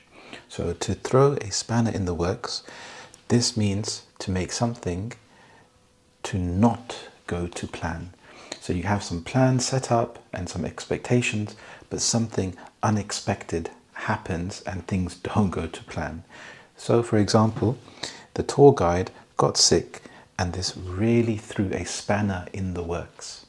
You may have had plans set up to go on a holiday and meet the tour guide, but he was sick and this threw a spanner in the works because now you would have to make other plans. Bob's your uncle. This means there you go, or it's done. This expression is widely used in the UK and you can use it in a sentence. For example, press the subscribe button, and Bob's your uncle. You will see more free lessons like these. And on that note, please like, share and subscribe this video. I really appreciate it. It's free to subscribe, and it means that this video will get shown to more people, and it motivates me more to make lessons like this. And there you go. That's Bob's your uncle. Gutted means to be extremely disappointed. This informal word is used a lot in the UK. You could say, I'm gutted that I didn't get the job. So here you're expressing your extreme sadness or disappointment that you missed out on something. It could be something else, like if your favorite football team lost the match, you could say, I'm gutted that we lost. Whew, I'm absolutely knackered. So knackered means to be exhausted or very tired. It took me 2 hours to get home and I'm knackered. You could say this in another sentence. I've been running for 3 miles and I'm knackered. I can't run anymore. So knackered means to be extremely tired or exhausted. These are some cream crackers. So this cream crackered, I'm not sure how it came from a cream cracker. There we go. These are delicious with some cheese on top. So cream crackered means extremely tired or exhausted. You could say, after sprinting for the bus, I was cream crackered. I was completely exhausted. Next up, we have to take a gander. So this means to look at something briefly. Can you look at my new car? Sure, I can pop over to take a gander later.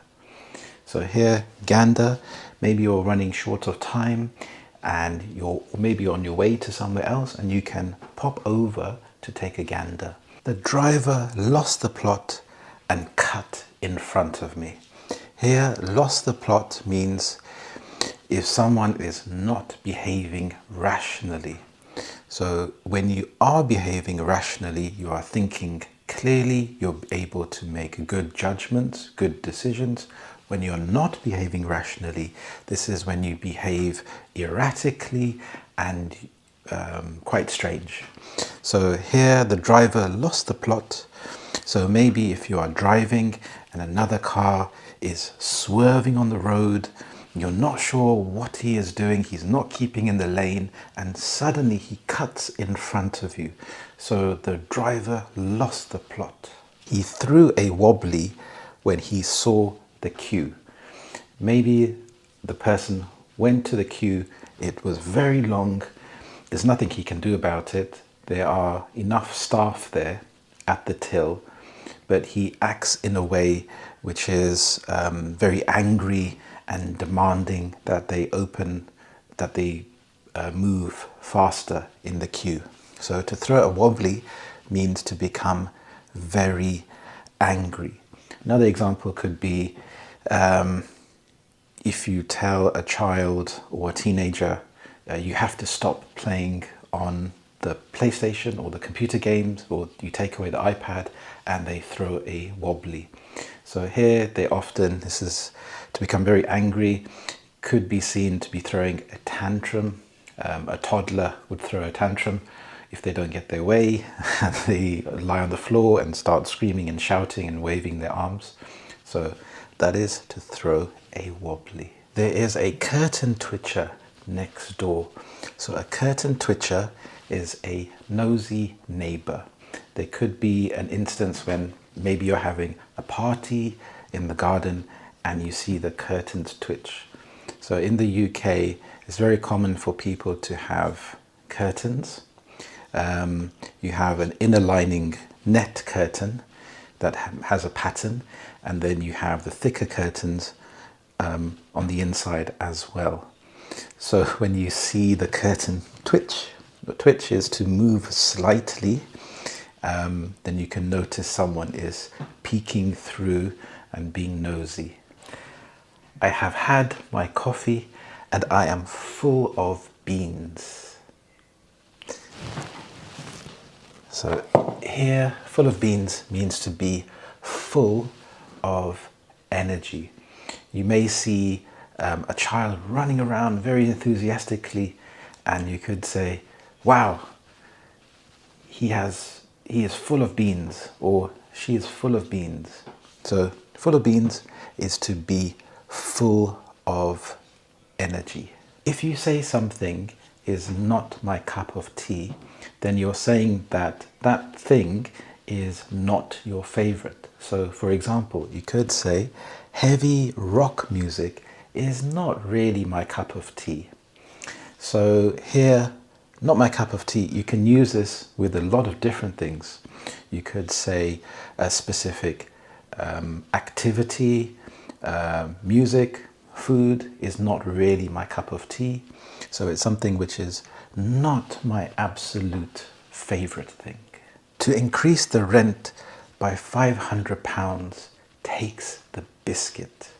So to take the biscuit means when something is particularly bad or annoying. So in this case, maybe the landlord has the general increase in prices would have been, say, £100, but now the landlord is increasing the rent by £500. So this is a huge increase. So this particular instance is bad or annoying, so it really takes the biscuit. I've had enough. Put a sock in it. So put a sock in it is quite a rude phrase, actually, but you may hear it in movies or TV shows, so it's nice to know what it means. So it means to be quiet, but it's quite offensive and it's quite a rude thing to say. On your bike, I don't want to buy anything. So here, on your bike, is another rude expression that I personally wouldn't use, but you would hear people saying this, and this means to go away. So on your bike, if you think about a bicycle, you're telling that person to get on their bike and go away because you don't want to hear anything or you don't want to interact with that person. So on your bike.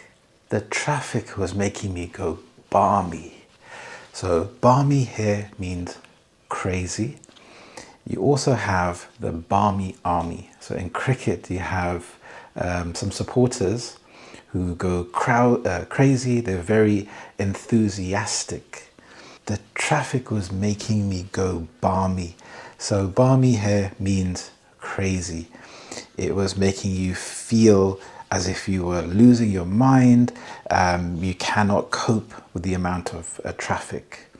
So you also have, in cricket, you have the Barmy Army, who are a group of English supporters that are enthusiastic. So when England win or they're cheering on the England cricket team, they're waving flags, making noise, so they're very enthusiastic. He became gobby when security asked him to leave. So gobby here can mean loud or offensive. So maybe the person in the shop was being mean to people, or maybe he was under the influence of alcohol, and so security asked him to leave the shop, and then he started to become gobby.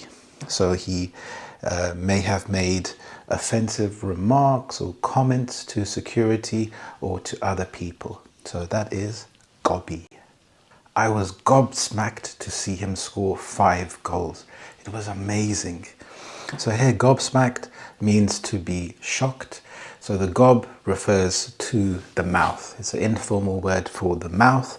We had a look at the phrase gobby, which was to be loud and offensive. So gob, mouth, and smacked. So if you're smacked in the face, which isn't a nice thing, you would be full of surprise and shocked. So gobsmacked means to be shocked. There was a kerfuffle in the shop over the last TV. So a kerfuffle is an argument or a noisy disturbance. So maybe there was a sale and a lot of people were fighting over the last TV. Maybe it was 50% off. So there was a lot of arguments and they were making a lot of noise. So you could say there was a kerfuffle. That party was a good knees up. So knees up refers to a party, but not just an ordinary party, but a party that is very lively. There's lots of dancing. It's so much fun. So that is referred to a knees up. He skived off work 3 times last month. So to skive means to avoid work or responsibilities. So in this case, the person didn't go to work. Maybe if they are at work and they go home, or they take an extended lunch break, could say that that person is skiving off work. So they are avoiding responsibility. You could have an instance where children don't go to school. So he or she skived off school yesterday. So to skive means to avoid work or responsibilities. Thank you so much for watching. I really appreciate it. So I hope you found those expressions useful. Rewatch the video, listen to my examples, try to think of new examples yourself and write them down in the comments below. So please subscribe. It's free to subscribe and it really gets this video shown to more people and it really motivates me to make more videos like this. So thank you so much. Enjoy the rest of your day and I will see you in the next lesson. Bye-bye. Hello, how are you today? I hope you're well. My name is Harry and this is Learn English with British Harry. I am British and I have taught thousands of students and I've helped them to improve their level of English. In this lesson, I wanted to talk to you about sickness and illness. At the moment, I am feeling a bit under the weather.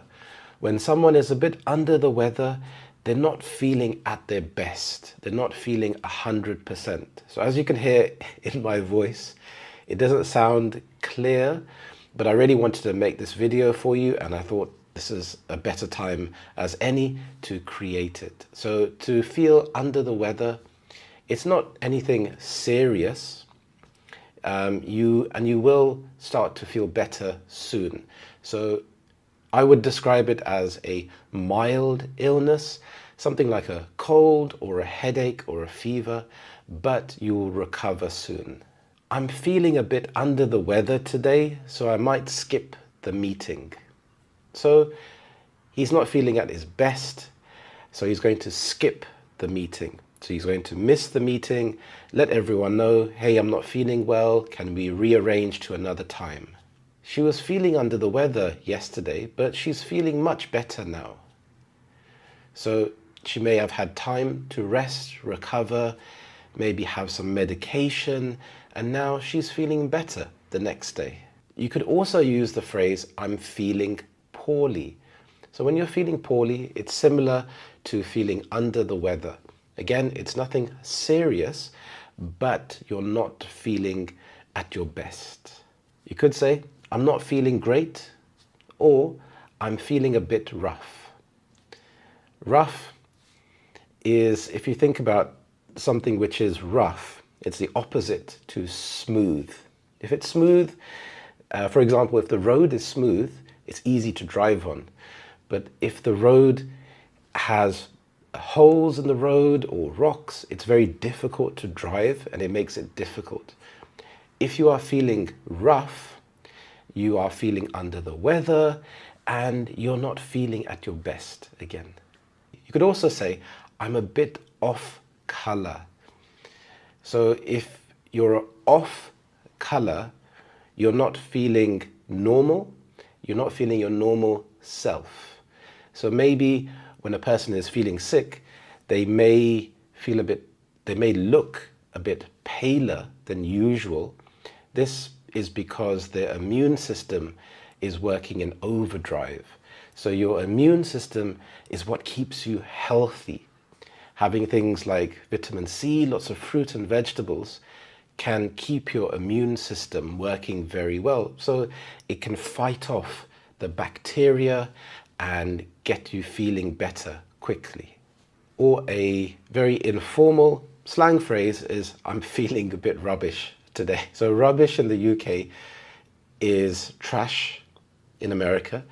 So rubbish is something that you throw away. So when you're feeling a bit rubbish, you're not feeling at your best. I'm not feeling up to par. This is a golf terminology. I don't really play golf, but in golf we use the word par. So when you're not feeling up to par, you're not feeling good. You're not feeling like you are able to perform well. A very common one is, I'm not feeling myself. Again, if you are feeling yourself, then you are feeling good. You're able to carry on the normal day-to-day activities. But when you're not feeling yourself, you may be feeling unwell. So this affects how you can carry out your day-to-day living. I have the sniffles at the moment. So the sniffles, this is a very informal term. If someone has the sniffles, their nose won't stop running. So they have to use a tissue to constantly wipe their nose. Nasal congestion. This is when it's hard to breathe because your nose is blocked. So here, nasal refers to the nose. An informal way to say this is a stuffy nose. If something is stuffy, then it's blocked. If you think about a stuffed toy, a stuffed cuddly toy, it's full of this white material, so it's stuffed. So if you have a stuffy nose, it's blocked and it makes it difficult to breathe. An informal way to say this is congested. So congested is your nose is blocked. You can also use this word in traffic. If there's the traffic is really congested, there's nowhere to move and all the cars are parked behind each other waiting for the traffic to move. It's very congested. So here in your nose is congested and it's hard again to breathe. Bunged up, again, an informal phrase to use, and it means that your nose is blocked. My nose is bunged up. Blocked sinuses. This is a nice way to describe a blocked nose. So if you go to the pharmacy or if you're speaking to the doctor, you can explain to him, I think my sinuses are blocked. Sinuses are hollow spaces in the bones of your face, around your nose, your eyes, and your forehead. They help your nose by making mucus to trap the bacteria and the germs, to help your body to get rid of these. When you have a cold or if you have allergies, this can exacerbate your sinuses and it can make you feel dizzy. It can give you a headache as well. Feeling light-headed. This is when you feel like you may faint. It can also happen if you stand up very quickly and you start to feel a bit dizzy and you have to sit back down. So it's something to really pay attention to and to make sure that you're not feeling lightheaded or feeling dizzy, especially when it comes to driving, for example. So you have to take it nice and slow and look after yourself. Feeling nauseous. Nauseous is an uncomfortable feeling in your stomach. You feel like you may be sick, that you may vomit. This can happen when you're feeling sick or unwell. It can also happen if you're feeling anxious. You may be really worried about something. So you may have a feeling in your stomach. You're feeling nauseous. You may feel unbalanced and you have to sit down. A headache. A headache. This is when, yes, your head hurts and you have a headache. You can also say a splitting headache. This is worse than a normal headache. If you think about the word splitting, if you split a piece of wood in half and you're describing how your head feels like it's splitting in half. So it just adds a bit more color, emphasis to the fact that it's not a normal headache, it's a splitting headache. You can also have a pounding headache. To pound something, if you have a hammer, if you're hitting the nail really hard, then you're pounding the nail. If you have a pounding headache, it feels like your head is throbbing, and again, this is not a normal headache. So these are nice words because you can describe to the pharmacist that it's not a normal headache, so they can understand, maybe you need some stronger medication. Throbbing, you could use this again with pounding. I have a throbbing headache, so it's like it's feeling like it's constant. If someone is playing really loud music and you can feel those vibrations on the wall, it's kind of like how it feels inside your head. A stomach ache. This is when your stomach is hurting, it doesn't feel good. You can have an upset tummy. A tummy is an informal word for stomach. So you can say a tummy ache. You can say a dodgy tummy if your stomach is really hurting and it's affecting you really badly. I have a dodgy tummy. This can also happen if you eat food that gives you food poisoning. So these are more relaxed and informal words to use instead of a stomach ache. Cough.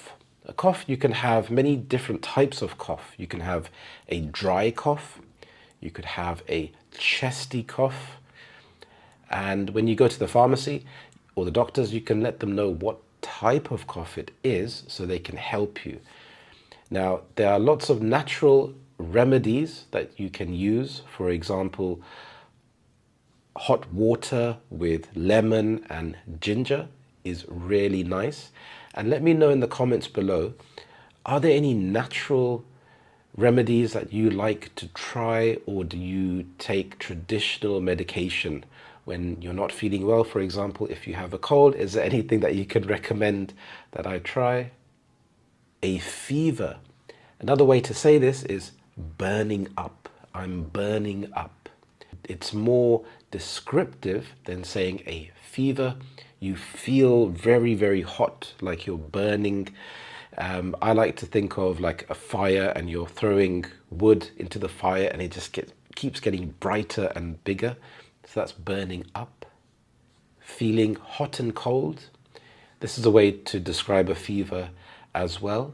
If you're feeling hot and cold, it may not be as severe as boiling up, as it's not constant. So you may feel better at times when you're feeling cold. But again, it's really important to speak to the doctor so they can hear your symptoms. Stiff and sore. You may have a stiff neck or sore shoulders. And this is when your body feels tight. You may have some niggles. So a niggle is like an exact point where you don't feel right. It feels like something is a bit strange. For example, I have a niggle in my shoulder. So when I turn my shoulder in a certain way, I feel it at that point. At other points, it's perfectly fine. Another way to say this is a twinge. I have a twinge in my knee, for example. So if I move my knee at a certain point, then I feel a twinge. So this way you can describe to the doctor exactly at what point it hurts. If you haven't already, please have a look at my fantastic ebook I've created, especially for you. There are 5 brilliant tips to help you to improve your English. There are practical exercises that you can use straight away, and it will help you to improve your level of English. Thank you so much for watching. I really appreciate it. Have a fantastic day, and I will see you in the next lesson. Bye-bye. You can push.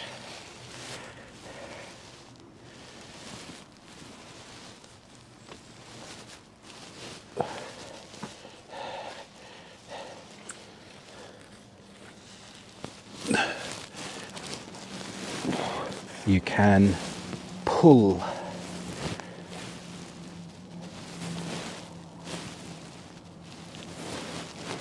You can twist.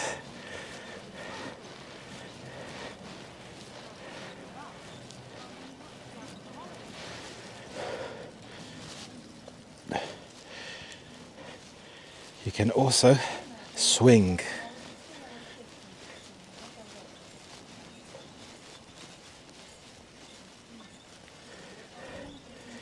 Okay, I'm going to try and get off now. And you can jump. Hi, today I'm going to talk about some action verbs to use in English. Now, you know the common ones are to talk or to speak.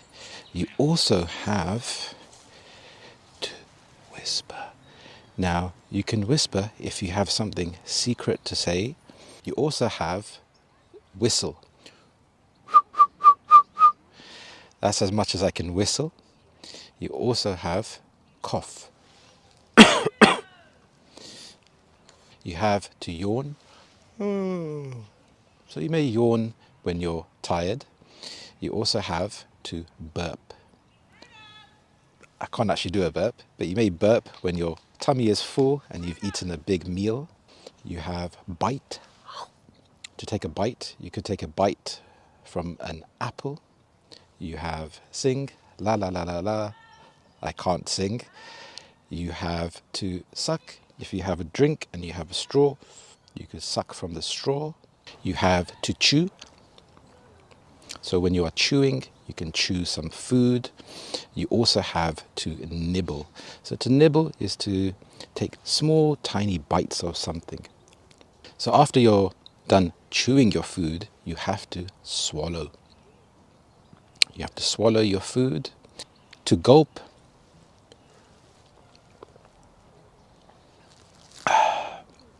is to drink water or a drink very quickly. You can also sip the water. So when you take a sip, it's taking a drink much more carefully and a small bit of water. You can also spit. I'm not actually going to spit, but that's when you have something in your mouth. It may be some liquid or even saliva, and you want to get it out of your mouth. You have to kiss. There's no one around to kiss, but I can demonstrate for you. So that's to kiss. You have to hum. So hum is different to whistle because the sound is coming more from the inside of your mouth. This is to dance, and enough of that because I can't dance. If you're walking and the floor is slippery, well, you may slip, especially if there's ice or if there's a lot of water. Like here, it's very slippery because there's water on the grass and there's lots of mud, so it's very easy to slip.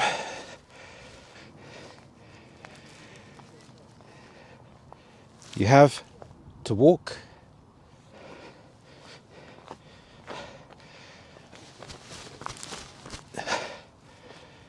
You have to run.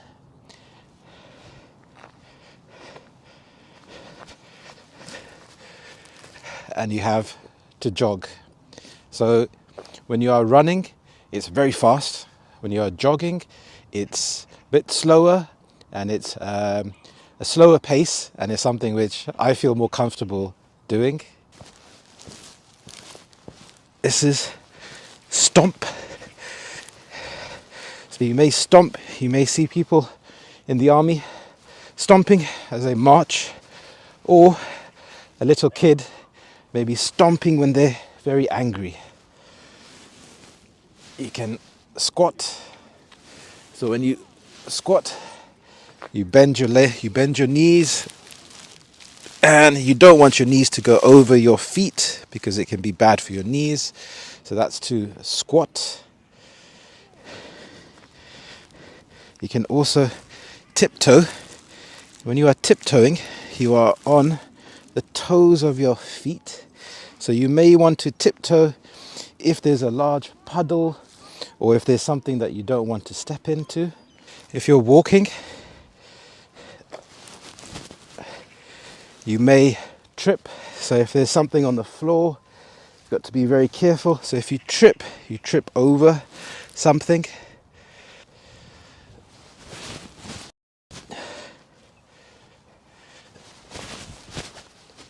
That is to leap.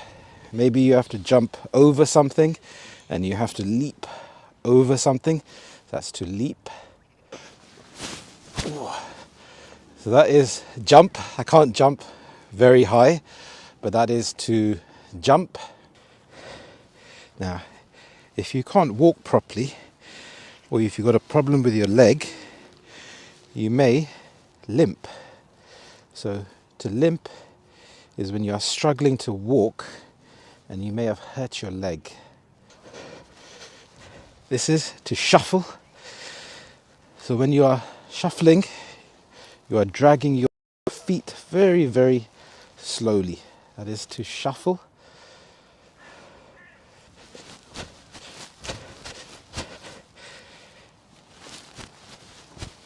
That is to skip. You can snap your fingers. Not very good with this hand, but I'm really good with this hand. So you can snap your fingers. Maybe you like the beat to a song and you're in a good mood. You can snap your fingers. You can poke. So when someone gives you a poke, maybe they're trying to get your attention. You can pinch. It doesn't feel very good. When you pinch, your skin actually hurts a little bit. You can squeeze. So when you're squeezing something, you're gripping it very tightly. You can pat. So when you pat, it's maybe a gentler way to get someone's attention rather than to poke. So that's to pat. That's to slap. It's not a very good thing to slap. You can push. The opposite to push is to pull. So when you are pushing, you're pushing something away from you, and when you're pulling, you're trying to pull it towards you. That's to clap. You can clap to maybe tell someone that they've done something very well. Maybe they've done a good job. So it can be generally a good thing. Or maybe you're at a concert and there's a performance and they've done an amazing job and you want to show your appreciation. So you would clap. You can tickle. I think it's impossible to tickle yourself, but that is to tickle. Maybe there's something on your jacket, like this leaf. You can flick it off. So that's to flick. You can wave to say hello to someone. Maybe there's someone that you've seen and you recognize. You want to say hello, so you can get their attention, and you can wave. That is to punch.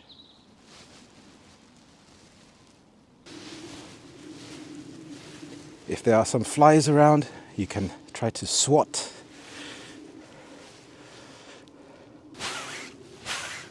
This is to stroke.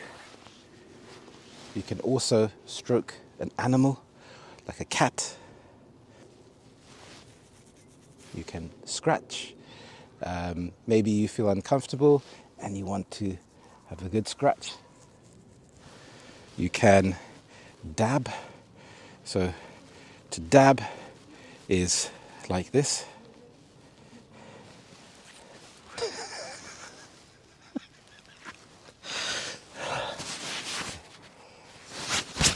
That's to brush. Maybe you've got something on your shoulder and you want to brush it off, so you can brush.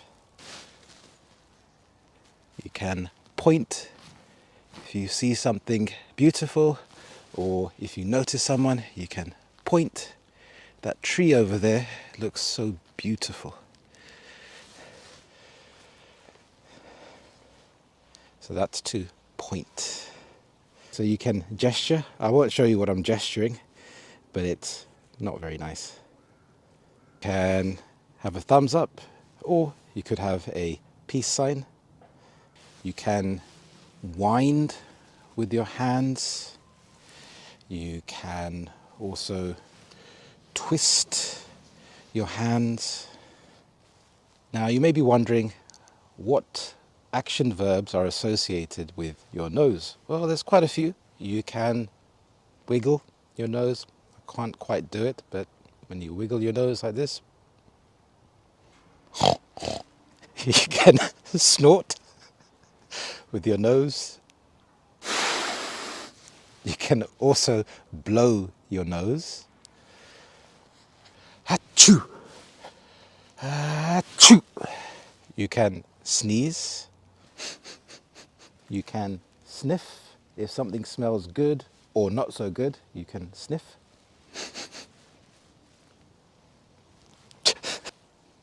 You can pick your nose, but I'm not actually going to do that today. So that's to pick your nose. You can wipe your nose. You can open your eyes. You can also close your eyes. You can wink. Maybe if you like someone, you can wink at them. You can blink. Maybe your eyes are dry and you need to blink to give your eyes some more moisture. You can stare. So when you stare, you don't blink. You can roll your eyes. So maybe you don't like someone, or you don't like what someone has said, you could roll your eyes. You could cry. Maybe you're sad, or you've watched a sad movie, you would cry. So here in London, it's winter and it's absolutely freezing cold, and I feel like crying because it is so cold. You can squint. So I am squinting right now because we have a bit of sunshine. It's amazing.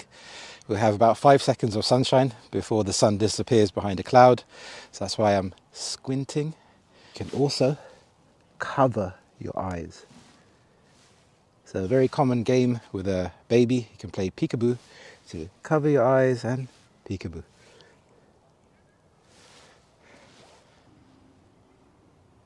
So you can shake your head, which can mean no. You can nod your head to mean yes. Maybe you've done something naughty and you would hang your head. When it comes to the shoulders, there's a very common verb to use, which is to shrug. Maybe someone asks you a question and you don't know the answer, you would shrug your answers. I don't know. That is to bite. And thank you so much for watching. I really appreciate it. So please click that subscribe button, comment below and let me know which verbs you know and which ones you didn't know, which ones you found interesting, and maybe write some sentences as well. Thank you and bye-bye. Hello, how are you today? I hope you're well. In today's podcast, we have a bit of a mixed bag, and I'll be talking about some interesting topics. Before we start, just wanted to remind you that I've created a fantastic ebook.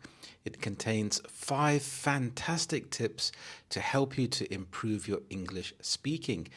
These tips have helped thousands of my students to help them to improve their confidence and their English speaking skills. There are practical exercises that you can try straight away, and they start at a beginner level, but you can also increase the level of difficulty to suit your needs. I have recently joined the gym after a prolonged absence of consistent exercise, and I wanted to talk to you about health and fitness. Is being healthy and being fit, is it something which is important to you? I find that it's really important in terms of my life and feeling good about myself. And going back to the gym after a break, I feel incredibly sore, but I've started to see some improvements. But I'm not really a beginner to the gym. I've been exercising for some time. But I've noticed that as I get older, it's more difficult to lose weight. I can't do the same things that I did 20 years ago and expect to see the same results. 20 years ago, I could eat junk food and then I could exercise for a few days and then immediately lose the weight. But now I find that it's incredibly difficult, and I actually have to start thinking about my diet a lot more. And I'm getting more aches and pains, especially my knee has started to crack when I'm standing up. It'll be interesting to know if you take any multivitamins or any supplements in your health regime. At the moment, I'm doing a push pull legs routine. So on one day, I would do push exercises, the next day, pulling exercises, then the next day after that would be legs. And then after that, if I can manage it, maybe some general cardio or working on the abs and core muscles. There are lots of buzzwords that have developed over the years in health and fitness, especially core. Having a strong core is very important, and you hear that all the time. I remember when I was younger, I used to be obsessed with Bruce Lee. I used to love watching his movies. I even had the box set of his films on VHS, on cassette players. So this is going back a number of years. I even had his books, and I was a member of the Bruce Lee fan club. I was really inspired by his story, and he used to talk about having a strong core. This is in the 60s and the 70s, but it's become very common to think about having a strong core, and that's where all of your movements come from. So I try to incorporate some of those exercises. I don't actually mind doing legs.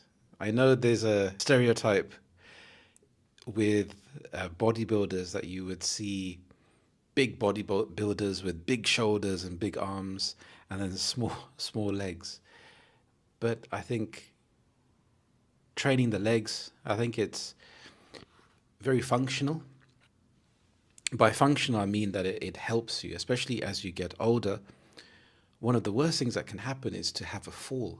If you fall over when you're older, it can cause a lot of health problems. It can exacerbate health problems. It can make it worse. So by having strong legs and having good stability, and I think helps with your coordination and your balance. I think that's really important. So for yourself, do you follow any kind of health or fitness routine rather? Do you go to the gym? If you do, it'd be interesting to know what kind of exercises you do.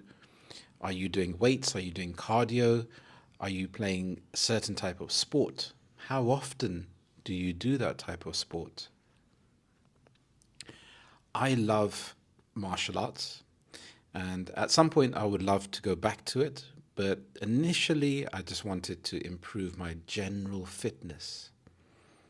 I remember when I was younger, I really wanted to do karate, but my mom said no and wouldn't pay for the lessons. So I had to wait until I got a part-time job when I was 16 and saved up. And at that time, I was earning a grand sum of, I think it was £2 an hour. So I would work on a Saturday and a Sunday, and my first job was working in a pharmacy, a local pharmacy. And it was hard work. It was a shock to the system having to work long hours, but I loved receiving the paycheck. It was an amazing feeling. And then I started to use that money to train in martial arts. And I did that for a number of years and even trained younger children. So I trained to be an assistant instructor.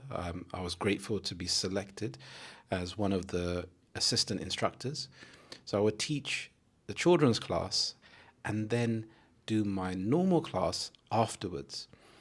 And it was an amazing experience. It really brought me out of my shell and improved my confidence. But often I used to lose my voice shouting and then giving instructions to the children because it was quite noisy. So you had to make yourself heard. And that improved my confidence because I felt good about myself, good about helping these children to improve their confidence, and I loved it. And then progressing on to that, I went through some dips, some highs and lows in terms of fitness.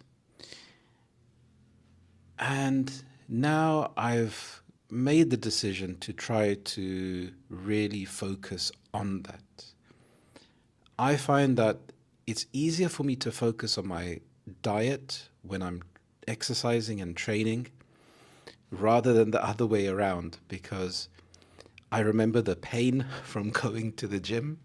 If I've trained very hard in the gym, it's easier for me to say no to that chocolate cake. But if I haven't been exercising, I think it's okay. I can make justifications and think, okay, I'll train later, I can make up for it. But that piece of chocolate cake can turn into two, it can turn into a bag of crisps. So it can start to spiral and escalate. So for me, it's really important to start exercising. And I think it helps with general sense of well-being. To supplement that, I try to walk as much as I can. I am considering buying a fitness tracker to count my steps, but there are so many out there. So I'm just researching that at the moment, and that may be a topic for a video in the future where I can go into more of the details, the pros and the cons. In terms of diet, I love my food. So it's quite interesting because when I was healthier, I ate food in purely in terms of being functional. So I would look at the food and see what nutrition is in the food. And yes, I would spice it up with some Tabasco sauce or some nice pepper, make it taste nice, but it was very functional.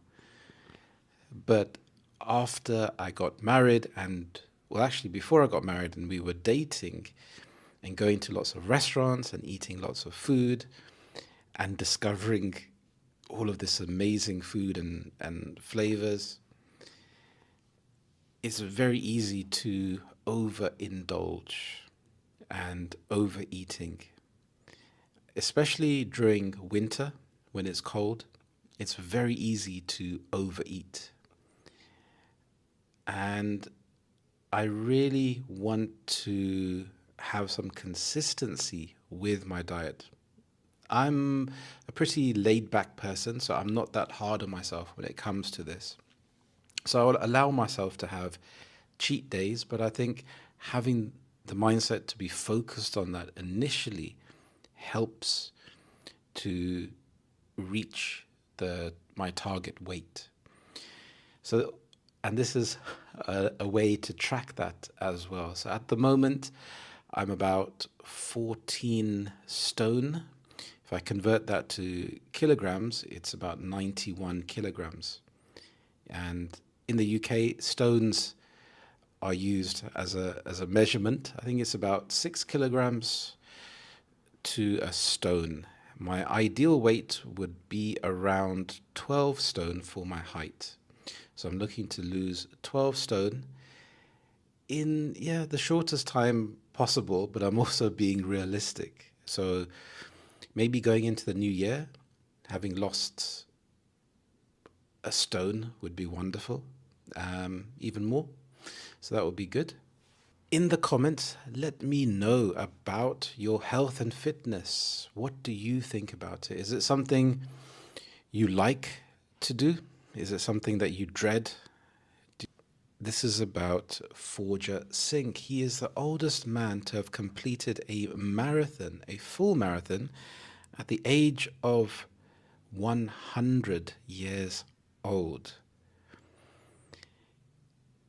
So if we look at the article here, it's never too late to start doing what you love, and Forja Singh, a British Sikh marathon runner of Indian origin, embodies the statement. We have embodies. Embodies means to represent something in a clear and obvious way. Sentiment is an attitude or thought. So he embodies the fact that it's never too late to start doing what you love. Complete a marathon when you're 100 years old. That's simply amazing. Having taken up running to overcome grief at the age of 89, Forja Singh, now retired, has numerous records to his name in multiple age brackets. Originally a farmer from Punjab, the long-distance runner is also believed to be the oldest man to have completed a full marathon at the age of 100. We have the word grief here, which means very great sadness. So not just normal sadness, but it's a very, very strong feeling, grief. Retired. This means to have stopped working permanently.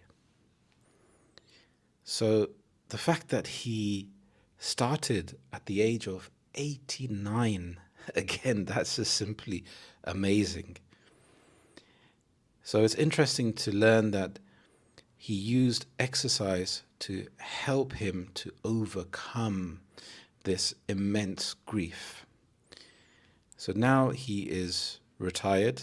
Good. So he should enjoy his retirement.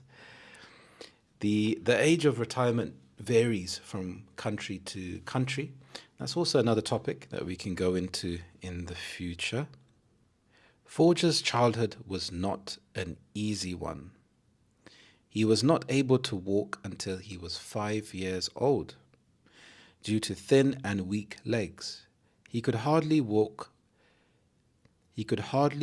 long distances. As a young man, he took to farming to support his family. Wow, so this story gets even more interesting. The fact that he didn't start off being in fantastic physical shape. So he had to overcome these challenges from a really young age. In 1992, he moved to England and settled in East London with his son after his wife's death in Jalandhar. Settled, this means living somewhere, usually permanently. He made that big move to go to a different country, which in itself is another big challenge. Forja Singh took to running after the death of his fifth son in August 1994. He started jogging initially to overcome the grief. Wow, so that's immense sadness to lose a son. I can't imagine how he must have felt. It's quite easy to go into a spiral of depression when you have this immense grief. However, it was not until 2000 that Forja Singh, at the age of 89, decided to take up running seriously. He shot to fame when he completed the London Marathon that year, his maiden full marathon run, in 6 hours and 54 minutes. In the process, he knocked 58 minutes off the previous world's best in the 90-plus age bracket.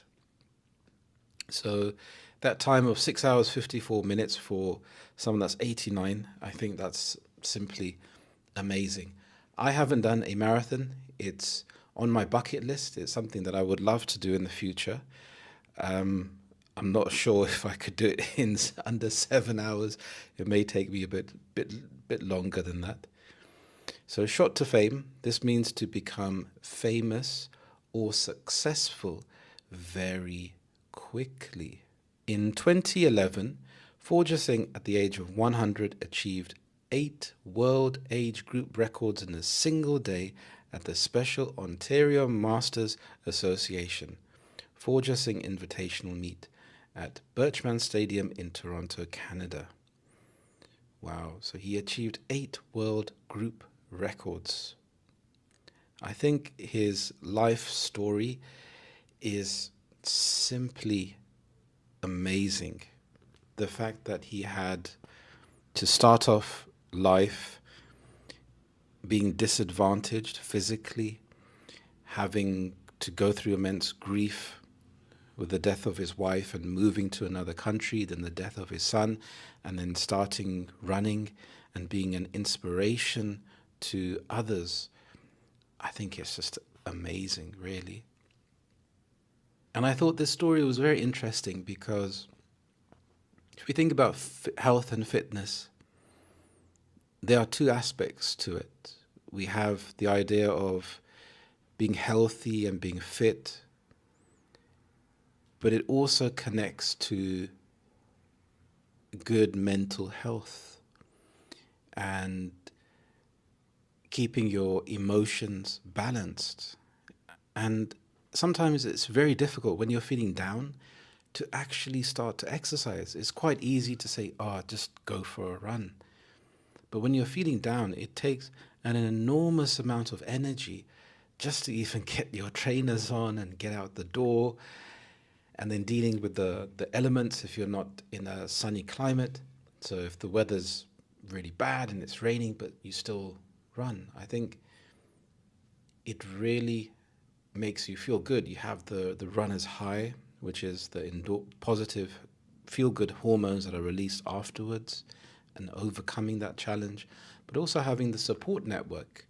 You can join a runner's group, you can connect with people, you can have apps on your phone where you can challenge people, you can keep record of your distance and your time. So it's really enjoyable. Actually, when I was younger, I used to love to run. I used to wake up at 5 o'clock in the morning when the sun would come up and go for a run. And it was fantastic. I felt that I had achieved something before the day had even started. So it's an amazing thing to actually do. I wanted to show you this chart here. So a health survey for England in 2021 estimates that 25.9% of adults in England are obese and a further 37.9% are overweight but not obese. Obesity is usually defined as having a body mass index, a BMI, of 30 or above. BMI between 25 and 30 is classified as overweight. And in this survey, it found that men are more likely than women to be overweight or obese. 68.6% of men compared to 59% of women. People aged 45 to 74 are most likely to be overweight or obese. I wonder why that could be. Why are people aged 45 and over more likely to be overweight? And I want you to think about some possible ideas. The ones that I can think of could be because of a sedentary lifestyle. So this means when you're not very active. So you've spent a long time working, traveling to work, so you're walking a lot. But as you're close to retirement, maybe you're having health problems. Maybe you physically cannot walk as much as you could. So this is quite interesting because I'm 42, so I'm approaching that age bracket. Also in denial about my age, but it's something which you can't change. It's catching up, and yes, age is just a number, but I would like to feel good when I'm at that age. So it's very interesting to see the percentages from 16 to 24. You have 72% at a healthy weight. And as the years increase, that number starts to decline. But it's quite interesting at 75 and over, it starts to increase slightly. That's quite interesting. Now, this idea of BMI, I'm wondering what your BMI is. There are a lot of BMI calculators out there. Now, this is not to be taken as something which is gospel that you should obsess over, because I think there are many other factors when you're thinking about health and fitness. But it's a good way, it's a good measuring stick to see where you are. So my BMI is 28.7. So I fall in that smack bang in the middle of the overweight category.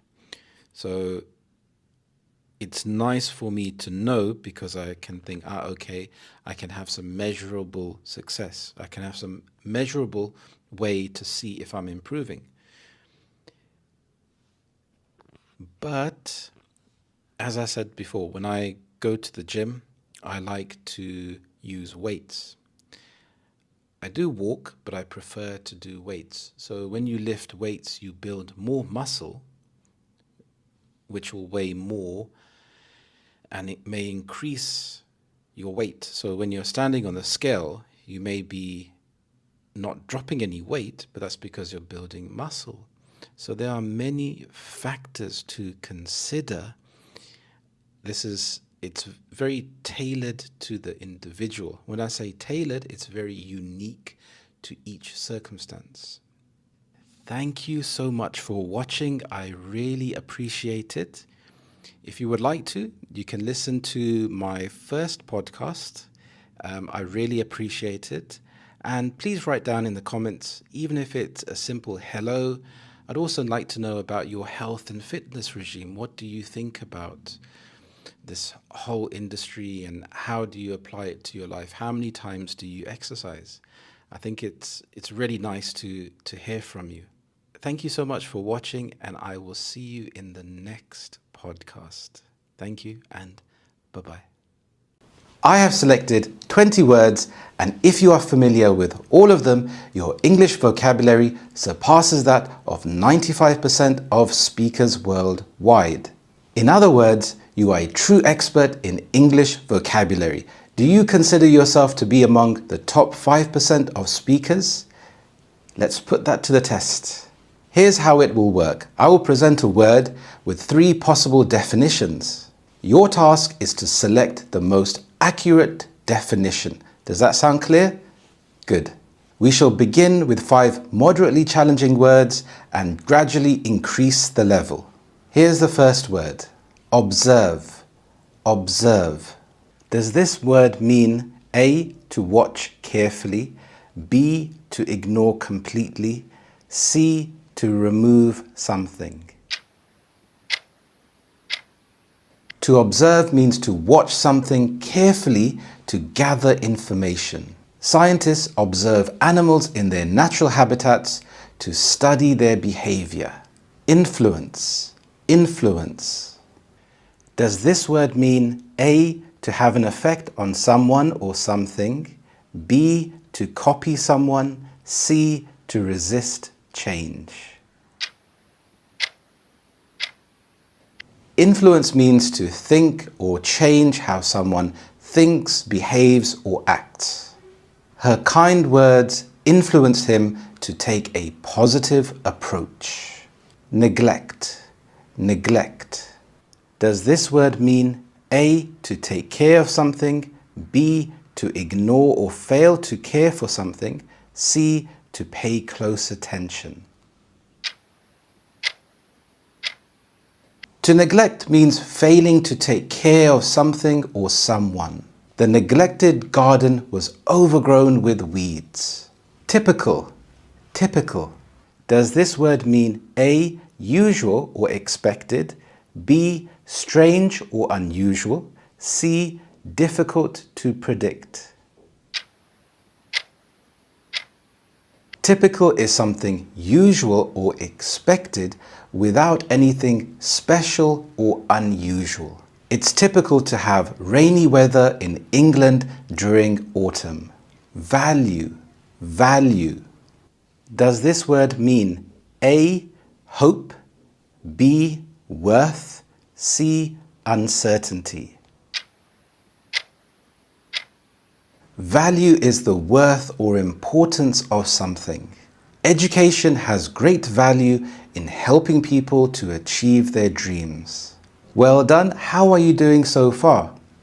Perfect. Let's take it up another level. Retain, retain. Does this word mean A, to lose something, B, to keep or hold on to something, C, to give away freely? Retain means to keep something or to continue to have it. He managed to retain most of the information he studied for the exam. Question 7. Enhance. Enhance. Does this word mean A, to improve or make better, B, to destroy or ruin, C, to keep the same? When you enhance something, you increase the quality or the value of something. Adding spices will enhance the flavor of the dish. Abundant, abundant. Does this word mean A, very limited, B, existing in large quantities, C, rare and hard to find? Abundant is when something is present in large quantities or amounts. The forest was abundant with wildlife and flowers. Interpret, interpret. Does this word mean A, to explain the meaning of something, B, to forget something quickly, C, to create something new?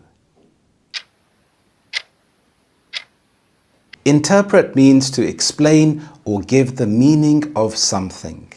The lawyer interpreted the contract in simple terms for her client.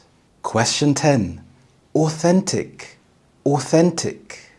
Does this word mean A, fake or counterfeit, B, genuine or real, C, serious or strict? When something is authentic, it is genuine and real, not fake or copied. The expert confirmed that the signature was authentic. You're doing a great job so far. Now let's increase the level. Facilitate, facilitate. Does this word mean A, to make something easier, B, to block progress, C, to delay an outcome? Facilitate means to make something easier or help it happen. Good communication will facilitate teamwork on this project. Ambiguous, ambiguous. Does this word mean A, open to more than one interpretation, B, very specific and clear, C, lacking any meaning? When something is ambiguous, it is open to more than one interpretation. It is vague or unclear. The ambiguous question confused many students in the exam. Elaborate, elaborate. Does this word mean A, to simplify something, B, to explain in detail, C, to make something shorter? When someone elaborates, they explain or provide more detail about something. Could you elaborate on your plan for the project? Perceive, perceive. Does this word mean A, to see or become aware of something, B, to forget or ignore something, C, to destroy something? Perceive is to be aware of something through your senses or understanding. She perceived a hint of sadness in his voice. Question 15. Resilient. Resilient. Does this word mean A, able to recover quickly, B, easily broken or damaged, C, lacking strength?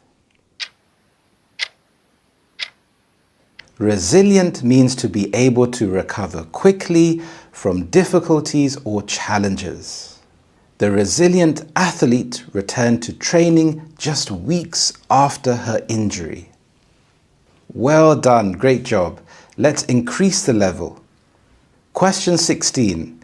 Derive. Derive. Does this word mean A, to take or obtain from something, B, to give freely, C, to misunderstand a concept? When you derive something, you obtain or take something from a source. Many English words are derived from Latin origins. Eschew. Eschew. Does this word mean A, to avoid deliberately, B, to accept eagerly, C, to change direction suddenly? Eschew means to avoid something deliberately. He decided to eschew junk food in order to improve his health. Question 18. Succinct. Succinct. Does this word mean A, brief and clear, B, long and detailed, C, confusing and vague? When something is succinct, it is brief and clear without any unnecessary details. Her succinct presentation saved time and kept everyone engaged. Connotation. Connotation. Does this word mean A, the implied meaning of a word, B, the dictionary definition of a word, C, the opposite meaning of a word? A connotation is when the suggested or implied meaning of a word is beyond its dictionary definition. The word home has a warm connotation of family and comfort. Question 20. Exemplify. Exemplify. Does this word mean A, to be a perfect example of something, B, to criticize something harshly, C, to create something entirely new? Exemplify means to be a typical example of something. His hard work and dedication exemplify the qualities of a great leader. Did you know all 20 words? Fantastic, good job. And please let me know in the comments below what your score was. And remember, no matter what your score was, you should be proud of yourself for continuing to improve your English. I have taught thousands of students and I have created a brilliant ebook for you. It contains 5 fantastic tips that have really helped my students. The book is free to download and you will find the link in my description. If you like this video, please click on the subscribe and like button and I will see you next time. Do you understand English but you cannot speak? I like action movies. What type of movies do you like? I like thrillers. I like watching thrillers. I used to like watching thrillers. That's an interesting question, and there are many factors. Overthinking the type of grammar that you need to use can stop you from speaking naturally. So you spent a long time practicing grammar. Now when it comes to speaking, you cannot remember the correct tense to use. So make mistakes. To overcome that fear, remember when you were a child and you were learning anything, learning to walk, learning to talk, learning to eat, you would end up with food all over your mouth, all over your face. It's okay to make mistakes. It's a good thing. You want to be making lots of mistakes so you can learn from those mistakes. If you cannot remember the word, try to put the word not in front. You know the word for short, but you're not sure about this word. You could say not short. You remember the word for ugly, but you can't remember the other opposite word. So you could say not ugly. Now, be careful who you use this with. You look not ugly. You can use expressions when you cannot think of the word. You could say, I forgot the word. The word escapes me. The whatchamacallit. I have a nail, but I need,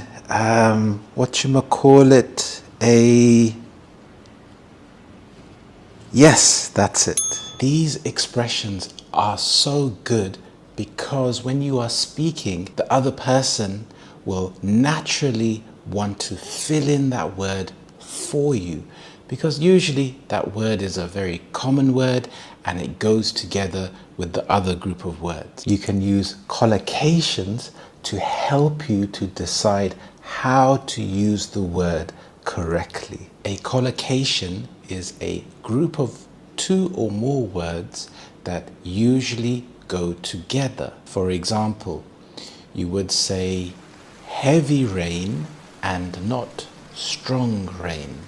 Body language is very important. So when you forget the word, you can use some body language and it will help the other person to fill in that word for you. For example, I like playing tennis, but I need to buy a new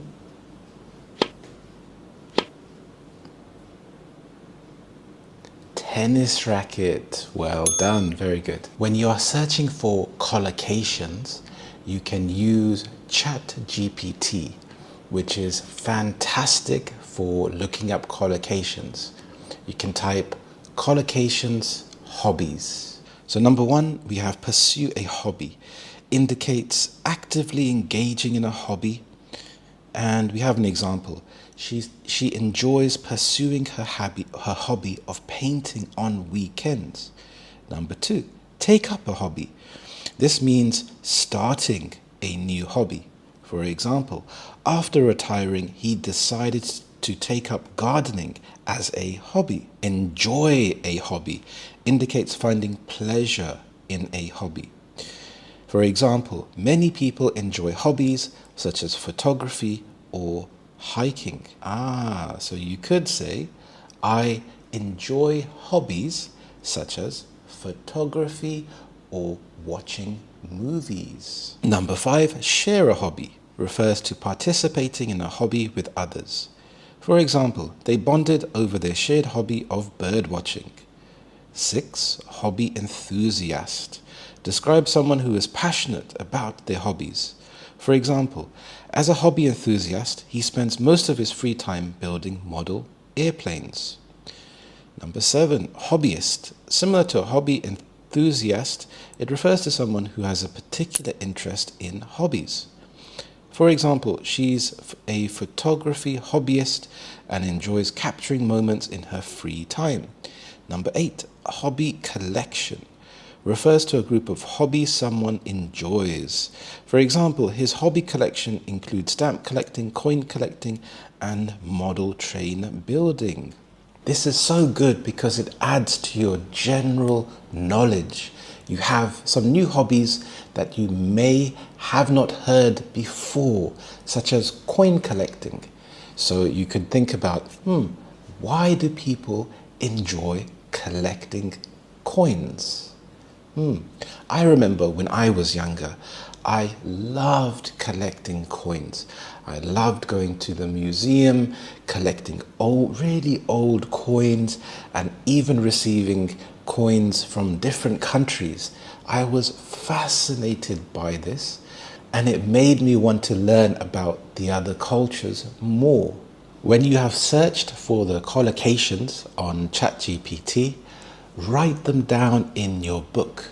Have a notebook, and you can even write the categories. You can have different categories like relationships, travel, hobbies, your education or work, going to a restaurant, going on holiday. There are many different categories you can have. You can even keep notes on your phone. Don't feel pressured that you have to go to that certain section. You can just write a little note next to the word that you found. Okay, this is a budget holiday.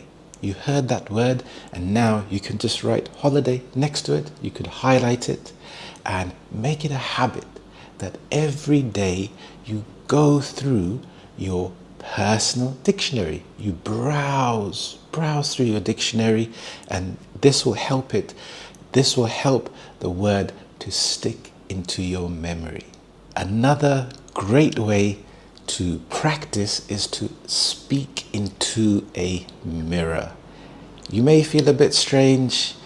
People may think you're a bit strange if they see you doing this, but I promise it works. It's so good because you feel that sense of awkwardness, and that's something that you will feel in real life. So the more that you can practice, the more that you're preparing your brain to get ready for this. So have a conversation in the mirror.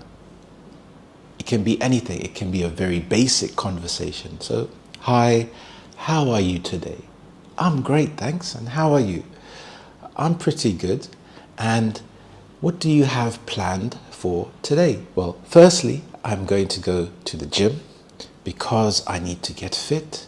Secondly, I have a lot of things to do. I have a lot of errands to run. And thirdly, I think I will relax and watch some TV in the evening. And so you can start to have a conversation with yourself. It's a back and forth conversation, and it's so good. And even when you're talking to yourself, you will catch yourself thinking, what is this word? So you can go to Google or to ChatGPT and type in the phrase, type in a very simple word that you know, and it will show you can type the word and synonym, and it will give you a list of synonyms that you can use for future reference. And write these down in your dictionary. They will come in really handy. As you start to have more and more conversations in your head, you're talking to yourself in the mirror, you start to build up a general idea of how the conversation goes. So why don't you write down this dialogue?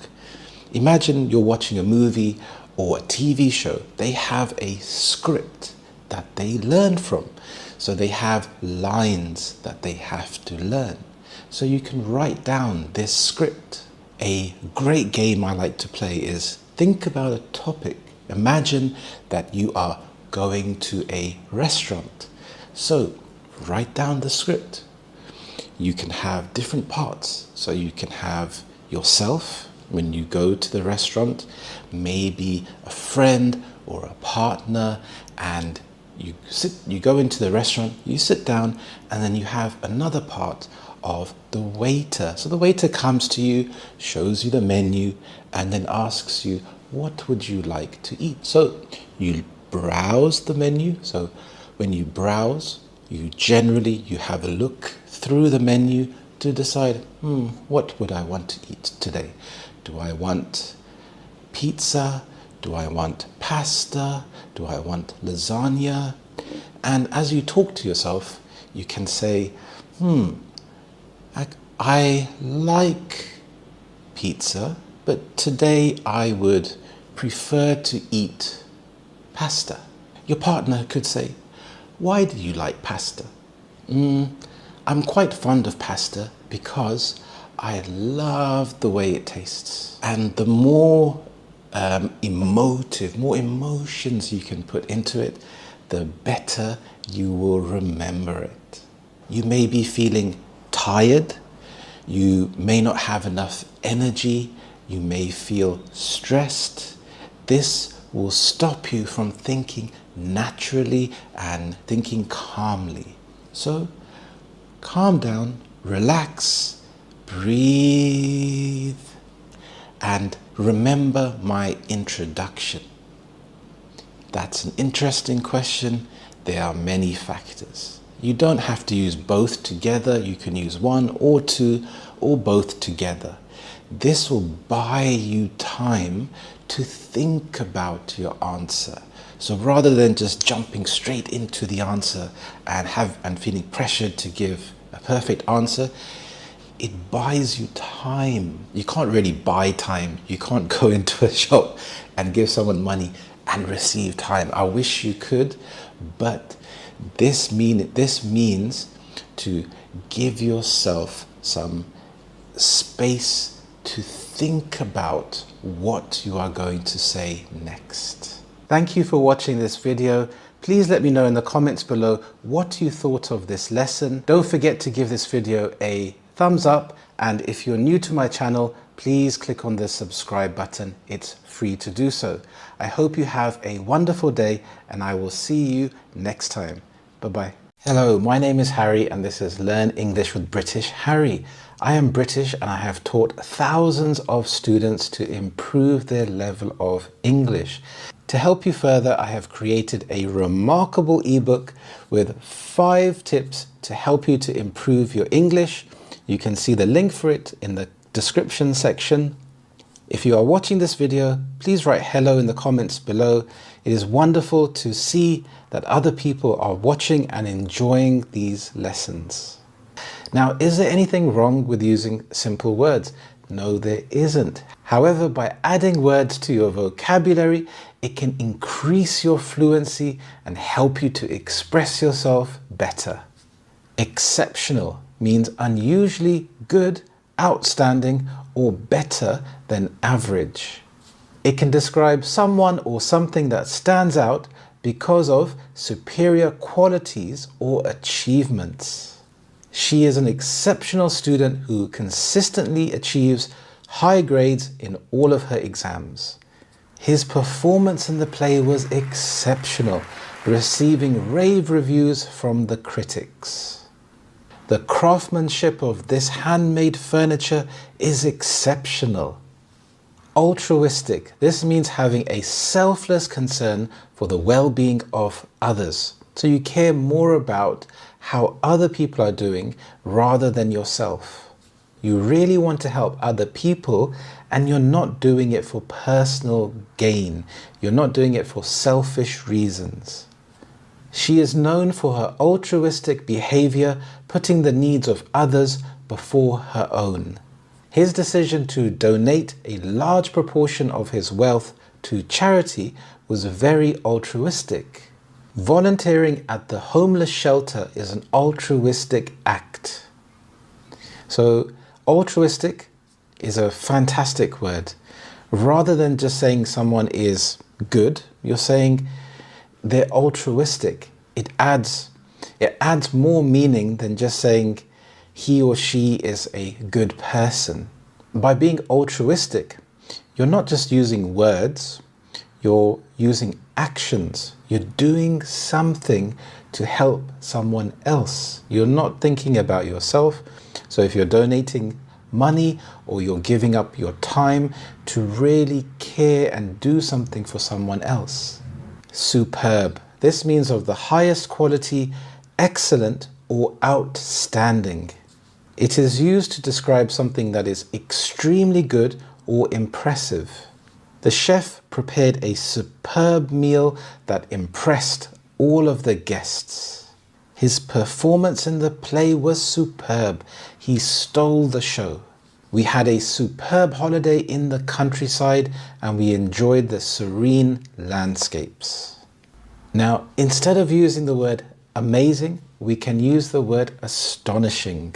In British English, astonishing means extremely surprising or impressive, often in a way that is difficult to believe. It is used to describe something that causes great amazement or wonder. It was astonishing to see how quickly the technology advanced. If you went back 20 or 30 years ago and saw how the first mobile phone looked and you compared it to today, you would be astonished. The same could be said about AI. If we could go into the future and look at how AI could develop, we may be astonished. Her recovery after the accident was astonishing. She was back on her feet in no time. The magician's tricks were absolutely astonishing. Astounding means very surprising or shocking. It is a synonym of astonishing, but it's a bit more stronger. The speed at which the project was completed was simply astounding. So maybe there was a school project or a project for a company and it was completed very quickly, ahead of schedule, and everyone was astounded. They were shocked at how quickly the project was completed. The scientist made an astounding discovery that could change the field of medicine forever. So he was shocked at this discovery. The football team's comeback in the final seconds of the game was astounding. Maybe they scored the winning goal in the very last second and everyone was completely shocked. Remarkable. I love this word, remarkable. This means worthy of attention or notice because something is unusual, extraordinary, or exceptional. The painting is remarkable for its details and realism. I'm not sure about this painting, but it could be remarkable to some people. He has a remarkable talent for playing the piano. So remarkable attracts attention and admiration because something is exceptionally good. Stunning means extremely impressive or beautiful. The sunset over the ocean was stunning. She wore a stunning dress to the party and everyone commented on how beautiful she looked. It wouldn't really be used for a man. In this case, you would use handsome rather than stunning. Or you could use stunning if you wanted to. The singer gave a stunning performance.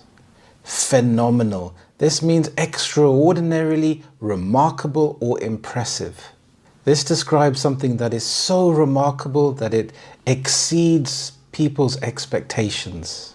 The restaurant received phenomenal reviews for its food and service. So it wasn't just good or amazing, it was phenomenal. Her performance in the competition was phenomenal and she earned the gold medal. Instead of intelligent, you could use astute. Astute means to assess the situation or people and make quick and clever decisions.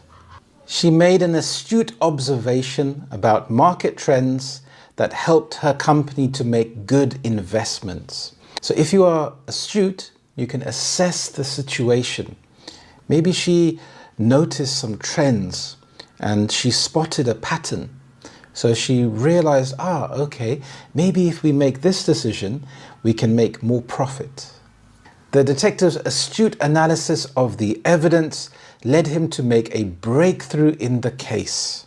When you're watching a movie or a thriller and there's a detective and he's trying to solve the case, this character will be very astute at assessing the situation and the people and using his instincts to solve the case. Perceptive. This is when someone is able to notice something that is not obvious to other people. Her perceptive comments during the meeting showed a deep understanding of the topic. So when you are perceptive, you are intelligent, yes, because you are understanding the complex situation. The teacher's perceptive nature allows her to understand the students better. For example, maybe there's a student that's a visual learner, so she could introduce more pictures, some more videos to help the student to learn in their particular style. So a perceptive person is someone that can notice and observe things very quickly. Insightful. This means having a clear and usually original understanding of a situation or a problem. She provided insightful analysis of the economic crisis that other people overlooked. So she was very insightful. She could solve the problem, and she thought about things in a different way compared to other people. She was very insightful. His book is filled with insightful observations about modern society. So when someone is insightful, they have a very deep understanding of a situation. Ingenious. This means clever and original. The engineer came up with an ingenious solution to reduce energy consumption. So he solved the problem in an ingenious way. He was very creative and intelligent when he solved the problem. This new gadget is an ingenious device that makes cooking easier. For example, an air fryer, it makes cooking very simple and quick. So I hope you enjoyed learning about different words to use instead of these very simple words. Thank you so much for watching. I really appreciate it. Remember to click the like button if you enjoyed this video. If you are new here, click on the subscribe button. I have made a free ebook with some excellent tips to help you to improve your vocabulary. Have a look in the description below for the link to get my free ebook. And write a hello in the comments. It's very nice again to hear from you. Thank you so much, and I will see you in the next lesson. Bye-bye. Hello, sir. Would you like the chicken or the chicken? Do you have any vegetarian options? We have chips or broccoli. Hello, I hope you're well. My name is Harry, and this is Learn English with British Harry. I am British and I have taught thousands of students, and this lesson in particular has helped many of my students. This is English at the airport. Before going to the airport, there are some important things to consider. Are you going to book your ticket online, or are you going to go to a brick and mortar travel agent? So a brick and mortar means a physical shop that you can go into. Some of the benefits of booking online is that you can find a cheaper deal. A travel agent may be a bit more expensive. They may tell you, okay, we can offer you a bit more support. We may have a dedicated line that you can call us on if you need any help. That's why their prices may be a bit more expensive.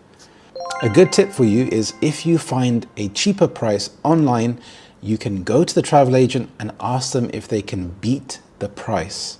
To beat the price means if they can make the price cheaper. Even if it's not by much, the savings can always come in handy. You've booked your flight, now you have to think about your luggage allowance. How much are you allowed to take on the plane? How much are you allowed in your carry-on luggage and your checked-in luggage, which goes into the back of the plane? You also have to think about the dimensions, so the shape and the size of your luggage. Departure, this means the act of leaving. So you leave to go on your trip, this is departure. Domestic flight, this is when you fly from one city to another within the same country. For example, traveling from London to Manchester is within the same country, so that's a domestic flight. An international flight is when you are flying to a different country. A stopover refers to a longer break in the journey, lasting from several hours or even days. During the stopover, you may even be allowed to leave the airport and explore the city. This can be done to encourage tourism. For example, on my way to Australia, I'm stopping over at Singapore for 3 days. This gives people an opportunity to maybe explore a city that they may not have thought about visiting before. A connecting flight. This is a flight that you take after your initial flight, and it involves a change of aircraft, so you're changing to a different plane. So a connecting flight doesn't specify the amount of time, just giving you information that you will have to change to a different plane. For example, my flight from London to Sydney involves a connecting flight at Dubai. So this is useful information to know, because maybe you don't want to have a connecting flight, maybe you want to fly direct, but usually the prices are more expensive for a direct flight. A connecting flight can be cheaper. Usually, from personal experience, if there's more than 2 connecting flights, it can get very tiring.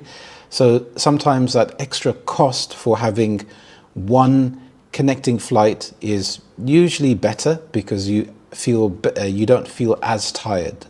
A layover is a short stay at the airport, usually a few hours. So a layover is usually a shorter period of time. A stopover indicates a longer period of time, and a connecting flight doesn't specify the amount of time. The amount of time that you need to arrive at the airport before the flight may vary from country to country. Now you can also check in online and choose your seats online. So this is amazing because you can go onto certain websites and you can see, what are the best seats? Because some seats are quite bad, especially if they are close to the toilet and then you cannot recline your seats. So let me know in the comments below, do you do this? Do you book your seats in advance? And what seats do you prefer?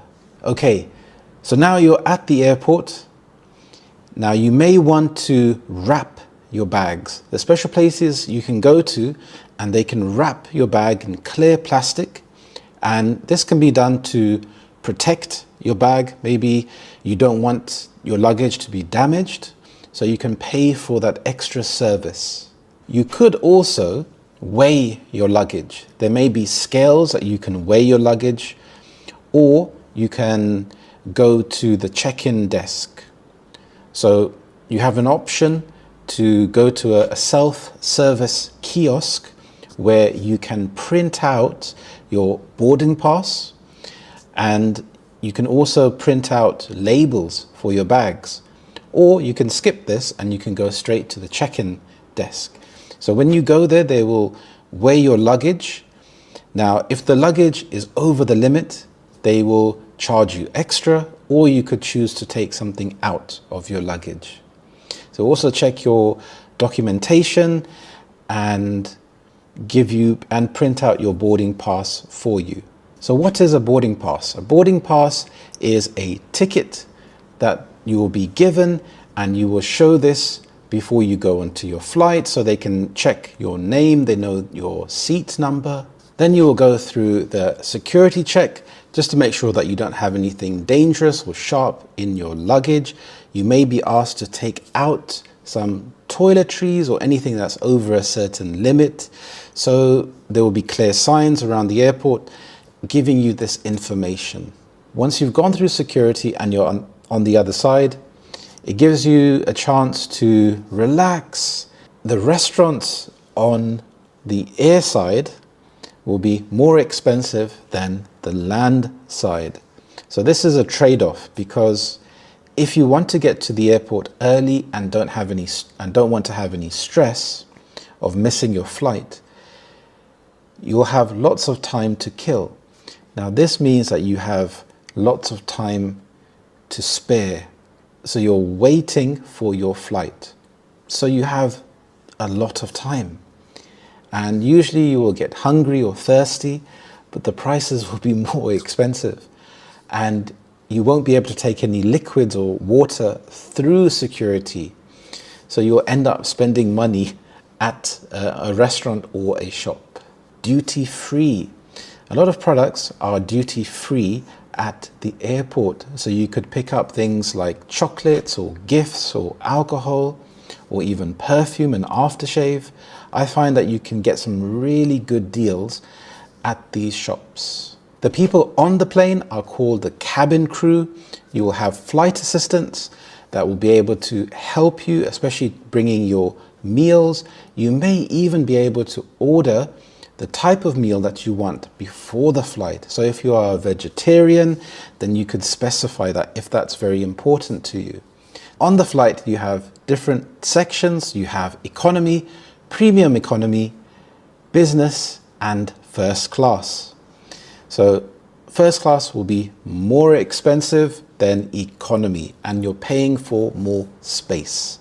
So it's about what is more valuable to you. Do you want to save money, or do you want to have more space on the flight?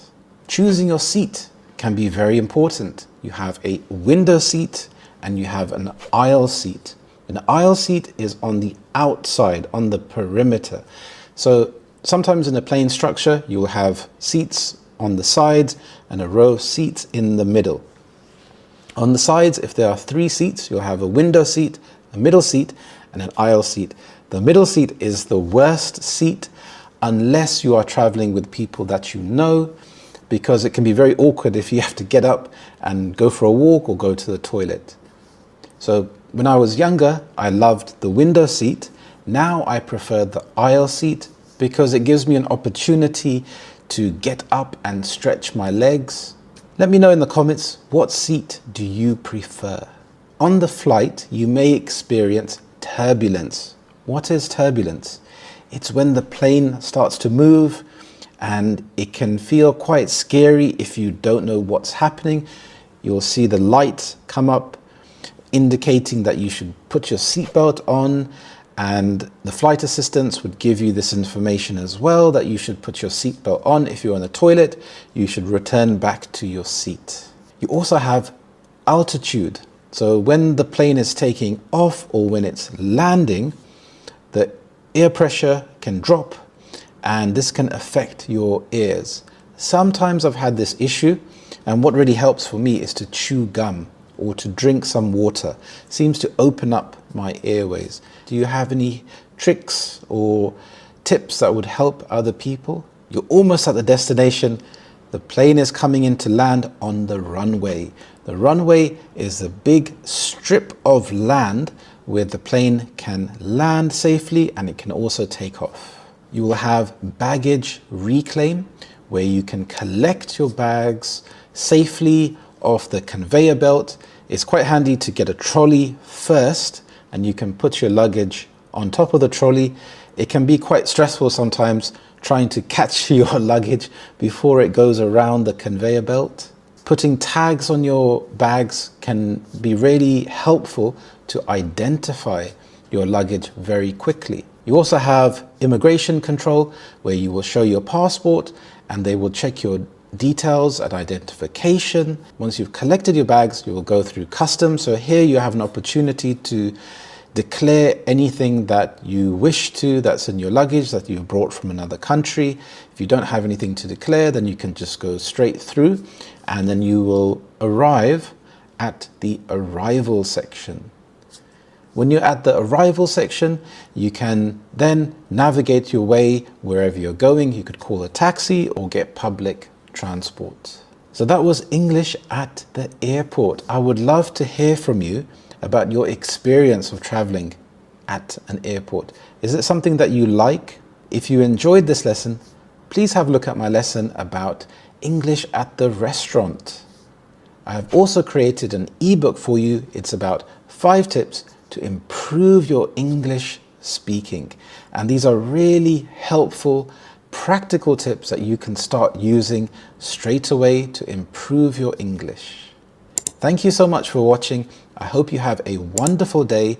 Please write down in the comments what you thought of this video, even if it's hello. It keeps me motivated to see that people are enjoying these videos. Thank you so much, and I will see you in the next lesson. Bye-bye. Hello, how are you today? I hope you're well. In today's podcast, we have a bit of a mixed bag, and I'll be talking about some interesting topics. Before we start, just wanted to remind you that I've created a fantastic ebook. It contains 5 fantastic tips to help you to improve your English speaking. These tips have helped thousands of my students to help them to improve their confidence and their English speaking skills.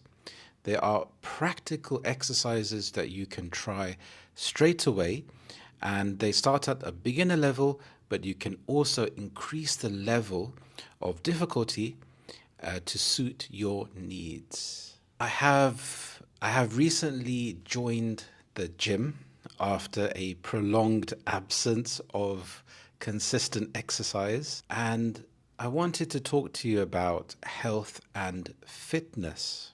Is being healthy and being fit, is it something which is important to you? I find that it's really important in terms of my life and feeling good about myself. And going back to the gym after a break, I feel incredibly sore, but I've started to see some improvements. But I'm not really a beginner to the gym. I've been exercising for some time.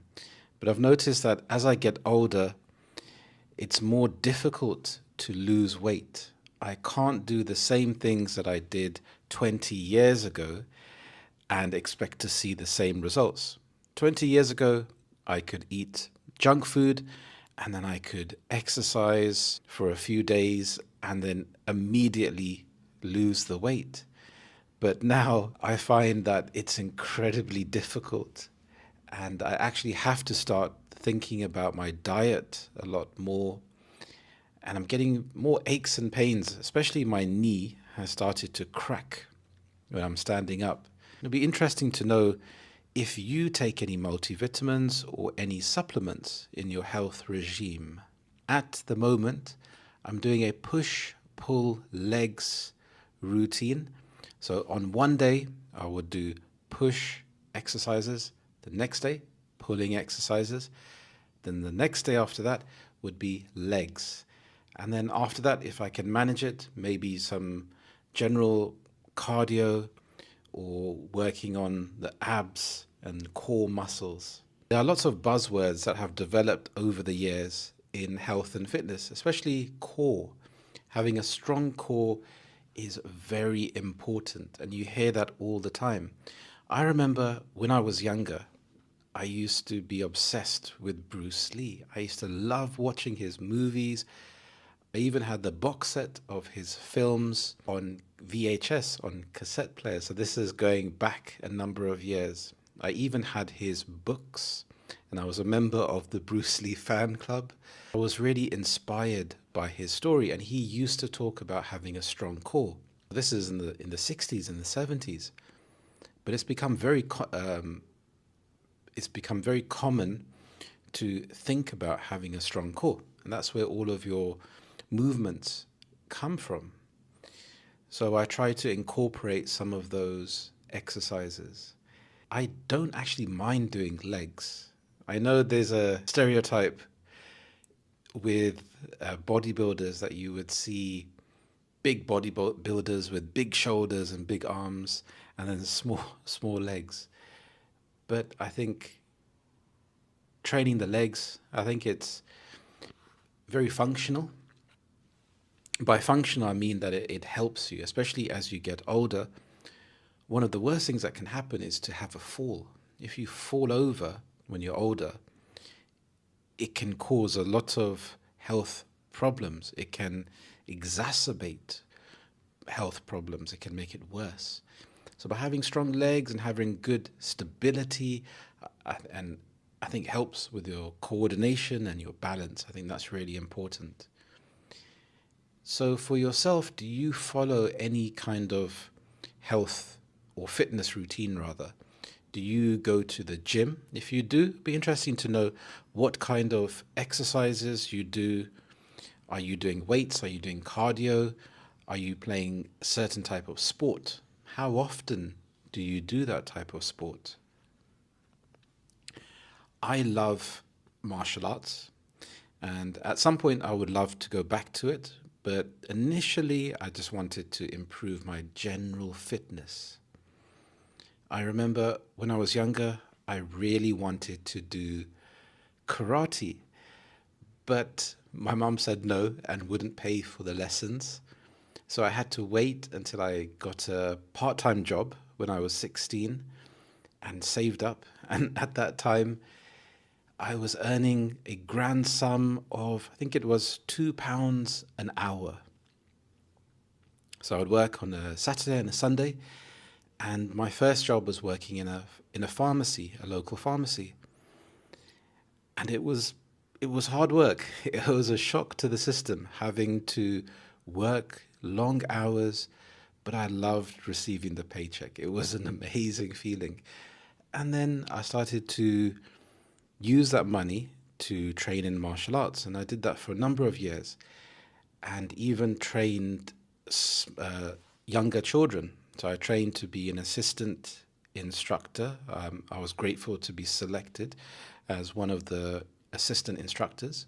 So I would teach the children's class and then do my normal class afterwards. And it was an amazing experience. It really brought me out of my shell and improved my confidence. But often I used to lose my voice shouting and then giving instructions to the children because it was quite noisy. So you had to make yourself heard. And that improved my confidence because I felt good about myself, good about helping these children to improve their confidence, and I loved it. And then progressing on to that, I went through some dips, some highs and lows in terms of fitness. And now I've made the decision to try to really focus on that. I find that it's easier for me to focus on my diet when I'm exercising and training rather than the other way around, because I remember the pain from going to the gym. If I've trained very hard in the gym, it's easier for me to say no to that chocolate cake. But if I haven't been exercising, I think it's okay. I can make justifications and think, okay, I'll train later, I can make up for it. But that piece of chocolate cake can turn into two, it can turn into a bag of crisps. So it can start to spiral and escalate. So for me, it's really important to start exercising. And I think it helps with general sense of well-being. To supplement that, I try to walk as much as I can. I am considering buying a fitness tracker to count my steps, but there are so many out there. So I'm just researching that at the moment, and that may be a topic for a video in the future where I can go into more of the details, the pros and the cons. In terms of diet, I love my food. So it's quite interesting because when I was healthier, I ate food in purely in terms of being functional. So I would look at the food and see what nutrition is in the food. And yes, I would spice it up with some Tabasco sauce or some nice pepper, make it taste nice, but it was very functional. But after I got married, and well, actually, before I got married and we were dating and going to lots of restaurants and eating lots of food and discovering all of this amazing food and flavors, it's very easy to overindulge and overeating, especially during winter when it's cold. It's very easy to overeat. And I really want to have some consistency with my diet. I'm a pretty laid back person, so I'm not that hard on myself when it comes to this. So I will allow myself to have cheat days, but I think having the mindset to be focused on that initially helps to reach my target weight.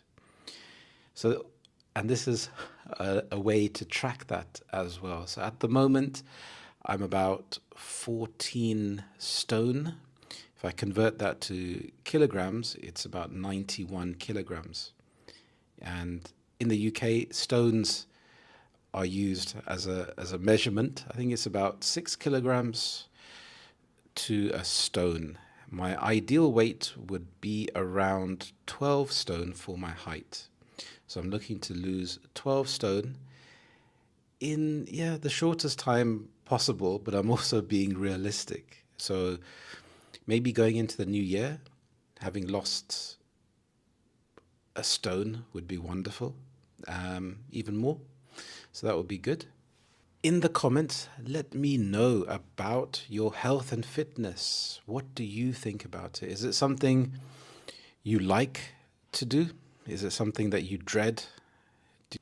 This is about Forja Singh. He is the oldest man to have completed a marathon, a full marathon, at the age of 100 years old. So if we look at the article here, it's never too late to start doing what you love, and Forja Singh, a British Sikh marathon runner of Indian origin, embodies the statement. We have embodies. Embodies means to represent something in a clear and obvious way. Sentiment is an attitude or thought. So he embodies the fact that it's never too late to start doing what you love.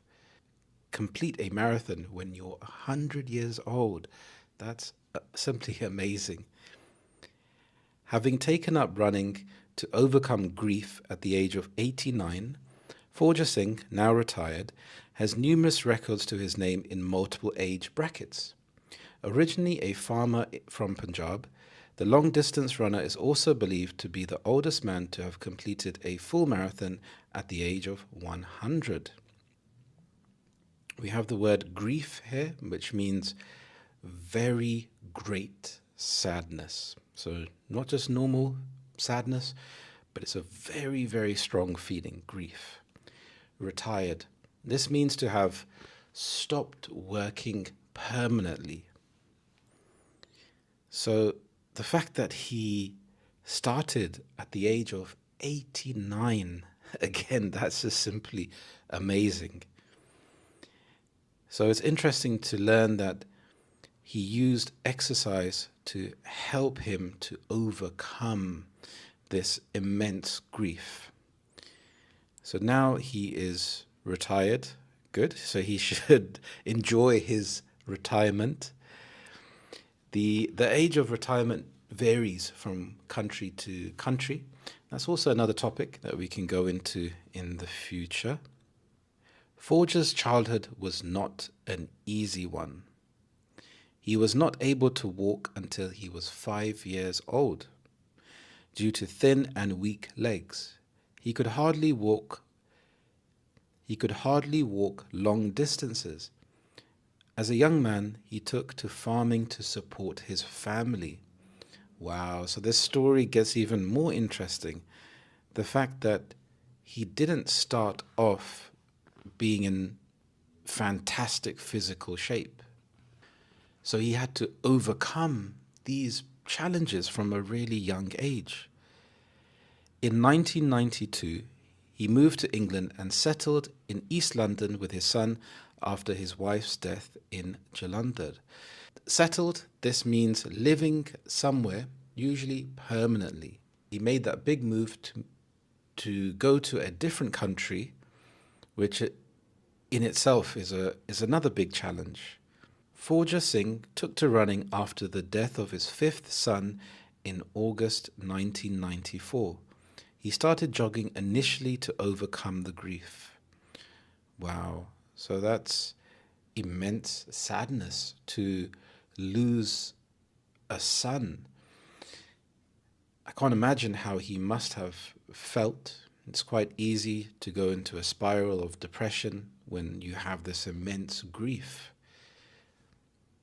However, it was not until 2000 that Forja Singh, at the age of 89, decided to take up running seriously. He shot to fame when he completed the London Marathon that year, his maiden full marathon run, in 6 hours and 54 minutes. In the process, he knocked 58 minutes off the previous world's best in the 90-plus age bracket. So that time of 6 hours 54 minutes for someone that's 89, I think that's simply amazing. I haven't done a marathon. It's on my bucket list. It's something that I would love to do in the future. I'm not sure if I could do it in under 7 hours. It may take me a bit longer than that. So, shot to fame, this means to become famous or successful very quickly. In 2011, Forger Singh, at the age of 100, achieved 8 world age group records in a single day at the Special Ontario Masters Association Forger Singh Invitational Meet at Birchman Stadium in Toronto, Canada. Wow, so he achieved 8 world group records. I think his life story is simply amazing. The fact that he had to start off life being disadvantaged physically, having to go through immense grief with the death of his wife and moving to another country, then the death of his son, and then starting running and being an inspiration to others. I think it's just amazing, really. And I thought this story was very interesting because if we think about health and fitness, there are two aspects to it. We have the idea of being healthy and being fit, but it also connects to good mental health and keeping your emotions balanced. And sometimes it's very difficult when you're feeling down to actually start to exercise. It's quite easy to say, oh, just go for a run. But when you're feeling down, it takes an enormous amount of energy just to even get your trainers on and get out the door, and then dealing with the elements if you're not in a sunny climate. So if the weather's really bad and it's raining, but you still run, I think it really makes you feel good. You have the runner's high, which is the positive feel-good hormones that are released afterwards and overcoming that challenge, but also having the support network. You can join a runner's group, you can connect with people, you can have apps on your phone where you can challenge people, you can keep record of your distance and your time. So it's really enjoyable. Actually, when I was younger, I used to love to run. I used to wake up at 5 o'clock in the morning when the sun would come up and go for a run.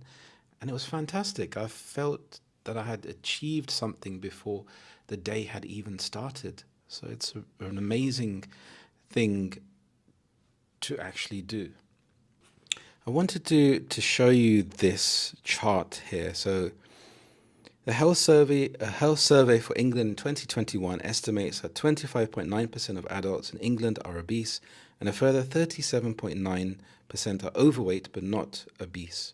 Obesity is usually defined as having a body mass index, a BMI, of 30 or above. BMI between 25 and 30 is classified as overweight. And in this survey, it found that men are more likely than women to be overweight or obese. 68.6% of men compared to 59% of women. People aged 45 to 74 are most likely to be overweight or obese. I wonder why that could be. Why are people aged 45 and over more likely to be overweight? And I want you to think about some possible ideas. The ones that I can think of could be because of a sedentary lifestyle.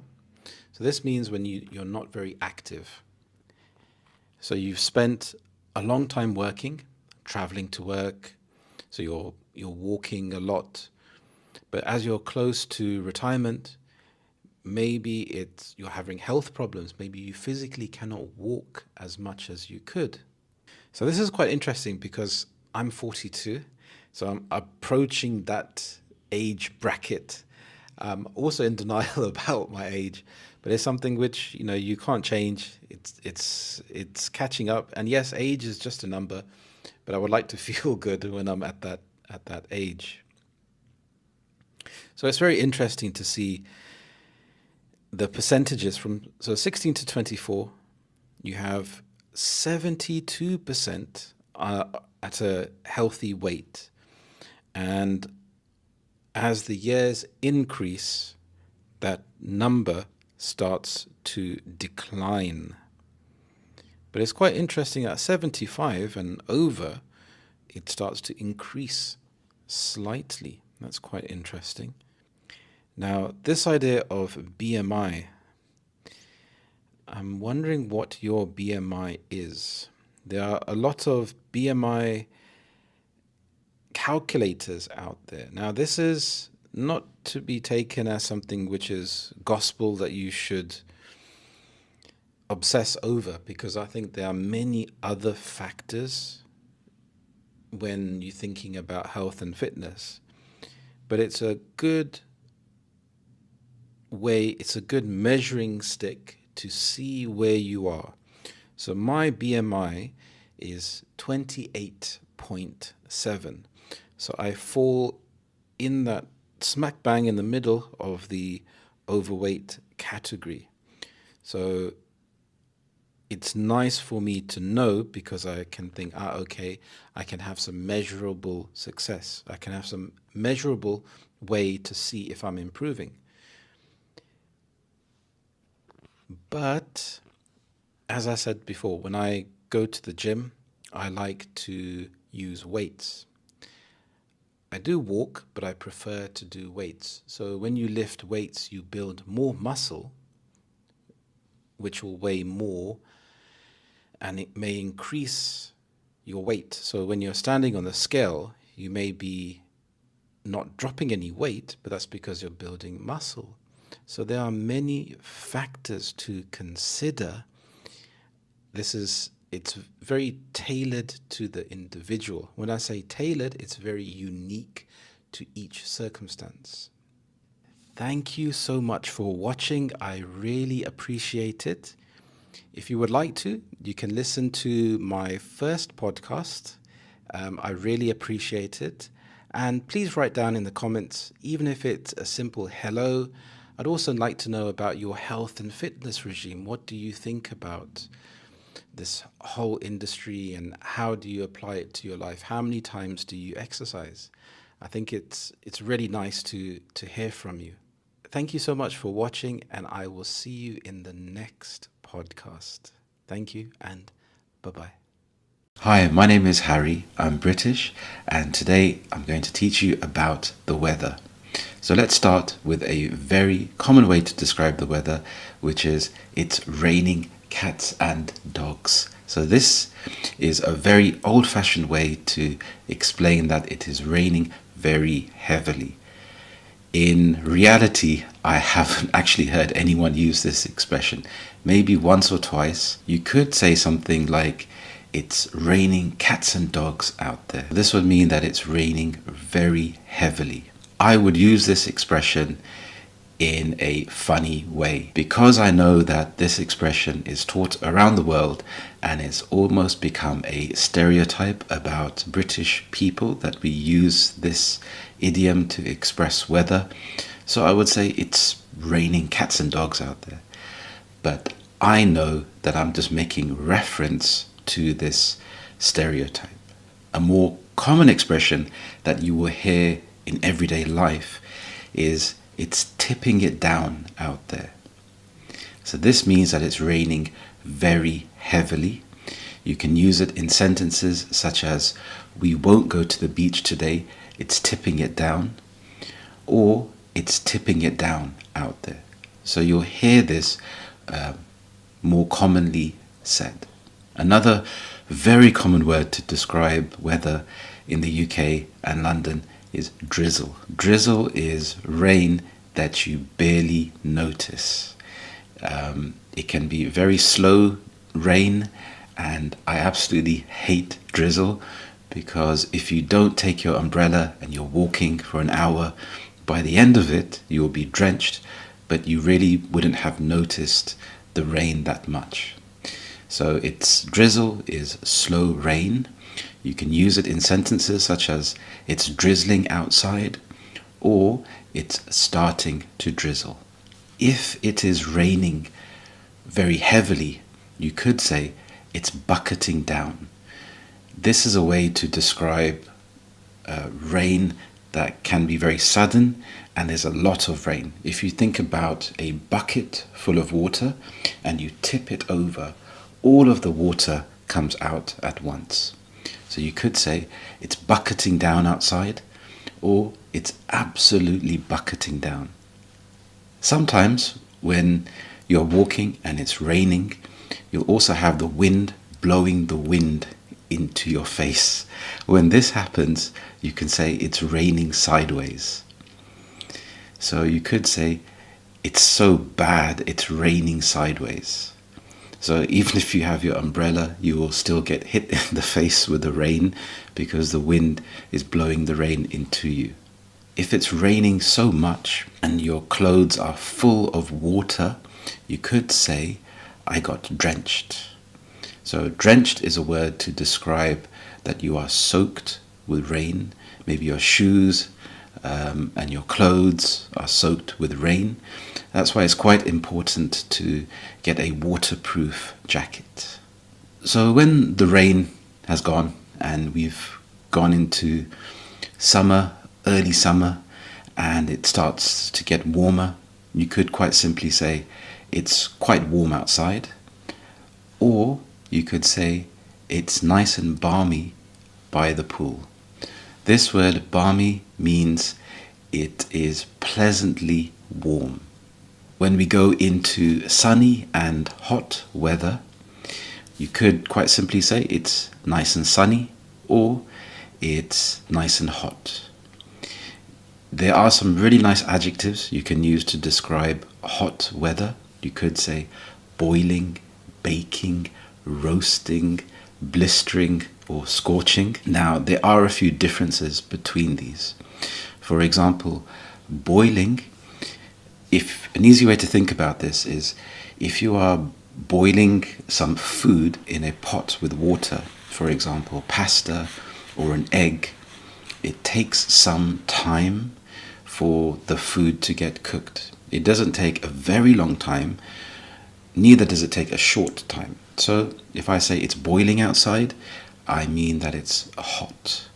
It can be uncomfortably hot. When we have baking, if you are baking a cake in the oven, it takes longer than if you are going to boil something, generally. So if you say it's baking outside, or I'm baking, I'm going to go inside. So you've been out in the sun for a long time, so it feels like you have been baking like a cake. Then we have roasting. So if you're going to roast a chicken in the oven, it takes a long time for the chicken to get cooked. So if I say I'm roasting, or it's roasting outside, so you've been out in the sun for a very long time. Then we have blistering and scorching. These are quite similar. If we think about blistering, if you touch something very hot and you get a blister, your skin would raise and you'd have a little bubble. So it's quite instant. So if I say it's blistering outside, it's short, intense heat, periods of heat. Same with scorching. If you think about a barbecue and you have some meat on the grill, you have the black grill marks. So here we could say the meat has scorched. Again, it's a very intense heat. So if you're out in the sun and you can say it's a scorcher, it's scorching outside, it's very, very hot. Out of these, personally, I would say boiling or roasting the most. Generally boiling, it's boiling outside. We also have humid. So if it can be hot and it can be humid, which can be very uncomfortable. So the heat can be nice, but because of the humidity, you can really struggle. This is because the sweat has a harder time evaporating into the air, so it can feel quite uncomfortable unless you have a fan or air conditioning. With cold weather, you could quite simply say it's cold outside. You could also use the adjectives. You could also describe it with the words cool, crisp, and chilly. So there are a few differences between these. If we look at cool, we could say it's a nice cool day. This is when the cold weather doesn't feel uncomfortable. So it feels refreshing and comfortable. We could say it's nice and cool in the park. With crisp, quite similar as well, where it's cold but it feels refreshing. So you could be walking in the park and you could say it feels nice and crisp. Chilly is a bit colder, and this is when you would need to put another layer of clothing on top, maybe a cardigan or a jumper. So you could say it's chilly out there. So you don't really need a thick jacket, but maybe a light jacket or a jumper. Cloudy. Now in London we get lots of cloud, we get lots of grey skies, and you will hear the word overcast a lot on the weather forecast. Overcast means grey skies. We could say it's overcast outside. Other words to describe cloudy are gloomy and dull. So these also mean that the sky isn't blue, it's grey or dark grey, and rain is usually associated with this. So I could say it looks overcast outside, or it looks gloomy outside. I think it's going to rain. We have foggy. Another word to describe foggy is misty or mist. I was driving yesterday and there was so much mist, it was difficult to see the road. So these are just some ways to describe the weather. Let me know about the weather in your country today. How would you describe the weather? And also, what kind of weather do you like? Thank you so much for watching. I really appreciate it. So please like, comment and subscribe, and I will see you in the next video. Thank you so much for watching. Take care and have a wonderful day. Bye-bye. Hello, my name is Harry, and today we're going to learn English in my kitchen. This is the fridge or the refrigerator. So we have a fridge or refrigerator. This is a combination. So we have the freezer at the bottom and the main refrigerator or fridge at the top. And I have some of these on the fridge. Do you know what these are called? These are called fridge magnets. I have some iconic London landmarks, the London Bridge, Big Ben. We have a red telephone booth. Do you know what this is called? This is a washing machine. It has lots of different settings. So for all of your specific needs, we also have a temperature gauge. What are white goods? Well, white goods are the fridge and the washing machine. You also have things like the dishwasher. These are called white goods, even though we can see here this fridge is grey. But it's referred to as white goods because these are large appliances. It's difficult to move around very easily. Then you have brown goods. Now brown goods can be something like a kettle, a toaster, something that you can move around easily. You have a microwave, which is somewhere in the middle because it's difficult to move, but it's still portable, fairly portable. Can you tell me what this is? Good, this is a toaster. Can you tell me what this is? Good, this is a kettle. It's a nice, bright, vibrant red kettle. And can you tell me what this is? Yes, this is a microwave. Can you tell me what this is? This is a stove. A stove refers to the top part. And can you tell me what this is? This would be the oven. So as we can see here, the top part is the stove and the bottom part is the oven. You also have some different names. You could call this a cooker, which could refer to everything. What is this called here? This is called an extractor fan. The extractor fan can suck up all of the smells and when you are cooking, and then it expels it out of the kitchen. There are different settings here. You can also have a light, and it's very useful for when it is cold and you're cooking in the evening. Do you know what this is called? This is a water filter jug.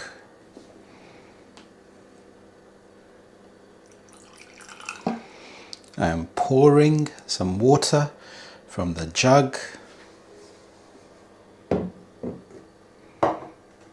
This jug comes in really handy because in London you have a lot of extra minerals in the water, so the water is very hard and you can get a buildup of limescale. On the counter I have some of my favorite breakfast cereals. I have this Ready Brick, which is a kind of porridge. Weetabix. I like to have 2 of these in the morning.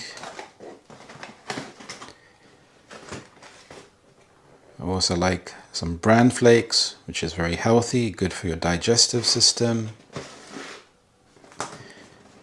Some Special K, high in fiber, vitamins B12, B6, vitamin D and iron.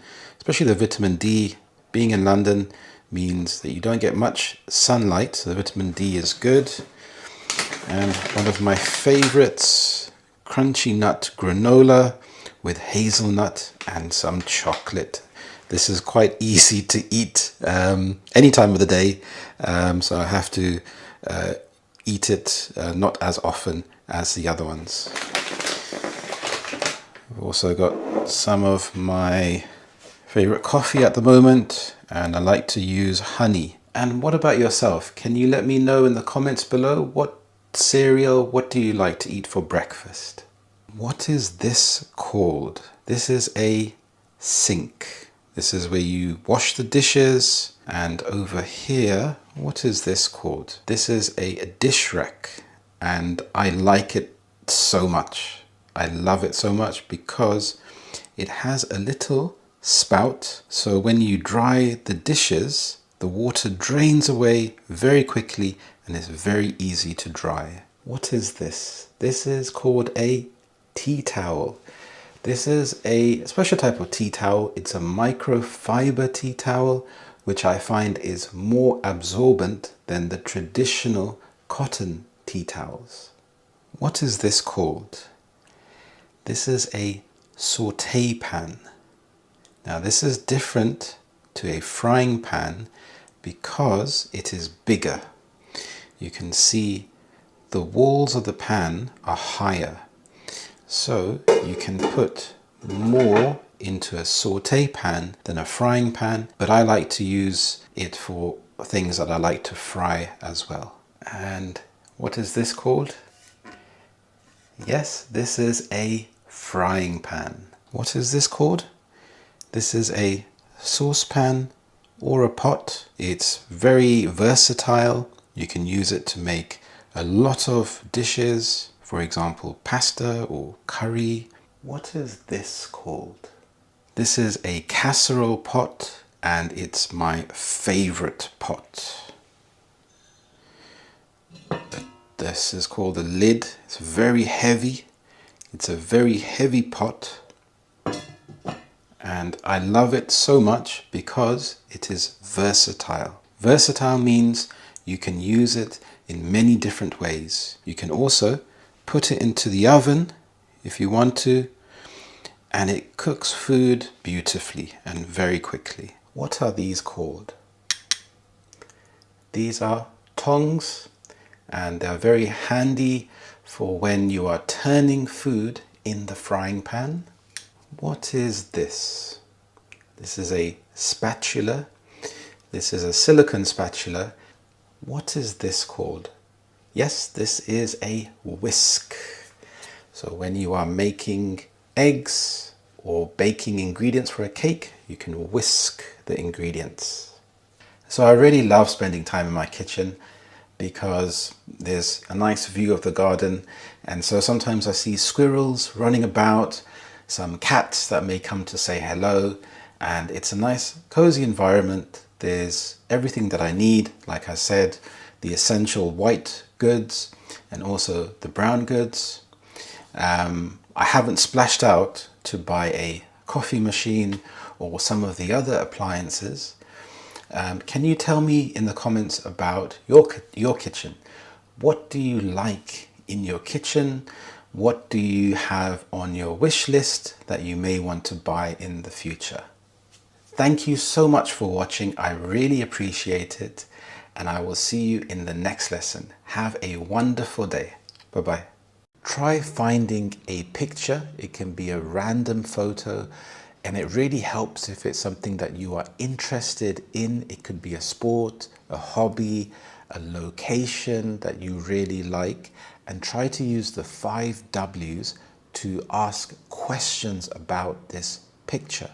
So for example, I've chosen a picture that's related to football because I love football. I can use the 5 W's. So who, what, when, where, and why. Who can you see? I can see people, they are standing. I can see a mixture of young people and old people. What are they doing? They are holding scarves and they are supporting their team. They are cheering on their team. When are they watching the match? I assume they are watching the match on the weekend. This is when most football matches take place because people are working Monday to Friday, then they have time on the weekend, or they could be watching during the week in the evening. It could be a European game. Where are they? They are inside a football stadium. Why are they there? They are there to support their team. They've paid money to go and watch this football match. So they're there to see their team win, to cheer on, to support their football team. They're all there together. The 5 W's are very powerful because the brain loves to ask questions and find out the answers. And make sure that you are asking these questions out aloud. You're speaking them. You're asking the questions. You're not just thinking about this in your head. Why do you study English? What is your final aim? Understanding why you're studying English can help with the motivation. Are you studying for an exam? Are you studying for future career prospects? Are you studying so that you can relocate to an English-speaking country? Knowing your reason can keep you going when you think, I don't really want to study today. It really helps to immerse yourself in English. Try to interact with English in some way throughout your day. Listen to podcasts, watch English movies or TV shows. Try to read books or short stories. You can find books that are suited to your level, so you have that interest. It keeps your motivation. So if it's from A1 or to C2, you can Google for the type of books with your particular level. With podcasts, I love football and I support Arsenal. So I like to listen to podcasts like Arscast or Arsenal Vision. And I find it really interesting listening to different points of view. Follow influencers that are native speakers. A particular one that I like is Mike Thurston. I followed his journey from the beginning, and he makes really interesting and fun videos about fitness and travel. So the key thing to remember is to pursue your hobbies and your interests, but pursue them in English. Try to find news articles, influencers, videos, but in English. To improve your English speaking, you have to practice, practice, and practice. Sometimes this is not as easy as it sounds. Learning to speak English is a skill. It's like swimming. You cannot just read about swimming or watch videos about swimming. You actually have to get into the water, be surrounded by the water, and feel like, okay, I don't know what to do. And each time you go into the water, you keep improving and improving. And don't worry, just give it time. Sometimes some people learn quicker than others, but don't worry about making mistakes. It's crucial to make mistakes. That's how you learn. A really good way is to record yourself giving a presentation. So think about a topic, it can be anything. It really helps that you choose something that you are interested in, and imagine yourself giving a presentation to thousands of people. So stand up, and you can use the 5 questions to help you to structure your answer. And when you get stuck, make note of the word that you got stuck with or the grammar that you're not sure about. Today, I'm going to talk about artificial intelligence. What is artificial intelligence? Artificial intelligence is using machines and computers to think and behave like humans. Who would use artificial intelligence? That's an interesting question. I think it can be used in many different areas of life, from science to your everyday existence. People could use AI to help them to plan a holiday, or to have some companionship, or to be used in technology to make us travel further into space. When will AI be advanced? Well, that's difficult to say.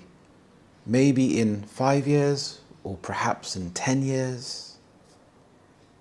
Where will AI be used? I think AI will be used in many different countries because it can help people. Why is AI developed? I think AI is developed to make our lives more convenient. That's a good answer.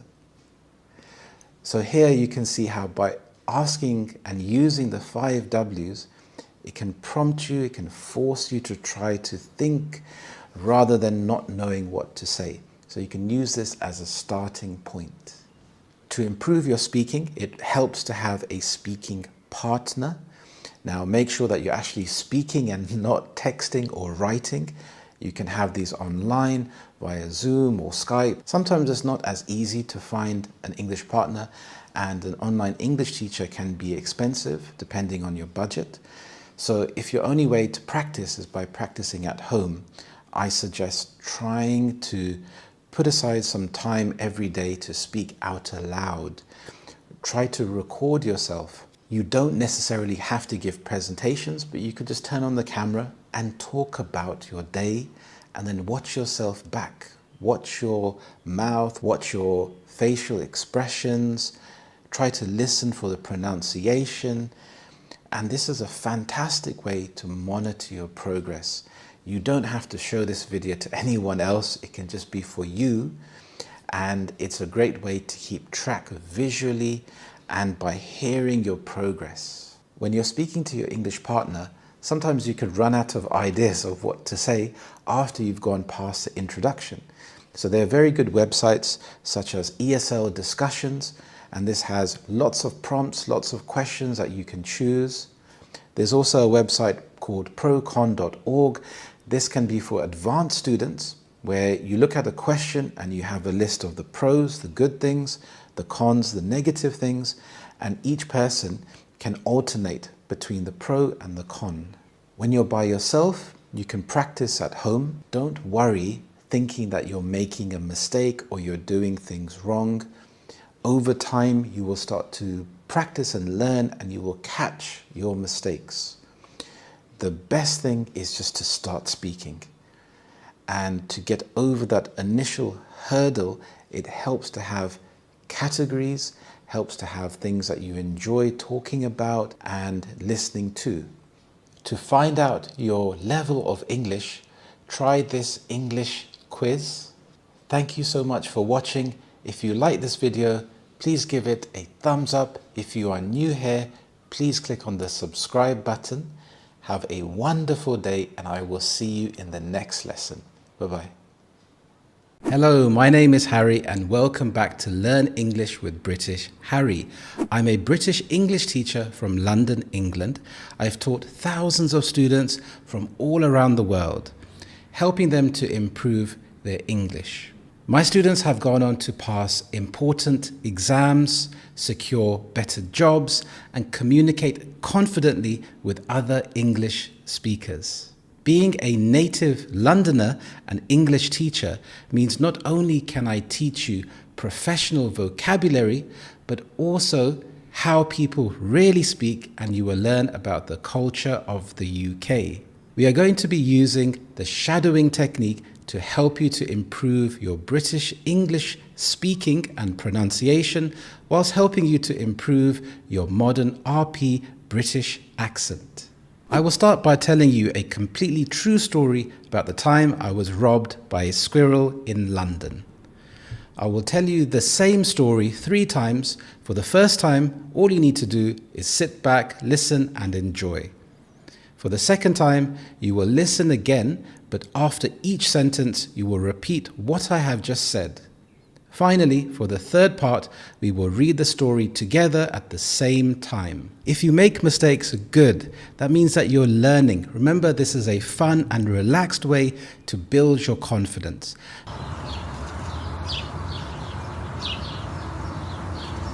Now, let me tell you about one of the most funniest things that has happened to me in London. It was a Saturday morning and the sun was shining, which is rare, and I thought to myself, I'll go for a nice walk around Hyde Park. As I wandered through the park, I couldn't help but notice how vibrant and serene the atmosphere was. People were scattered about, some were walking their dogs, others enjoying picnics. Someone was doing yoga under a tree like they were filming a health advert. What struck me the most was the diversity of the people around me. London is truly a melting pot of cultures. It reminded me of how varied and colourful this city is. That's something you don't always see in the media. But then something peculiar happened. Near the Serpentine Lake, I spotted a group of squirrels that didn't seem bothered by me at all. They looked unusually bold, almost like they were plotting something. I dismissed the thought, but looking back, I now realized I was being lured into a bizarre encounter. After walking for a few more minutes, I found an empty bench. I was feeling peckish, so I sat down to enjoy my Tesco meal deal. I took a bite of my sandwich and put it down beside me to open my bottle of water. In the blink of an eye, a squirrel launched itself from under the bench like it had trained with the SAS and grabbed my sandwich before I could react. To make things worse, it perched itself in a nearby tree, munching on my sandwich while locking eyes with me. It chewed slowly, mockingly. I swear, it licked its paw and gave me a look like, "What are you gonna do about it, mate?" I had been publicly disrespected by a squirrel. Luckily, I wasn't too bothered. In fact, I found it absolutely hilarious.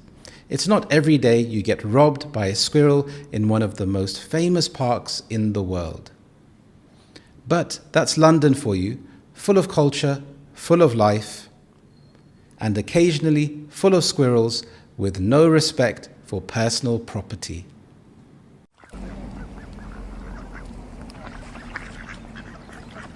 Now let me tell you about one of the most funniest things that has happened to me in London. It was a Saturday morning and the sun was shining, which is rare.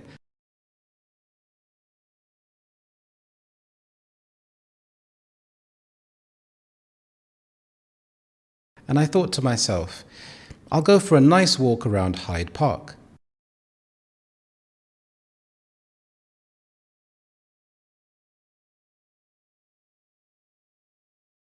As I wandered through the park,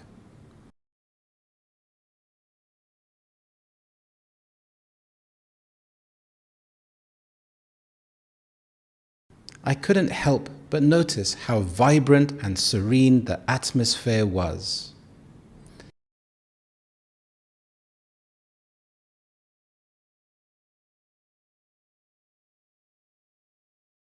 People were scattered about, some were walking their dogs, others enjoying picnics.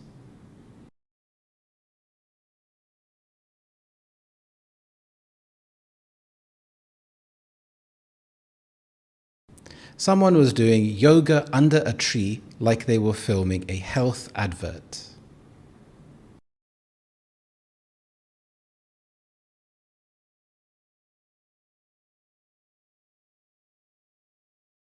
What struck me the most was the diversity of the people around me.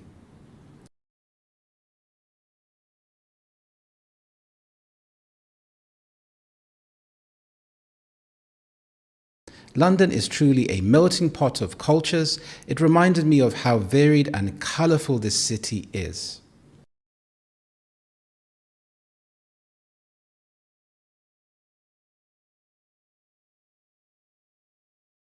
That's something you don't always see in the media.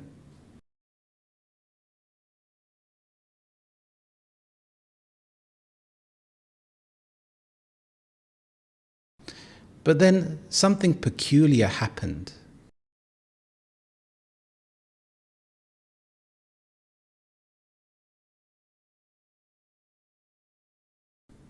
Near the Serpentine Lake,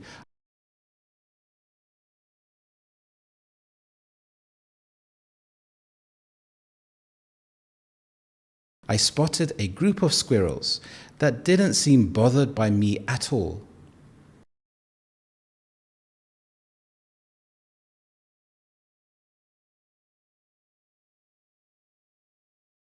They looked unusually bold, almost like they were plotting something.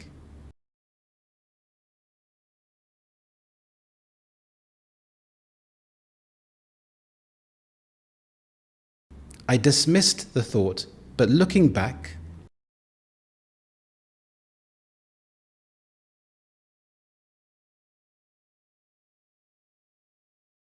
I now realized I was being lured into a bizarre encounter.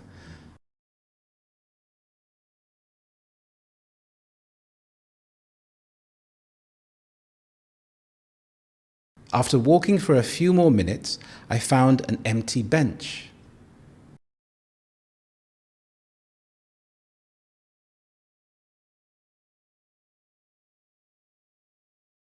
I was feeling peckish, so I sat down to enjoy my Tesco meal deal.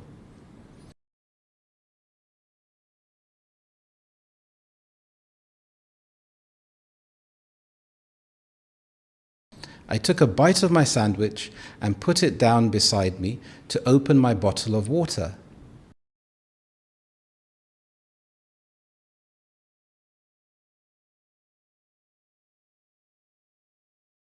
In the blink of an eye, a squirrel launched itself from under the bench.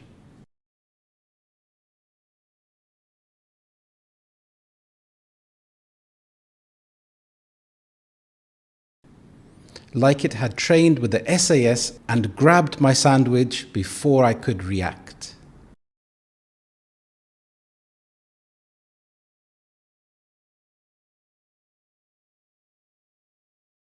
To make things worse, it perched itself in a nearby tree.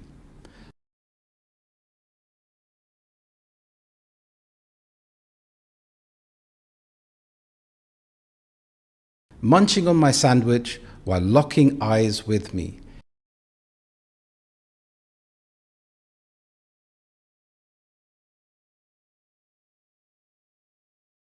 It chewed slowly, mockingly. I swear,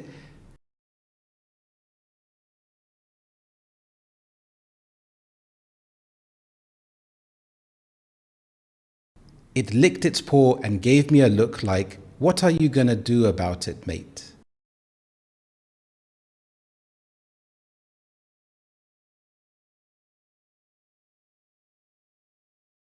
I had been publicly disrespected by a squirrel.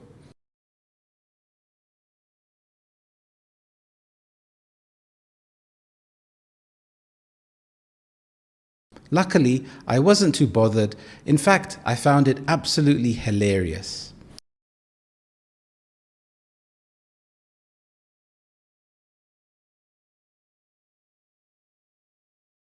It's not every day you get robbed by a squirrel in one of the most famous parks in the world.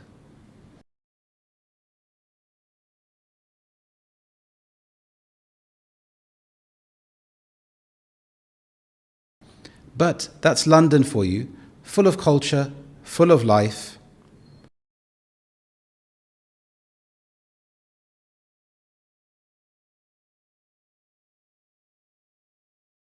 And occasionally full of squirrels with no respect for personal property.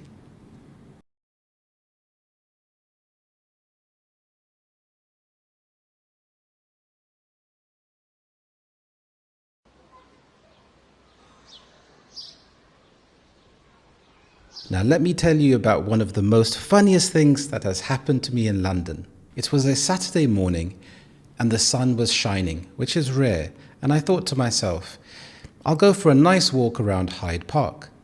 As I wandered through the park, I couldn't help but notice how vibrant and serene the atmosphere was. People were scattered about, some were walking their dogs, others enjoying picnics.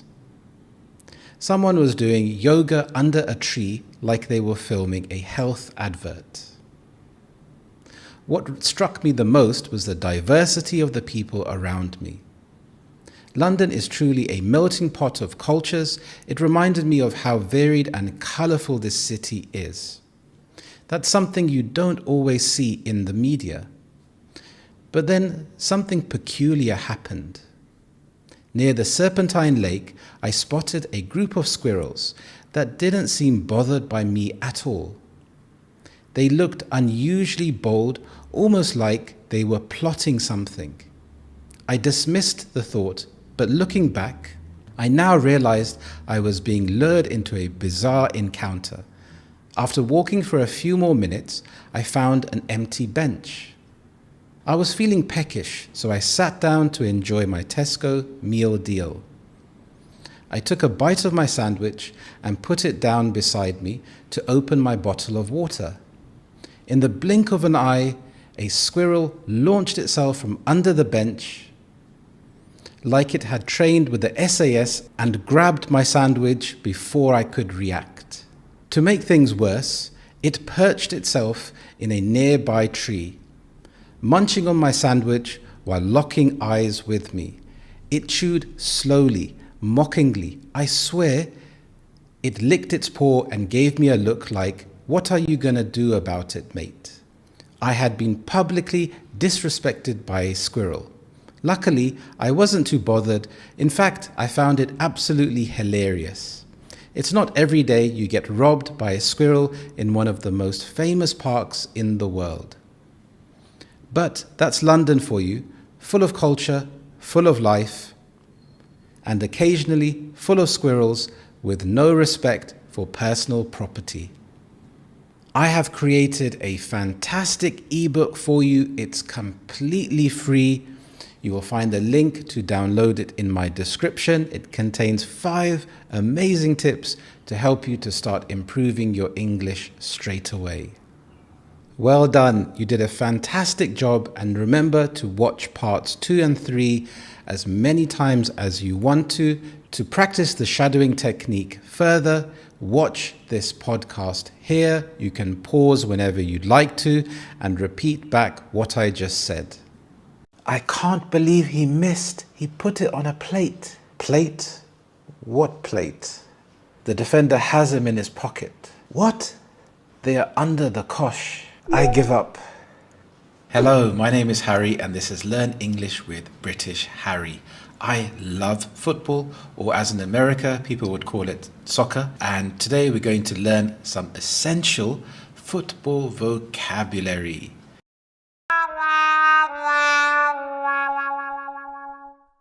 In his pocket. This is when a player can control the other player, so he neutralizes his attack. And it generally relates to a defender. So a defender can stop the attacker from scoring goals or creating opportunities. So the defender had him in his pocket. A fox in the box. What? A fox in the box? It's really strange.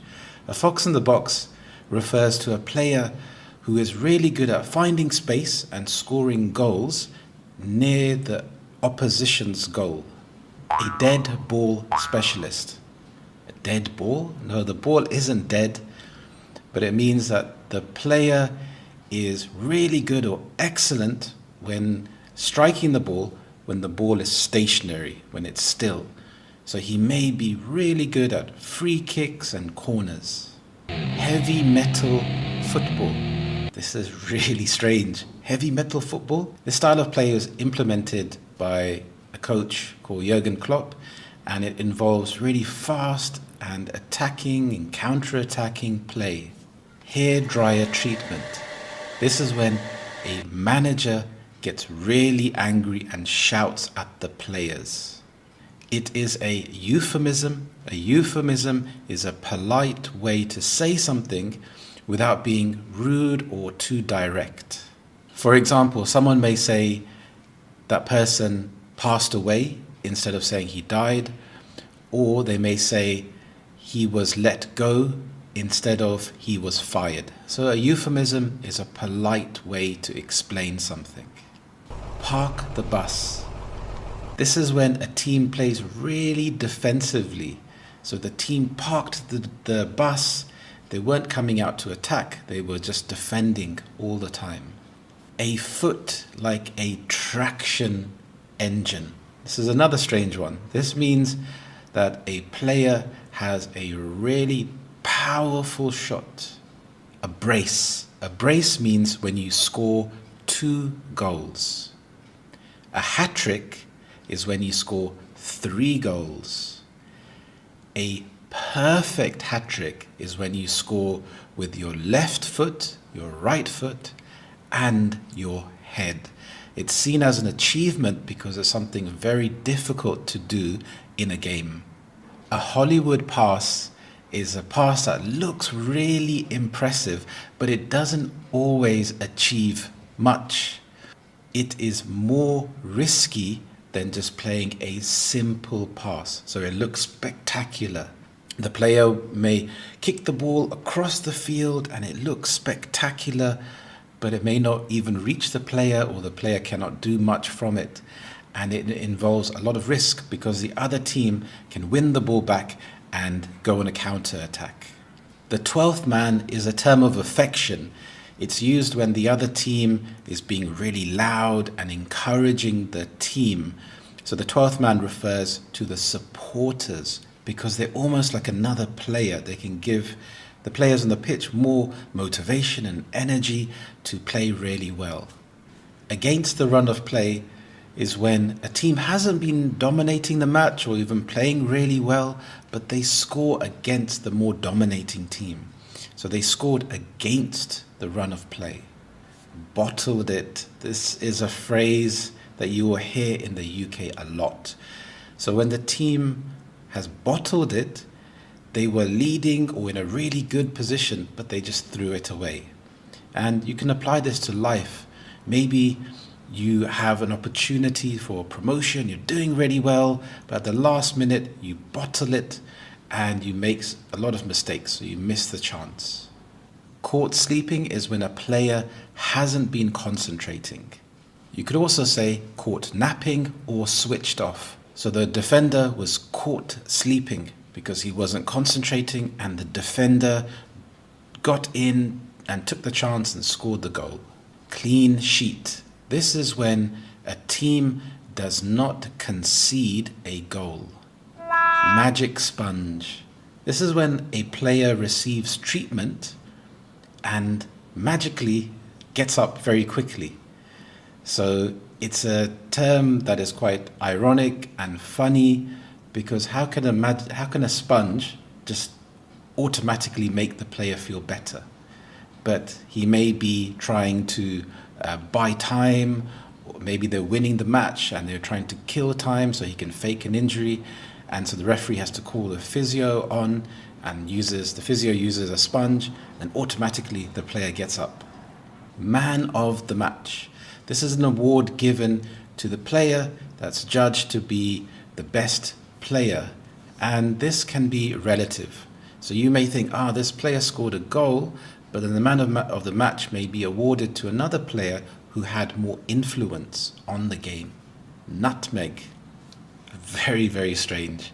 A nutmeg is when a player kicks the ball through the opponent's legs, and it can be quite skillful to do because it can be hard when people are running very fast. Put it on a plate. This is when a player creates an easy opportunity for his teammate to score.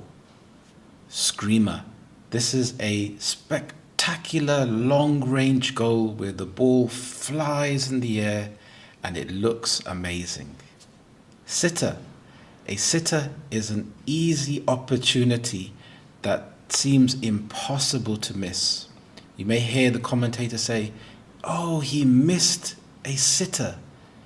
So he missed such an easy chance and he can't believe it. Under the cosh. This is when a team is under immense pressure. So they have to defend and the other team is constantly, continuously attacking them, and they feel like there's no way out, there's no escape. Dive. This is when a player deliberately tries to deceive the referee and falls to the ground. Off the woodwork. This is when the ball hits the goalpost, and it refers to a time when goalposts used to be made of wood. Let me know in the comments, who do you think will win Euro 2024? Thank you so much for watching. Let me know in the comments what you thought of this video. If you like this video, please click the like button. If you are new here, click the subscribe button. Thank you so much, and I will see you in the next lesson. Bye-bye. Hello, sir. Would you like the chicken or the chicken? Do you have any vegetarian options? We have chips or broccoli. Hello, I hope you're well. My name is Harry and this is Learn English with British Harry. I am British and I have taught thousands of students, and this lesson in particular has helped many of my students. This is English at the airport. Before going to the airport, there are some important things to consider. Are you going to book your ticket online, or are you going to go to a brick and mortar travel agent? So a brick and mortar means a physical shop that you can go into. Some of the benefits of booking online is that you can find a cheaper deal. A travel agent may be a bit more expensive. They may tell you, okay, we can offer you a bit more support. We may have a dedicated line that you can call us on if you need any help. That's why their prices may be a bit more expensive. A good tip for you is if you find a cheaper price online, you can go to the travel agent and ask them if they can beat the price. To beat the price means if they can make the price cheaper. Even if it's not by much, the savings can always come in handy. You've booked your flight, now you have to think about your luggage allowance. How much are you allowed to take on the plane? How much are you allowed in your carry-on luggage and your checked-in luggage, which goes into the back of the plane? You also have to think about the dimensions, so the shape and the size of your luggage. Departure. This means the act of leaving. So you leave to go on your trip. This is departure. Domestic flight. This is when you fly from one city to another within the same country. For example, traveling from London to Manchester is within the same country, so that's a domestic flight. An international flight is when you are flying to a different country. A stopover refers to a longer break in the journey, lasting from several hours or even days. During the stopover, you may even be allowed to leave the airport and explore the city. This can be done to encourage tourism. For example, on my way to Australia, I'm stopping over at Singapore for 3 days. This gives people an opportunity to maybe explore a city. that they may not have thought about visiting before. A connecting flight. This is a flight that you take after your initial flight, and it involves a change of aircraft. So you're changing to a different plane. So a connecting flight doesn't specify the amount of time, just giving you information that you will have to change to a different plane. For example, my flight from London to Sydney involves a connecting flight at Dubai. So this is useful information to know, because maybe you don't want to have a connecting flight, maybe you want to fly direct, but usually the prices are more expensive for a direct flight. A connecting flight can be cheaper. Usually, from personal experience, if there's more than 2 connecting flights, it can get very tiring. So sometimes that extra cost for having one connecting flight is usually better, because you don't feel as tired. A layover is a short stay at the airport, usually a few hours. So a layover is usually a shorter period of time. A stopover indicates a longer period of time, and a connecting flight doesn't specify the amount of time. The amount of time that you need to arrive at the airport before the flight may vary from country to country. Now, you can also check in online and choose your seats online. So this is amazing, because you can go onto certain websites and you can see, what are the best seats? Because some seats are quite bad, especially if they are close to the toilet, and then you cannot recline your seats. So let me know in the comments below, do you do this? Do you book your seats in advance? And what seats do you prefer? Okay, so now you're at the airport.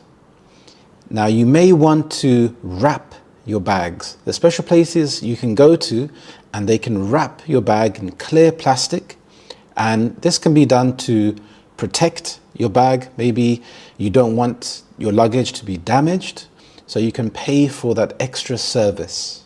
You could also weigh your luggage. There may be scales that you can weigh your luggage, or you can go to the check-in desk.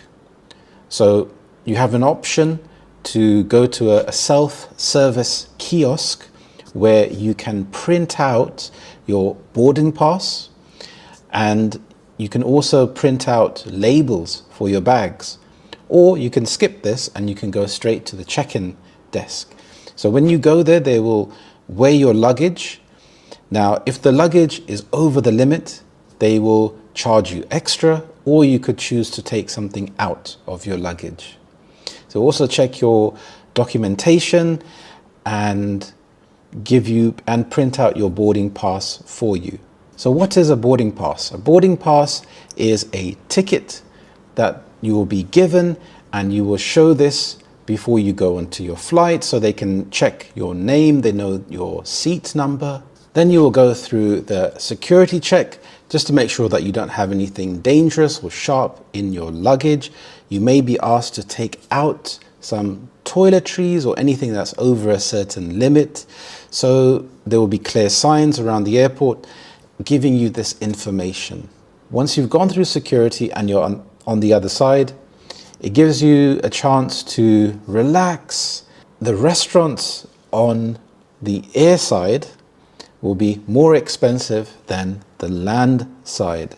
So this is a trade-off, because if you want to get to the airport early and don't want to have any stress of missing your flight, you'll have lots of time to kill. Now this means that you have lots of time to spare. So you're waiting for your flight. So you have a lot of time. And usually you will get hungry or thirsty, but the prices will be more expensive. And you won't be able to take any liquids or water through security. So you'll end up spending money at a restaurant or a shop. Duty free. A lot of products are duty free at the airport. So you could pick up things like chocolates or gifts or alcohol, or even perfume and aftershave. I find that you can get some really good deals at these shops. The people on the plane are called the cabin crew. You will have flight assistants that will be able to help you, especially bringing your meals.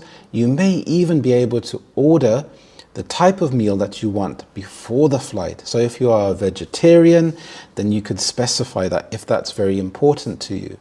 On the flight, you have different sections. You have economy, premium economy, business, and first class.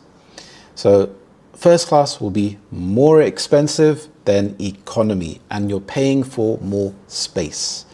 So it's about what is more valuable to you. Do you want to save money, or do you want to have more space on the flight? Choosing your seat can be very important. You have a window seat and you have an aisle seat. An aisle seat is on the outside, on the perimeter. So sometimes in a plane structure, you will have seats on the sides and a row of seats in the middle. On the sides, if there are 3 seats, you'll have a window seat, a middle seat, and an aisle seat. The middle seat is the worst seat unless you are traveling with people that you know, because it can be very awkward if you have to get up and go for a walk or go to the toilet. So when I was younger, I loved the window seat. Now I prefer the aisle seat because it gives me an opportunity to get up and stretch my legs. Let me know in the comments, what seat do you prefer? On the flight, you may experience turbulence. What is turbulence? It's when the plane starts to move, and it can feel quite scary if you don't know what's happening. You'll see the light come up indicating that you should put your seatbelt on, and the flight assistants would give you this information as well, that you should put your seatbelt on. If you're on the toilet, you should return back to your seat. You also have altitude. So when the plane is taking off or when it's landing, the air pressure can drop, and this can affect your ears. Sometimes I've had this issue, and what really helps for me is to chew gum or to drink some water. It seems to open up my airways. Do you have any tricks or tips that would help other people? You're almost at the destination. The plane is coming in to land on the runway. The runway is a big strip of land where the plane can land safely and it can also take off. You will have baggage reclaim, where you can collect your bags safely off the conveyor belt. It's quite handy to get a trolley first, and you can put your luggage on top of the trolley. It can be quite stressful sometimes trying to catch your luggage before it goes around the conveyor belt. Putting tags on your bags can be really helpful to identify your luggage very quickly. You also have immigration control, where you will show your passport and they will check your details and identification. Once you've collected your bags, you will go through customs. So here you have an opportunity to declare anything that you wish to that's in your luggage that you've brought from another country. If you don't have anything to declare, then you can just go straight through, and then you will arrive at the arrival section. When you're at the arrival section, you can then navigate your way wherever you're going. You could call a taxi or get public transport. So that was English at the airport. I would love to hear from you about your experience of traveling at an airport. Is it something that you like? If you enjoyed this lesson, please have a look at my lesson about English at the restaurant. I have also created an ebook for you. It's about 5 tips to improve your English speaking. And these are really helpful, practical tips that you can start using straight away to improve your English. Thank you so much for watching. I hope you have a wonderful day. Please write down in the comments what you thought of this video, even if it's hello. It keeps me motivated to see that people are enjoying these videos. Thank you so much, and I will see you in the next lesson. Bye-bye. Hello and welcome back to Learn English with British Harry. How are you today? I hope you're well. So I'd like to start by saying thank you to everyone that has subscribed, liked and commented on my videos. I really appreciate it. And if you are new here, please click on the like button and the subscribe button. And also, it would be really nice to hear from you in the comments. Even if it's as something as simple as saying hello, it really helps me out. And it's nice to know that you are there and watching the videos. So it's really good. And it's also nice to know, where are you from? Which country, which city are you watching from? I think YouTube and the internet especially is amazing. I mean, you're able to connect with so many people. You're able to share and learn so much for free on the internet, and it's amazing. So it will be really nice to hear from you. Now, today I wanted to have a look at some common English idioms. So I have a big list of idioms to go through, and learning idioms and becoming an expert with idioms is worth your time, because when you're speaking English, being able to use different idioms in different situations, it helps you to express yourself in a more fluent way. And yeah, I think it's really good and a good thing to know and to practice. So we're going to have a look at the list today. Now, we'll start with the first idiom here, to pull your weight. So this means to do your fair share of work. You could say, everyone needs to pull their weight on this team project. This is a very common idiom, to pull your weight. And it's not just used in business, but in everyday life. Say, for example, if you're in a family and you are the one that is doing most of the housework, washing the dishes or cleaning, you could say to everyone else, hey, you need to pull your weight. So if we think literally about pulling your weight, if you have like a sack of weights or something that's very heavy and you're having to pull it, and it's very difficult. But if everyone pulls their weight, then it's more balanced, then it's more collective, and you feel like, okay, I'm working hard, but so are other people, so it makes it easier. The second one here, climb the ladder. This means to advance in your career. For example, he's determined to climb the corporate ladder quickly. If you think about a ladder, helps you to go up easier. So when you are climbing the ladder, you have different rungs, so different steps along the ladder as you're climbing up.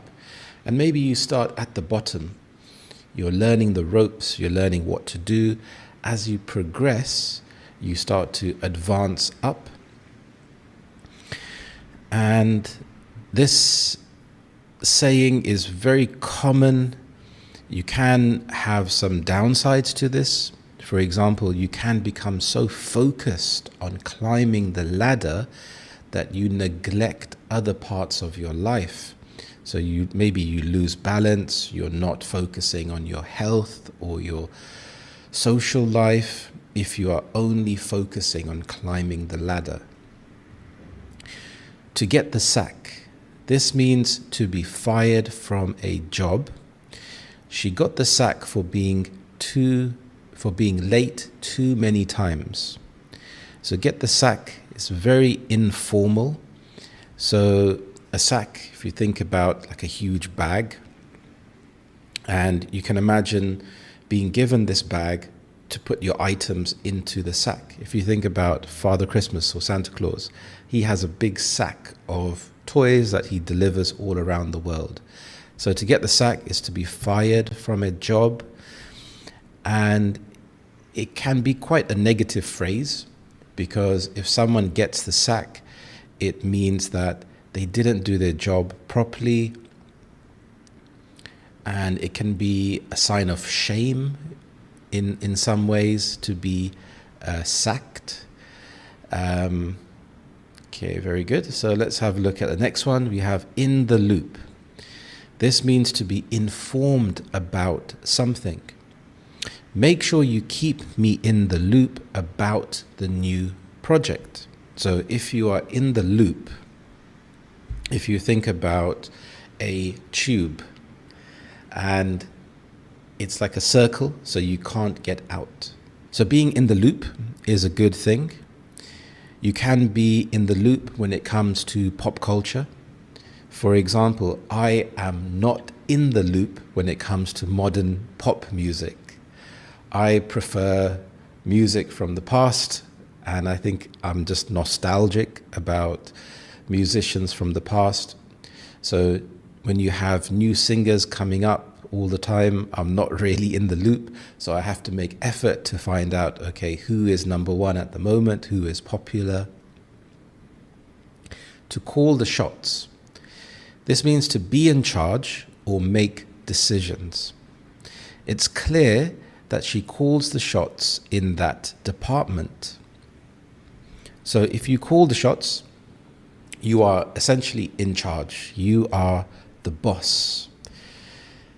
Think on your feet. This, if you think about it, this sounds really strange. Think on your feet. Where else can you not think sitting down or lying down? So this means to react quickly and effectively. You need to think on your feet in job interviews. This is really true. Sometimes you will have your standard job interview questions like, tell me about yourself, why do you want to work here? But they may ask some random, strange questions. So you have to think on your feet, you have to think very quickly.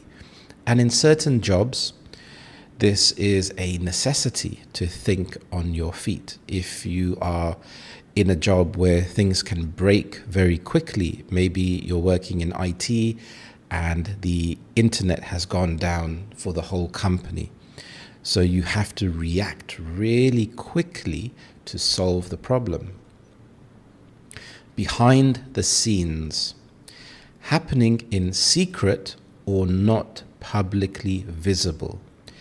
A lot of work happens behind the scenes here. So if you think about a theater, movie, or a TV show, there's so much work that goes on behind the scenes. Even making these YouTube videos, there's so much that goes on behind the scenes.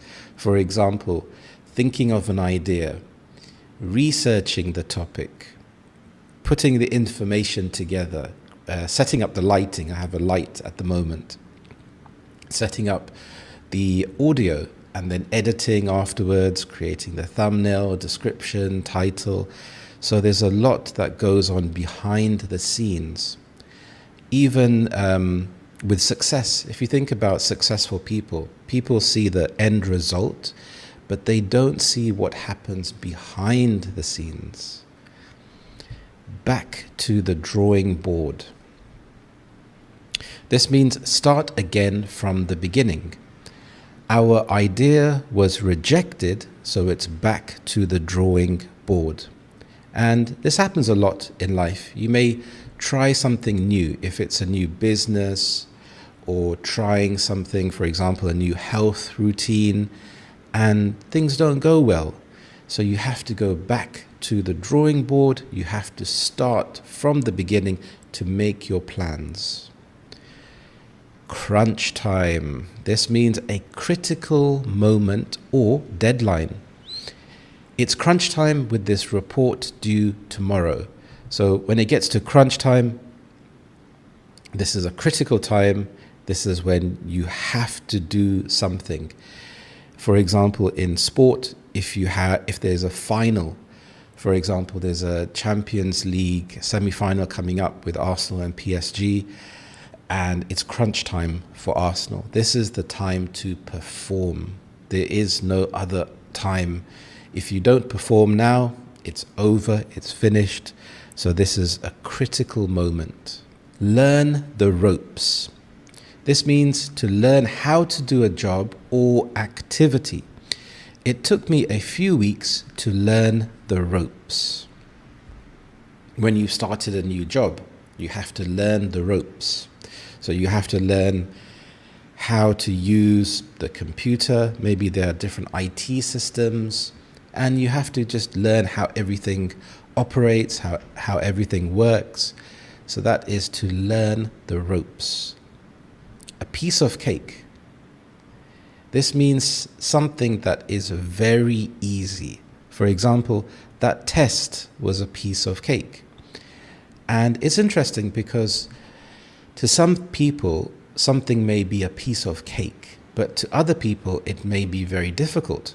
For example, in IT, certain things are a piece of cake for me. For example, setting up a computer, trying to find applications, and just a general sense of working with technology. And I think it's because when I was young, I built my own computer desktop many, many years ago, and I just fell in love with fixing things and putting things together.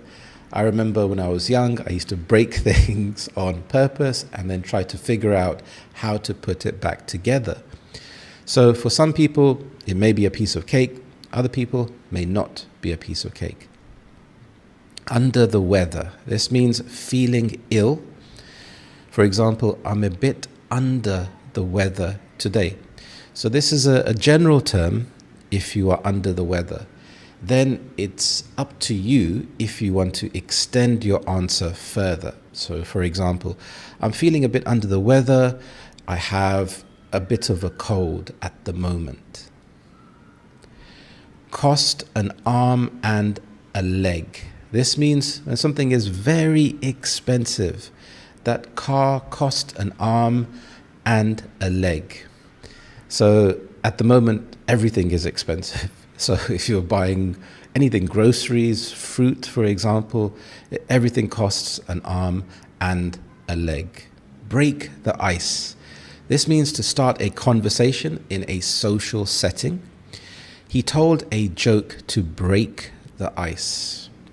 So breaking the ice, I think it's a nice thing to do. You don't always have to tell a joke, but for example, you can talk about the weather to break the ice, which is really common. Like, it's really hot today, or the weather's lovely today. So it's almost like an open-ended question, and you're offering an olive branch for someone to respond back to the conversation.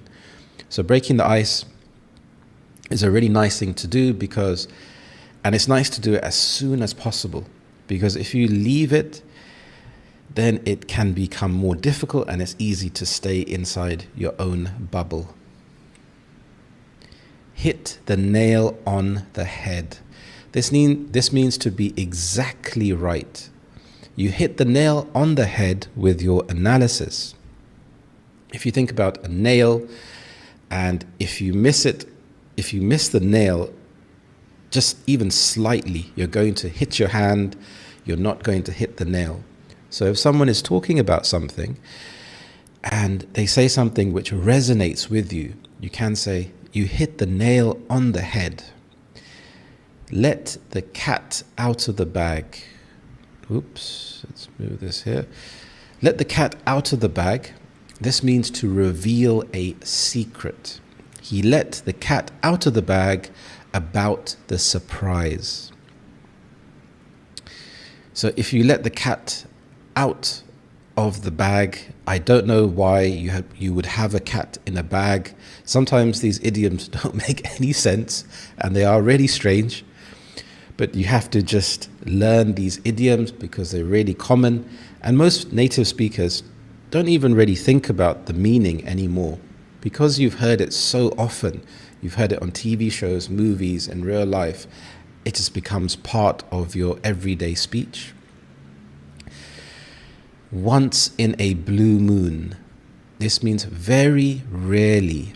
We only see each other once in a blue moon. So, for example, if you are being healthy and you rarely eat junk food, and someone sees you eating junk food, you could say, this is just a once in a blue moon occasion, or I only eat this once in a blue moon. So it's something that you very rarely do. To spill the beans. This means to reveal a secret. Go on, spill the beans. What happened? If someone is gossiping and you hear them saying something, you could say to them, okay, spill the beans. What happened? Beat around the bush. Avoid saying something directly. Stop beating around the bush and tell me the truth. This is something politicians do a lot. They beat around the bush. They never answer a direct question because maybe they don't want to spill the beans. Okay. The ball is in your court. This means it's your decision now. I've done my part. Now the ball is in your court. So maybe you're working on a project or making a decision, and you've done your work or you've made your decisions. Now you're telling the other person, okay, now it's your turn. Bite the bullet. This is a very common idiom. This means to do something unpleasant that is unavoidable. For example, I had to bite the bullet and go to the dentist. Sometimes I've had toothache and I would put off going to the dentist, but sometimes I would just have to bite the bullet and go. Even though I know it's going to be unpleasant, you just have to go. And sometimes it may not even be something that's unpleasant, but it's something that you've been putting off for a long time. For example, with starting this YouTube channel, I had to bite the bullet and just start because I was putting off making the channel. I would maybe talk myself out of making the channel because I would see other people making videos and think, oh, those videos are so good, I can't make videos of the high standard, of a similar standard. But you know what? I thought, okay, I'm going to bite the bullet and make the videos anyway. Hit the sack. This means to go to bed. I'm exhausted. Time to hit the sack. So this is quite an American idiom, to hit the sack, but you would hear it occasionally in the UK. Up in the air, uncertain or undecided. Our holiday plans are still up in the air. So if something is up in the air, it hasn't come down yet. If it has come down, then it means that it's more solid. So it's up in the air, it's undecided. If you haven't decided what to eat for dinner, for example, it's up in the air. On the same page means agreeing or having the same understanding. Let's have a meeting to get on the same page. Another very common idiom, to be on the same page. And it's very important, especially in the workplace, if you're working on a business, to be on the same page with your colleagues. If you are married, it's really important to be on the same page with your partner. Maybe you have someone who is spending more money than the other person. So it's important to be on the same page financially, know where you are going. Put your foot down. This means to assert authority.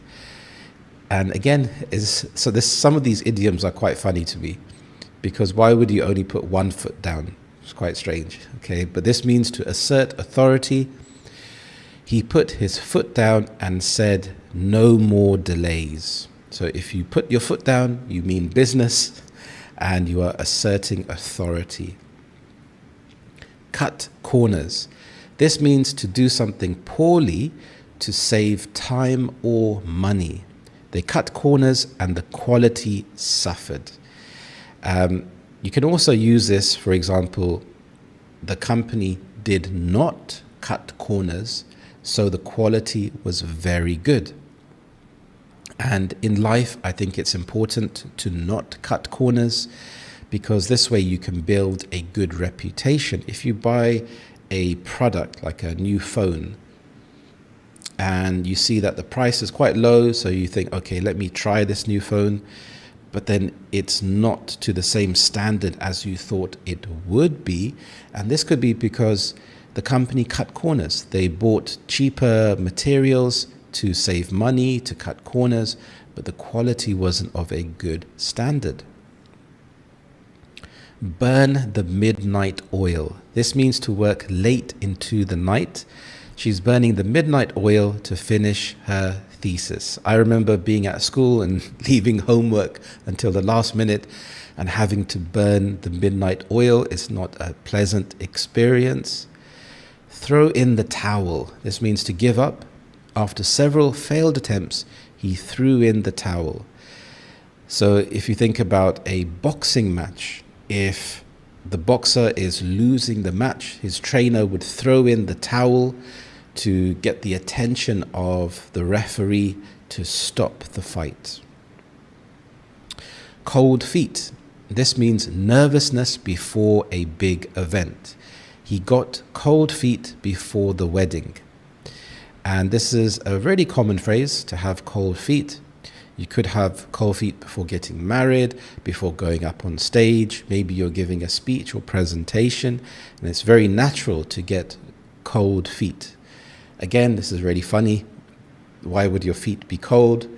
And why is there no warm feet? So again, very, very strange. But to have cold feet is to feel nervous. Sit tight. This means to wait patiently.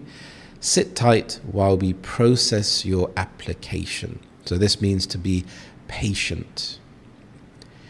In hot water. This means to be in trouble.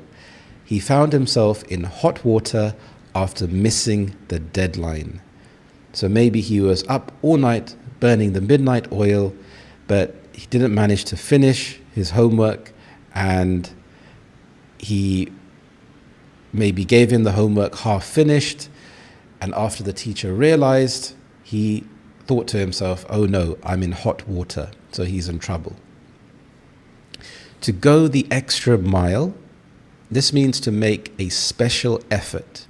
She always goes the extra mile for her clients. So to go the extra mile is when you make an extra effort. And I think this is really important, especially in business and in life. If you go the extra mile, then it shows to the other person that you care about them, you're taking it seriously, and you're putting in more effort. Jump the gun. This means to do something too soon. I think you jumped the gun by submitting it early. The last straw. This means the final problem in a series of problems. So for example, the broken boiler was the last straw. So if you've had builders coming in to the house and fixing up problems in the house and everything is breaking and going wrong, and you're not sure whether to go to another builder, and when the boiler breaks, that's just like it. That's the final straw. So that forces you to change and say, okay, I'm going to try to employ someone else. In the bag. This means to be certain. So certain to be won or achieved. Don't worry, the deal is in the bag. So if it's in the bag, it means that you don't have to worry, something is certain. So if Arsenal are going to win the Champions League, I could say it's in the bag. They've already won it. Bend over backwards means to make a great effort to help. They bent over backwards to accommodate us. So to bend over backwards. Again, this is a very funny idiom. You can imagine you have to bend over backwards. So you're making a great effort. You're going the extra mile. You're bending over backwards. And the nice thing about idioms is that you can see that some have a theme. And when this happens, you can start to put some of them together, and you can almost have a whole conversation just with idioms. By the book means to follow rules exactly.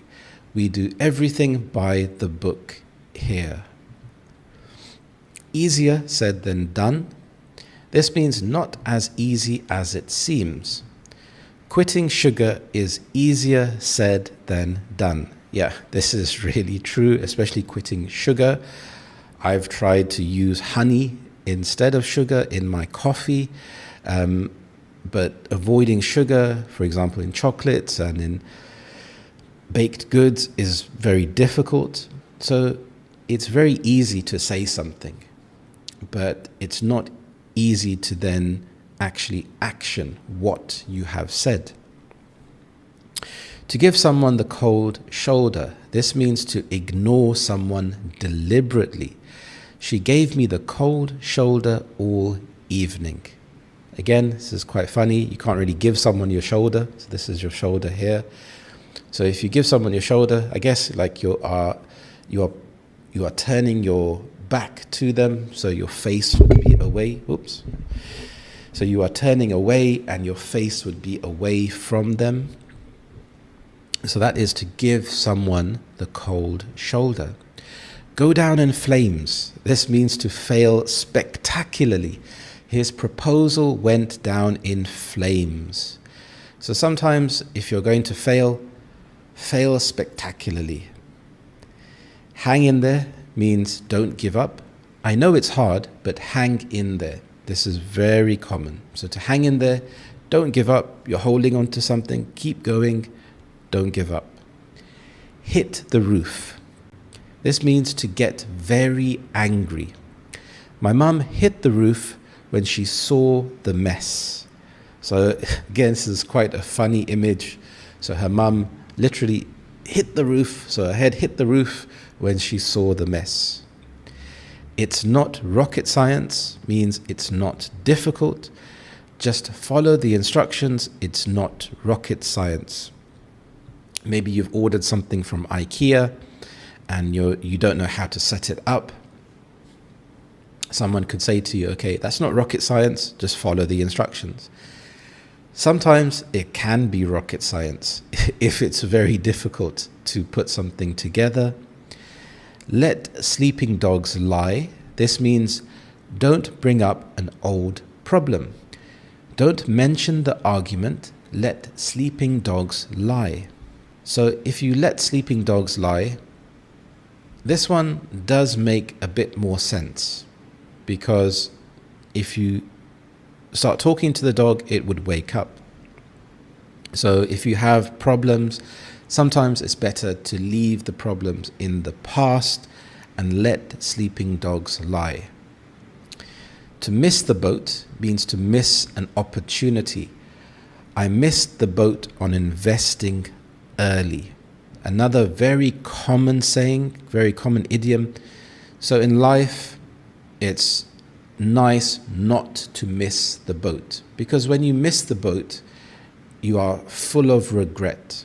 So sometimes it's nice to go for it. If you have a dream, if you have a passion, go for it.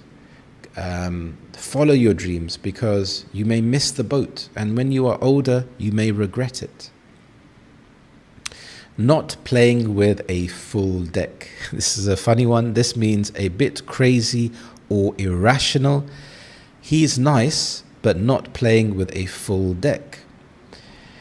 So you may see someone on the street who seems a bit dodgy, maybe a bit crazy, or someone does something irrational. Maybe they are having a midlife crisis and they go and buy a Porsche. You could say he's not playing with a full deck. So this would refer to a deck of playing cards. So if you have some cards missing, you cannot play cards. On thin ice. This means in a risky situation. You're on thin ice with your boss. If you're on thin ice, again, this actually makes sense, because if you are walking on thin ice, It's very easy to break and to fall into the icy cold water. So it's a risky situation. Pull someone's leg. This is a very common idiom. This means to joke with someone. Relax, I'm just pulling your leg. So if you are having some banter with people, generally with people that you know, so banter means to have like friendly jokes, and it's not to be taken seriously. So if you're pulling someone's leg, this is very common on April Fool's Day as well. So this means to joke with someone. See eye to eye. This means to agree completely. We don't always see eye to eye on politics. So see eye to eye, this makes sense. So you are making eye contact and you agree with someone. Speak of the devil. This means to talk about someone who appears. Speak of the devil, here's John now. And it's quite nice to actually use this idiom in the right situation. Trust me, when you start practicing these idioms and you actually say them out aloud, it feels so good to get the timing right. So if you are talking about a friend and all of a sudden they call or you see them, you can say, speak of the devil. So you were talking about someone recently. So there you have it. Those are 50 idioms for today. And I will produce another video very soon to cover 50 more common idioms. Okay, so let's pop this over here. I highly suggest and recommend that you watch this video a few times, pause at certain moments. If there are any idioms that you haven't heard before, write them down. Try to use an idiom a day. Make it your goal. Okay, I will use one idiom a day. Even if you're saying it to yourself, you can imagine a hypothetical situation and just use that idiom. But I think it's really important to not just have an understanding of the idiom, but to put it into your active memory.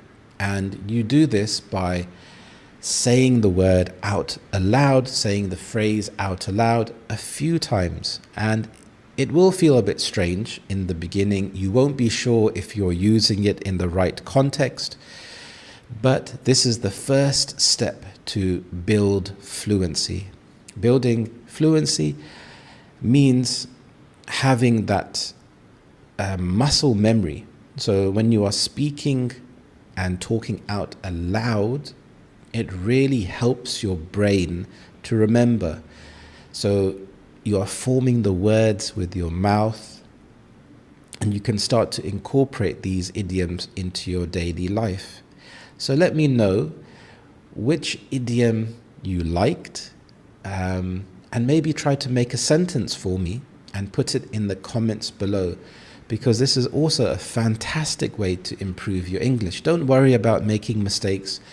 I know, especially as adults, when we're learning a language, that we can feel self-conscious because in our native language, we feel really confident. But learning a new language, it takes time. It's a new skill. So you have to accept, I'm going to make mistakes. But that's part of the process. So write down in the comments, make a sentence with the idiom for today. So let's jump straight in. Now we have 51. So this is steal someone's thunder. This means to take credit for someone else's idea. For example, he stole my thunder at the meeting. And this is a very common idiom. So if you have a presentation and you're about to say something, but someone else says it before you, they stole your thunder. Take with a pinch of salt. This means don't take it too seriously. Take that rumor with a pinch of salt. And often in life, it's important to take things with a pinch of salt because life can be very serious. So if you are very stressed about something, just take it with a pinch of salt. Don't take it too seriously. The best of both worlds. This means all advantages at once. Working from home gives me the best of both worlds. And it's quite nice to have the best of both worlds. So in this instance, working from home, you have more freedom, more time to spend with your family, and you can still contribute to your job. Throw someone under the bus. This means to betray someone or save yourself. She threw her colleague under the bus. This is a very common phrase. So you can throw someone under the bus by if someone does something wrong or they tell you something, and rather than keeping that information to yourself, you would tell someone else, and so they would get the blame for something. Under your nose. This is obvious but unnoticed.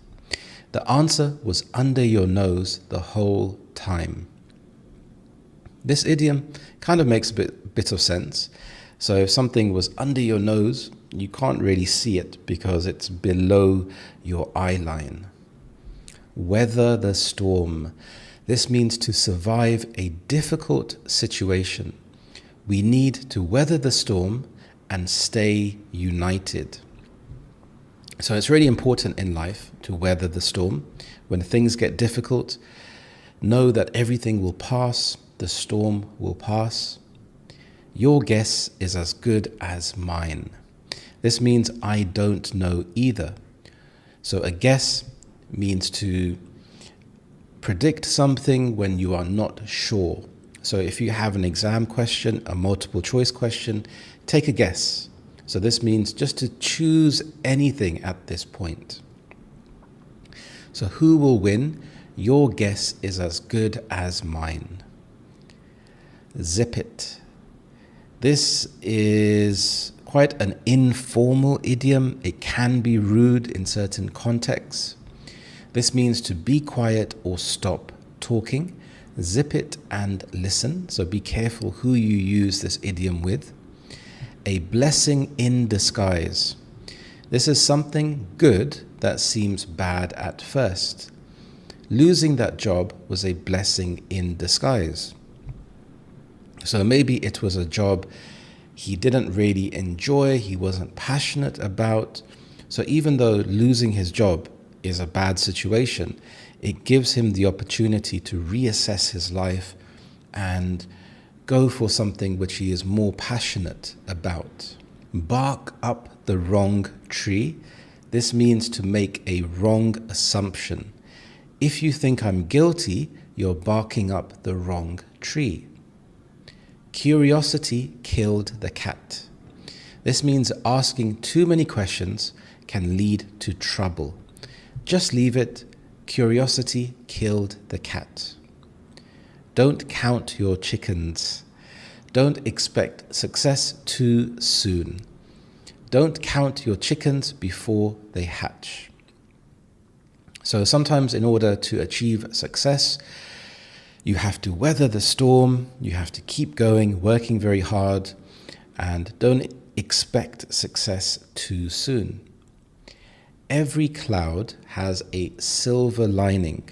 This means that's good, there's good in bad situations. Getting ill gave me time to rest, so every cloud has a silver lining. So in every situation, you can try to look at the positive, and this can give you more energy and motivation. Get a taste of your own medicine. This means to be treated the way you treat others. So he got a taste of his own medicine at last. In a nutshell, this is very common, so this means in brief. In a nutshell, we need more funding. So in a nutshell, if you have something very long to explain, you could, rather than explaining the whole giving the whole information, you could just say, in a nutshell, and then give a summary of the situation. Jump on the bandwagon. This means to join something popular. Everyone's jumping on the TikTok bandwagon. So a bandwagon is a form of transport, and it was used a very long time ago. So you'd have a horse, and then you'd have a carriage, in this case a bandwagon on the back, and the horse would pull the bandwagon. So when you join something popular, it may be something like AI or cryptocurrency, and you just jump on the bandwagon. Keep an eye on. This means to watch carefully. Keep an eye on my bag, will you?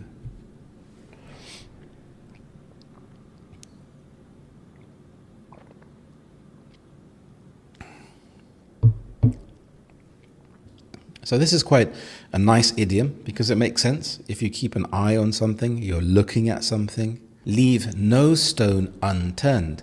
This means to search thoroughly. We left no stone unturned in our investigation. So if you leave no stone unturned, this means that you check every stone. So here you're checking every situation, every possibility. Make a long story short. This means to summarize. So you could say, to cut a long story short, we didn't get the contract. So rather than going into the unnecessary details and making the story very long, could just say to cut the story short and then give the important information. Off the top of my head. This means without thinking too much. So off the top of my head, I'd say around 50. So if someone asks you a question and you're not too sure of the answer and they want a quick response, you could say off the top of my head and then give the answer. Keep your chin up. This means to stay positive. I know times are tough, but keep your chin up. Rain on someone's parade. This means to spoil someone's plans. I didn't mean to rain on your parade, but it's cancelled.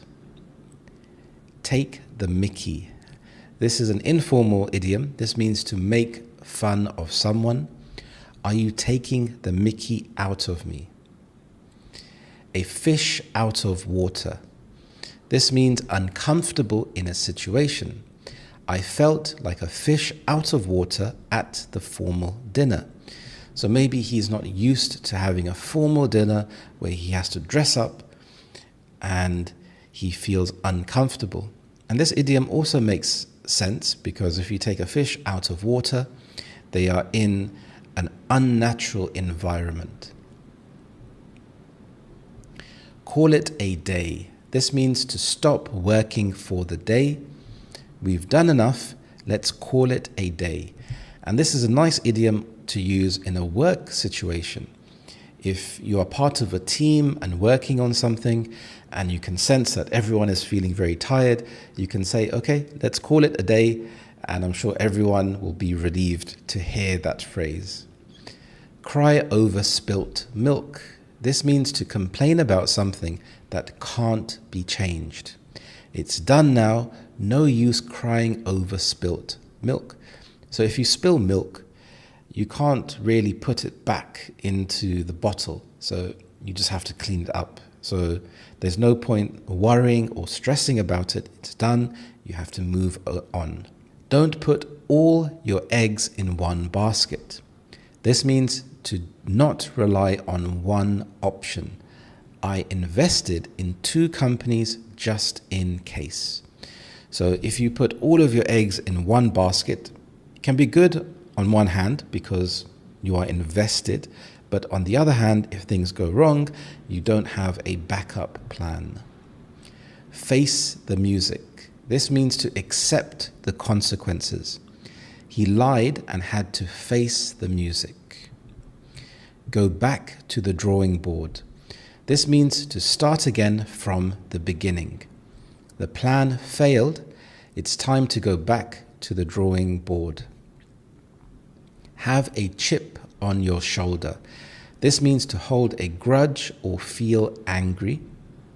He's got a chip on his shoulder about the promotion. So maybe he didn't get the promotion, his colleague did, so he holds a grudge. And when you hold a grudge, it's when you can't let go of something and you keep thinking about it.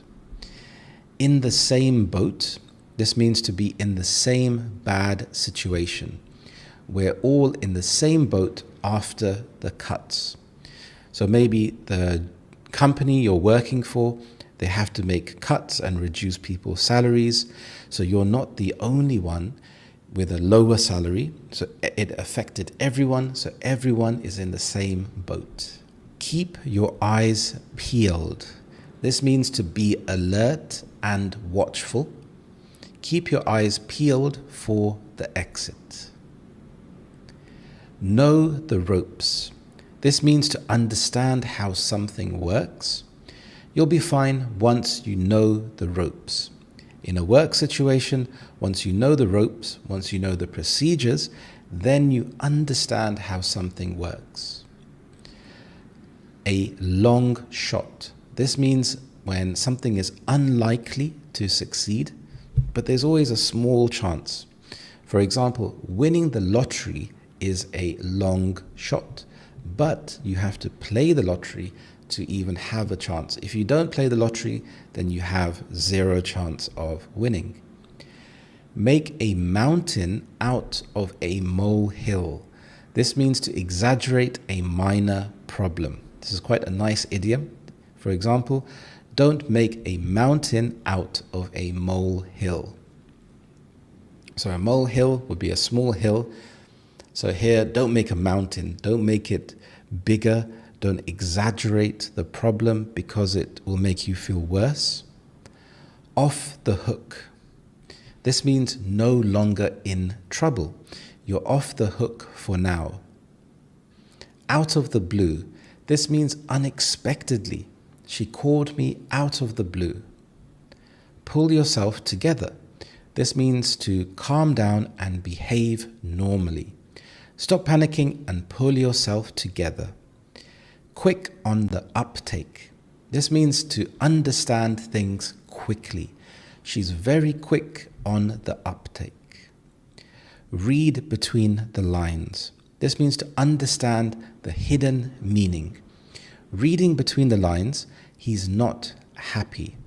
So it's when something is not very obvious. Maybe someone is talking and they are not expressing how they really feel, but they are giving clues for you to read in between the lines to understand what this person is saying. Sit on the fence. This means to avoid taking sides. He's sitting on the fence in the argument. So a fence is something which separates gardens, and if you are sitting on the fence, you are neither in one garden nor the other, so you're in the middle, and here you haven't made a decision. Throw a spanner in the works. This means to cause problems for a plan. His complaint threw a spanner in the works. Too many cooks spoil the broth. Too many people involved can ruin something. Let her lead. Too many cooks spoil the broth. So this can be not necessarily for a cooking situation. Here, this is at work. So if you are working on a project and many people are contributing ideas, it can get very confusing. So here, let her lead. So let her lead the project, as too many people contributing and giving suggestions can be confusing. Touch and go. This means an uncertain situation. It was touch and go for a while, but he's okay. Turn a blind eye. This means to pretend not to notice. They turned a blind eye to the problem. up to scratch. This means meeting the expected standard. His work isn't up to scratch. So if it's not up to scratch, then the work that he's producing is not good. Walk on eggshells. This means to be very cautious. You have to walk on eggshells around him.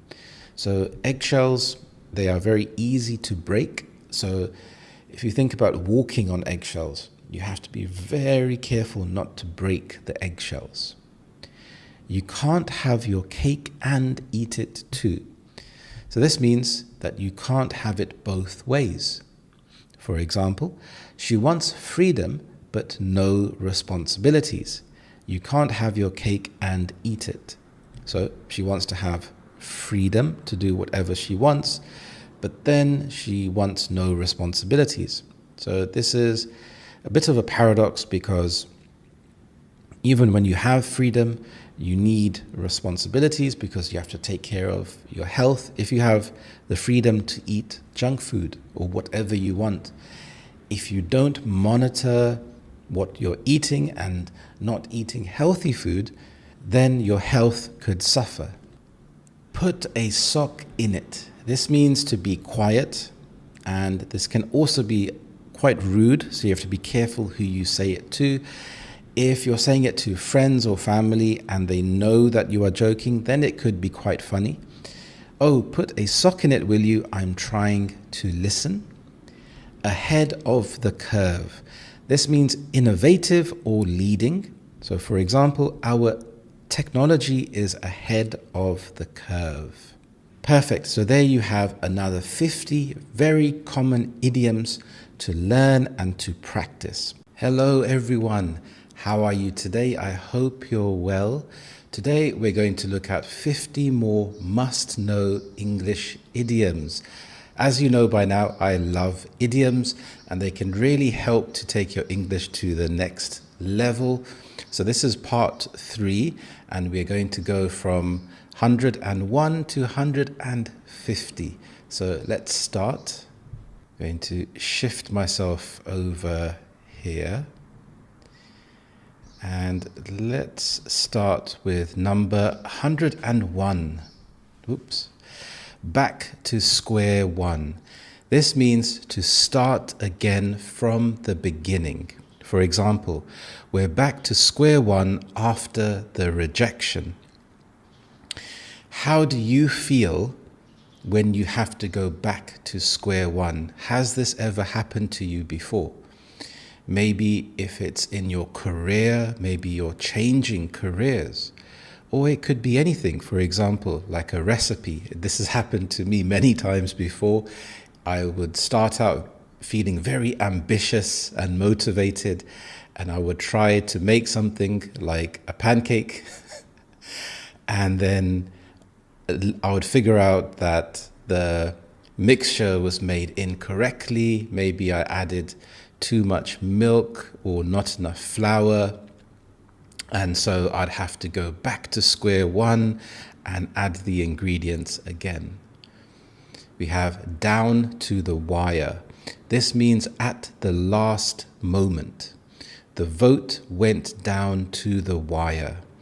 So if something is very close and it can be very tense, so it goes down to the last moment. Elephant in the room. This is a very common idiom. This means an obvious issue being ignored. For example, we need to address the elephant in the room. And this could be an issue that maybe you're ignoring. Maybe there's a colleague that constantly comes in late and you overlook this, but it can be a very big issue. Fall on deaf ears. This means to be ignored. My advice fell on deaf ears. So if you told someone, okay, I think you should practice or study a bit more for your exam, but the other person ignores your advice, this means your advice fell on deaf ears. To go overboard. This means to do too much. He went overboard with the decorations. Have you ever gone overboard with something? It could be celebrating a special occasion. It could be going on holiday, and you can go overboard by spending too much money, which is very common when you go on holiday. And one of the reasons could be because it's a different currency, so you don't equate the amount as much. To hit the ground running. This means to start fast and effectively. She hit the ground running in her new job. So usually this is very important in a job. You would have a bit of breathing space to get to know everything and the procedures, but usually managers want you to hit the ground running so you can start fast. In over your head. This means to be involved in something too difficult. He's in over his head with that project. This could also apply to a manager, for example. If there's a new manager in a football team and he's not very experienced, people could say he's in over his head. Join the ranks. This means to become part of a group.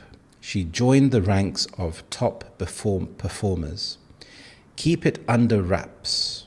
This means to keep something secret. The launch is being kept under wraps. So here, if you think about wrapping paper, if you wrap a present, you want to keep it as a surprise. So here the company, they're trying not to leak any information about the product so that people are still excited about the product. Live and learn. This means to accept a mistake as a lesson. Well, live and learn, I guess. So live and learn, I think it's important to accept mistakes as part of life, because if you don't, it can make you feel very demotivated. And this is part of life. You don't expect to plant a seed and then immediately see it grow. It takes time, it takes patience. And when you are learning something, for example, with English, you're going to make mistakes. But accepting those mistakes, you live and learn and you move on from it. Make ends meet. This means to manage financially. We're struggling to make ends meet. So here the ends would be things like your bills, your rent, and it can be very difficult with everything becoming much more expensive with the cost of living crisis. So you don't have any money left over to save or to spend on your hobbies. No brainer. This means an easy decision. Taking the job was a no-brainer. So maybe there's a job that you applied for and it's closer to where you live. Maybe the pay is more. So it's a no-brainer to take this new job. Off the beaten track. I love this idiom, and it's nice to use when you are talking about holidays. So this means in a remote or less known place. We stayed somewhere off the beaten track. Or you could say, when I go on holiday, I love to go off the beaten track because I can learn more about the culture of the town or the city. Pass the buck. So this is more of an American idiom, and this means to shift responsibility. He passed the buck instead of fixing the problem. Quick fix. This means temporary and an easy solution. It's a quick fix, not a long-term plan. So a quick fix could be, for example, going on a short diet rather than eating healthily as a lifestyle choice. Rock the boat. This means to cause trouble or disturb things. Don't rock the boat during negotiations. Shape up or ship out. This means to improve or leave. It's time to shape up or ship out. So here the person is implying that you have to work harder or leave the job. Take the plunge. Do something big or risky. I finally took the plunge and started my business. I could say that for myself. I took the plunge and started this YouTube channel. So when you take the plunge, you do something big, you're not sure about the outcome, but you go for it anyway. Under the table. Secretly or illegally, they paid her under the table. So here they didn't pay her in an official way with a payslip. They may have paid her cash in hand. So this was under the table. Vote with your feet. This means showing dissatisfaction by leaving. People are voting with their feet and cancelling. So if they don't like a certain product or service, they can vote with their feet. So they literally can leave the company, they can leave the product and not purchase it. X marks the spot, the exact location. Here, X marks the spot on the map. So it's precisely the location. You've got another thing coming. This means you're wrong. If you think I'll help, you've got another thing coming. So you've got another thing coming. So this is quite an informal idiom. If someone implies or thinks you're going to do something which is outside of your job requirements and they can be taking advantage of you by asking you to do more than that was expected, you could say, you've got another thing coming if you think I'm going to do this. Zero tolerance. No acceptance of rule breaking. There's zero tolerance for lateness here. Add fuel to the fire. This means to make a bad situation worse. Yelling just added fuel to the fire. So if someone is having an argument and someone keeps shouting or raising their voice, they're adding fuel to the fire. If you think about a fire and you can leave it be and eventually it would die down, or you could add fuel to the fire. You could add more wood to the fire and that would make it bigger and keep going. Cut to the chase. This means to get to the point. Let's cut to the chase. What's your offer? So here, rather than going around the bush and rambling on, you want to cut to the chase. You want to find out the information and get to the point. I find politicians need to cut to the chase a lot of the time because they don't answer the question. Don't rock the boat. This means to not cause problems. We're nearly there. Don't rock the boat. So you can rock the boat by arguing with someone. If you want to keep the status quo, keep things calm, don't rock the boat. Every dog has its day. Everyone gets a chance eventually. Don't worry, every dog has its day. So if you're trying to do something and it's not working, you just have to keep going, keep trying, because every dog has its day. Eventually, you will succeed. From the horse's mouth, from the original source, I heard it from the horse's mouth. So this is quite a funny idiom. I can imagine a horse speaking in English. So here, when you want to know where some information came from, if it comes from the horse's mouth, it came from the original source. Often when you are spreading information via social media, the message can become distorted as it travels from person to person. So if you want to fact check and know, right, is this information true? You can go back to the horse's mouth to find out.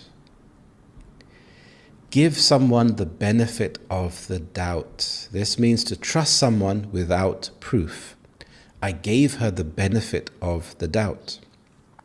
So here this is similar to innocent until guilty. So when you give someone the benefit of the doubt, you are trusting them and you are giving them a chance. Have your head in the clouds. This means to be unrealistic or dreamy. He always has his head in the clouds. I think sometimes it's good to have your head in the clouds because you have to dream, but then you have to be realistic and put in the hard work and the effort to get to your dreams. It takes two to tango. So here both sides are responsible. Don't blame him alone. It takes two to tango. So if someone is having an argument and both people are arguing, it could take two to tango because the other person hasn't walked away and there are two people involved. Keep your nose to the grindstone. This means to work hard. He's got his nose to the grindstone all week. Let off steam. This is very common. This means to release pent-up energy or emotion. He goes running to let off steam. And I go to the gym to let off steam, and it reduces stress and I feel better afterwards. Make your blood boil, another very common one. This means to make you very angry. That injustice makes my blood boil. So if there's an Arsenal match and the referee has made a terrible decision, he can make my blood boil to the point that I want to turn the TV off. Not my cup of tea, a very common British idiom. This means not something you like. So reality TV is not my cup of tea. For me, romantic shows are not really my cup of tea. Pull the wool over someone's eyes. This means to deceive someone. They tried to pull the wool over his eyes. So I can think about like a hat, a woolly hat or a woolly jumper, and you're pulling it over someone's eyes so they cannot see. Read the riot act. This means giving a strong warning or reprimand. The boss reads us the riot act after the mistake. So if you have done something very wrong and it's a huge mistake, you will get told off, you will be given a warning, and the rules will be explained to you. So having the riot act given to you, it's not a pleasant experience. The tip of the iceberg. This means a small visible part of a bigger issue. These complaints are just the tip of the iceberg. If you think about an iceberg, it looks big on the top, but underneath it's huge, it's enormous. So just to have the tip of the iceberg just means to see the small part of a bigger issue. Blow your own trumpet. This means to brag about your own achievements. He's always blowing his own trumpet about his sales figures. So brag here, this means to constantly talk about your own achievements. So this person has a big ego. They think of themselves highly. They're not humble. Sometimes it can be good to blow your own trumpet because if you don't talk about your achievements, no one else will. But there's a fine line between going overboard and not relating that information relevantly.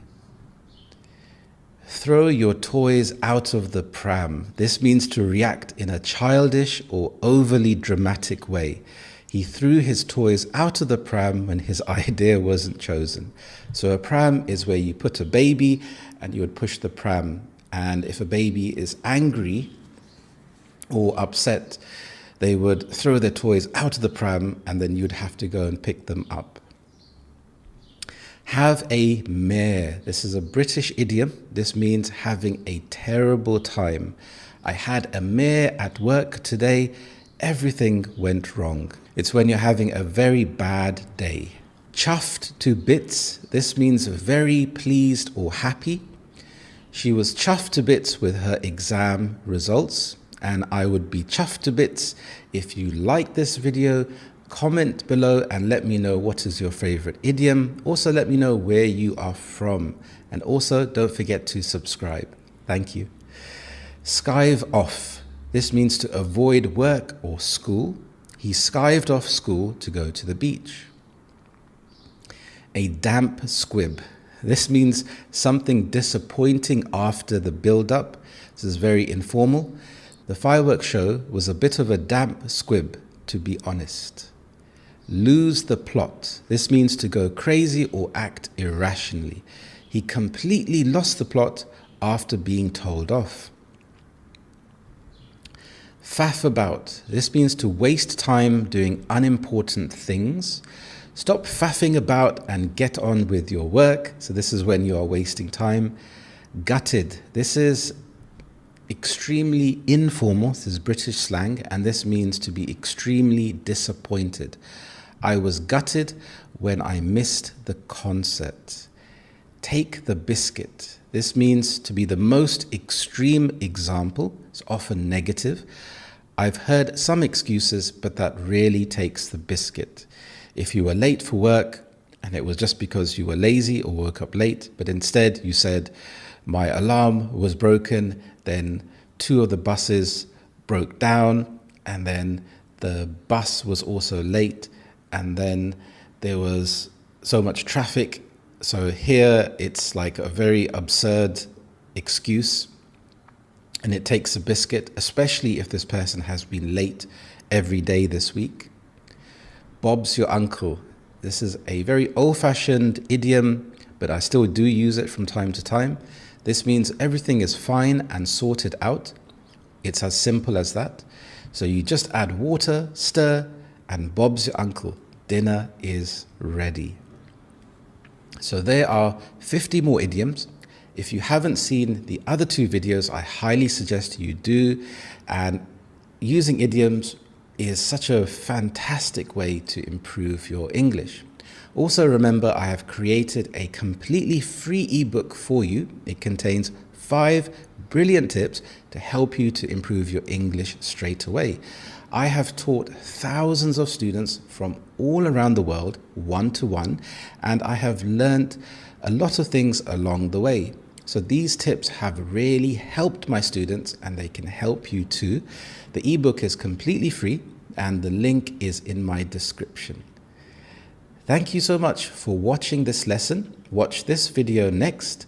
I hope you have a lovely day, and I will see you in the next lesson. Thank you, and bye-bye.